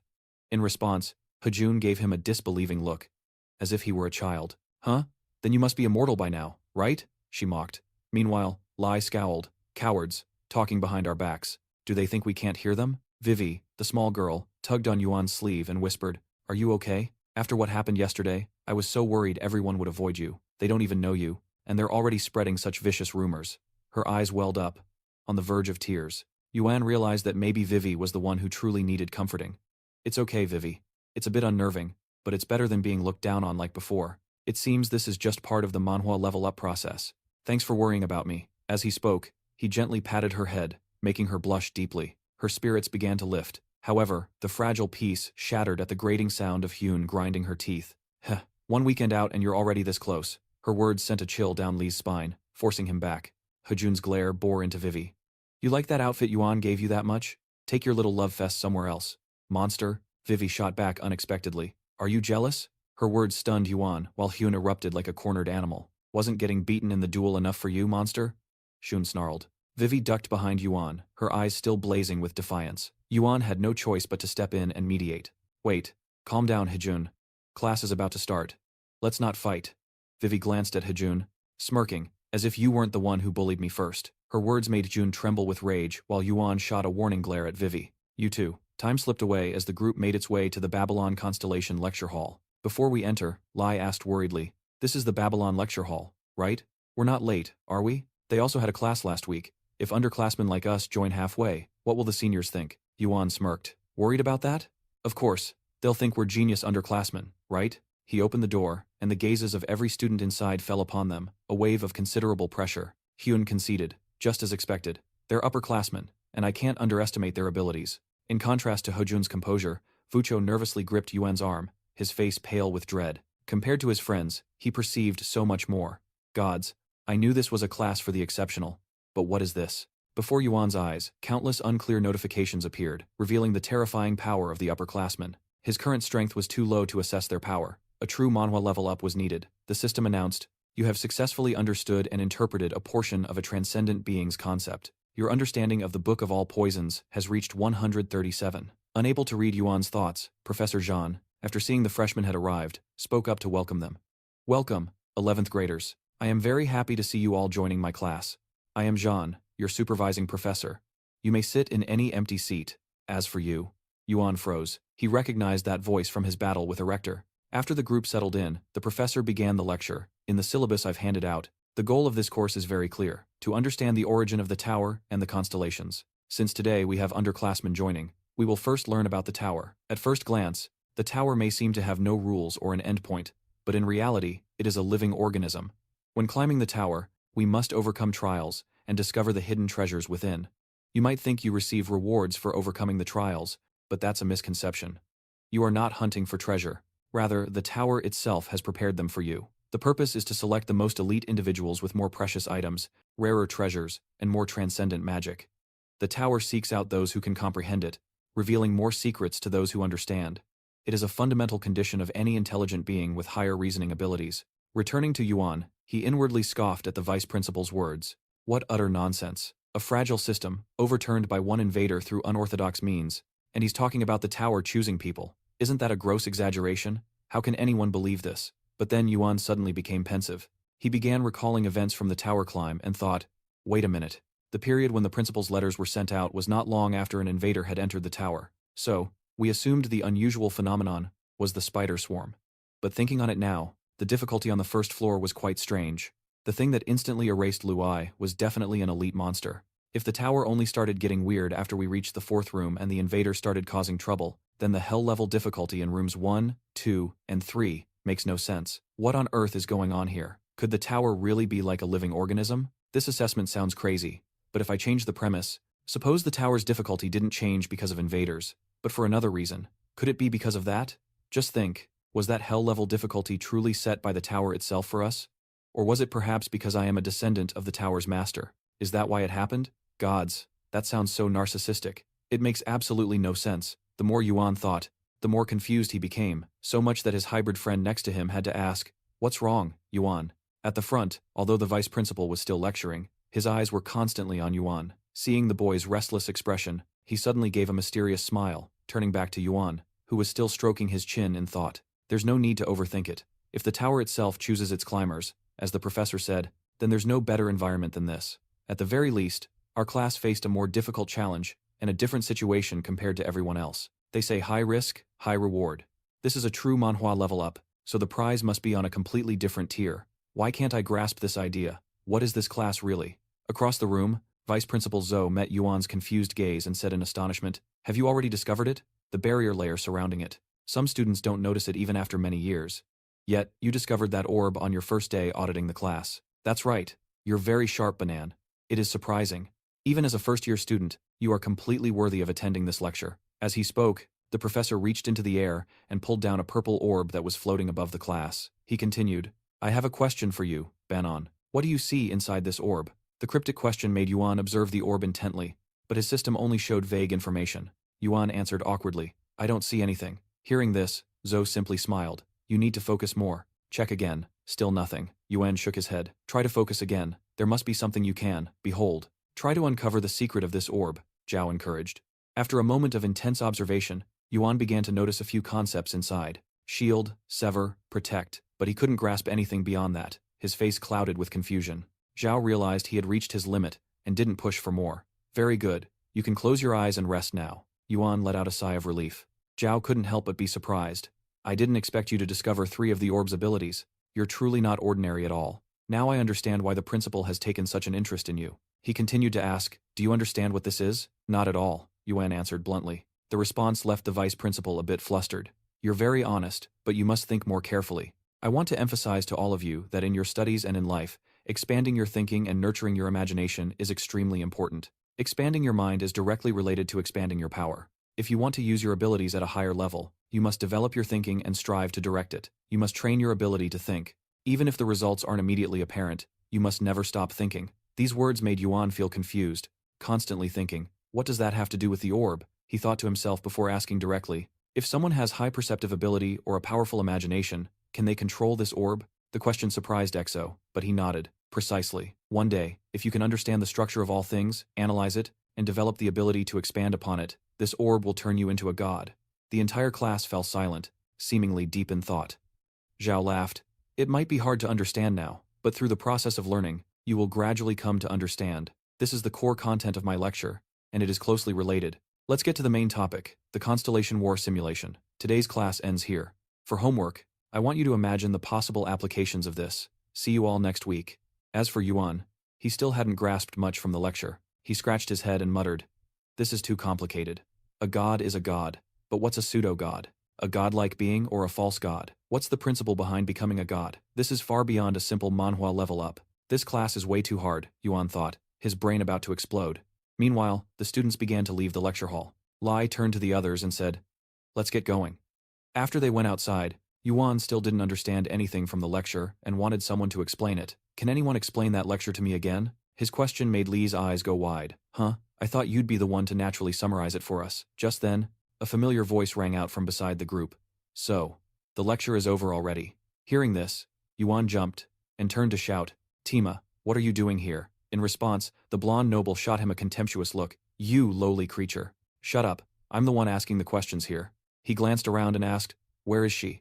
The whole group was confused. Lai vaguely spoke up. "Her? You don't mean?" The image of a certain person immediately popped into their heads. Just then, Hojan's voice cut through the tension. "What's all this noise about?" She walked over, looking on with curiosity. At the crowd, her gaze cutting through them to settle on Optima, she mused coldly. "Well now, I thought something significant was unfolding before me." Spotting Hojan, Optima strode forward without hesitation. He met her gaze and declared with grim intensity, "You are Hojan, correct?" Hearing this, Hojan simply crossed her arms, her voice laced with ice. "I am." "What of it?" Optima pressed on. "I have a matter to discuss with you." His words earned a flicker of irritation from the swordswoman. "Another challenge? If you have a death wish, I won't deny you. But a proper duel is difficult within this academy's walls." However, Tima's next action stunned the onlookers. He abruptly fell to one knee, manifesting a perfect bouquet of roses from his inventory. He offered the flowers to Hojan and proclaimed solemnly, "Hojan, I am asking you for a date." After speaking, his face burned crimson with the weight of his declaration. Yuan's companions, standing behind, stared with wide eyes, a cold sweat breaking on their brows. They feared for Tima, who would dare utter such a thing to Hojanuary. As for Hojan, her face went dark, unleashing a killing intent that threatened to consume everyone present. None could process what they were seeing. Yuan and Lie's faces went ashen. They could not comprehend the man's twisted fixation. "He's actually obsessed with the girl who nearly ended him," Lai stated flatly. "The answer was embedded in your question," Yuan whispered in horror. "This can't be real." With a resigned look, Jian calmly interjected, "You are both the same, so cease your bickering. I am far more curious about his underlying strategy." The three turned to her, question marks hanging over their heads. "What strategy?" Jian then said coolly. "You all fail to see it." She then walked closer, explaining as she moved, "He must have a deeper, ulterior motive. I see no trace of romance in his eyes." Yuan glanced back lazily and retorted, "No, it's not what you think. You're looking rather sharp yourself." Hearing that, Jian, who was easily flustered, grew shy. Her entire body tensed as she stammered, "You? Why are you suddenly saying such things?" "I am aware of my own appeal. You don't need to announce it." Someone beside her warned Jian, "Pay his silver tongue no mind. That man is trouble." Jian replied bashfully, "Of course, I know that." "Fine. You don't have to tell me." Nearby, Ducha wondered to herself, is there truly another motive? But those eyes were undeniably fixed on her. Recalling the events from moments ago, Hojan had flatly rejected the blonde man with a stern voice. "I have no interest in you, so do not seek me out again," she stated, turning her back on him as he remained kneeling on one knee. Just then, Yuan turned and caught his expression. It was clear he was shattered and crestfallen from the rejection. He looked utterly broken as he struggled back to his feet. Why pursue such attachments in this era? It is so draining. You are better off focusing on your own survival.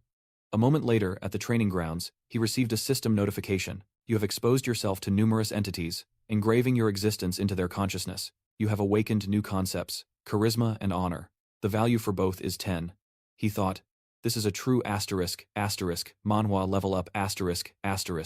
A new concept materialized just after this week's video was uploaded. Charisma, 10. The ability to captivate and influence others. Honor, 10. The authority gained from being acknowledged by other beings. These stats seemed potent, but were they useful for ascending the tower? Curious, he immediately faced Ducho and asked, "Have I been looking more handsome lately?" She was startled and confused, but still complimented him, saying he seemed even more striking. The praise instantly inflated his ego, but this only provoked Xian, who unleashed an aura of terrifying jealousy that stunned everyone. She then roared, "You two, focus on the task. Stop the public displays right now." Her eyes blazed with murderous intent, her hands gripping Lai, who was being used as a punching bag to vent her fury. He quickly asked Ducho if she noticed anything different, but before he could finish, Xian shoved him squarely in the face. She snapped with a blush. "Didn't you hear what I just said? You are supposed to be focused on your training." Then she chided him in frustration. "At this rate, we'll be training until dawn." Yun saw this and called Ruo over to practice. Meanwhile, Li looked like he was about to weep. "Please let me rest for a moment." His wish was granted, as he collapsed onto the floor. In the training yard, Yun was sparring fiercely with Ruo. They moved and parried attacks with blinding speed, and her combat prowess was steadily sharpening. The force of their clashing techniques was staggering. From the sidelines, Lai offered his assessment. "Yun, you've gotten much stronger. I believe it might be time for more advanced training." But Xian immediately shot that down. "Not yet." Leaning against the wall, she clarified, "He has gotten stronger, but he's still a far cry from you two. The only reason he's able to keep up is that Ruo is holding back." She watched him fight, her mind a storm of calculations. "Tomorrow, we enter the tower. Have you devised a way to deal with that monster, Yun? This is a true Manhwa level up challenge. If not, it'll be a repeat of last time. If we don't find a solution, we'll just fail again." Meanwhile, Yun activated his all-seeing eye. Golden sparks flashed in his vision as he thought to himself, "After training with Ruo for a week, I'm beginning to understand her. Her rage is triggered by her emotions, and her state shifts depending on which emotion is fueling it. When negative emotions like anger are used as fuel, she becomes much harder to control. But conversely, when fueled by positive emotions like joy, her rage subsides, and she becomes stable once more. But in the chaos of battle, feelings of rage are almost unavoidable, and that's the reason she can't control her power." He dodged the blow, then used the flat of his sword to send her flying. With a loud thud, Ruo's body was knocked back, landing flat on the ground. Witnessing this outcome shocked the other two. Ruo seemed to be growing angry just as he had an epiphany. In that moment, his hands formed a magic circle as he silently calculated. He had spent the entire week with Ruo, collecting fragments of her emotions from when she was happy, relaxed, and quiet. Not the fake emotions, but what she truly felt, her very own feelings. In his hand were those very emotions. He lunged forward to strike Ruo with her own happiness, his desperate plan now in motion. It should have worked. However, as his hand neared, Ruo violently slapped it away, baring her fangs. She then lunged, a feral blur, slamming him to the ground. In that moment, Yuan was completely powerless. He could only watch, paralyzed, as the enraged Ruo raised her sharp claws, forcing the other two to rush over in a desperate panic. Just then, the serpent's chains erupted, binding her arms securely to her sides. Ruo shrieked against the bonds, unable to break free. Mercifully, she returned to normal, and Yuan gasped, finally breathing a sigh of relief. That berserker state was terrifyingly brief. But must we do this every time? Each fight is a deadly risk. Something has shifted. This is a dark Manhwa level up. But what is the trigger? Her demeanor suddenly flipped. "Thank you. Because of you, she fights more freely." This alone was a massive step forward. "I'm so glad you're here." He was thrilled. Aiding her brought its own rewards. Abruptly, John appeared, startling Yuan, who stammered, "We're just training hard, not fooling around." She just calmly replied, "I know. It's fortunate no one was seriously injured. More importantly, everything is." She suddenly stopped, leaving the sentence unfinished and everyone in confusion. What's gotten into her? That's all for today's training. The next day, they would enter the tower again. What waits for them inside will unfold in the next part. The tower's gates await. If you're curious about the horrors they'll face, consider subscribing and share your theories below.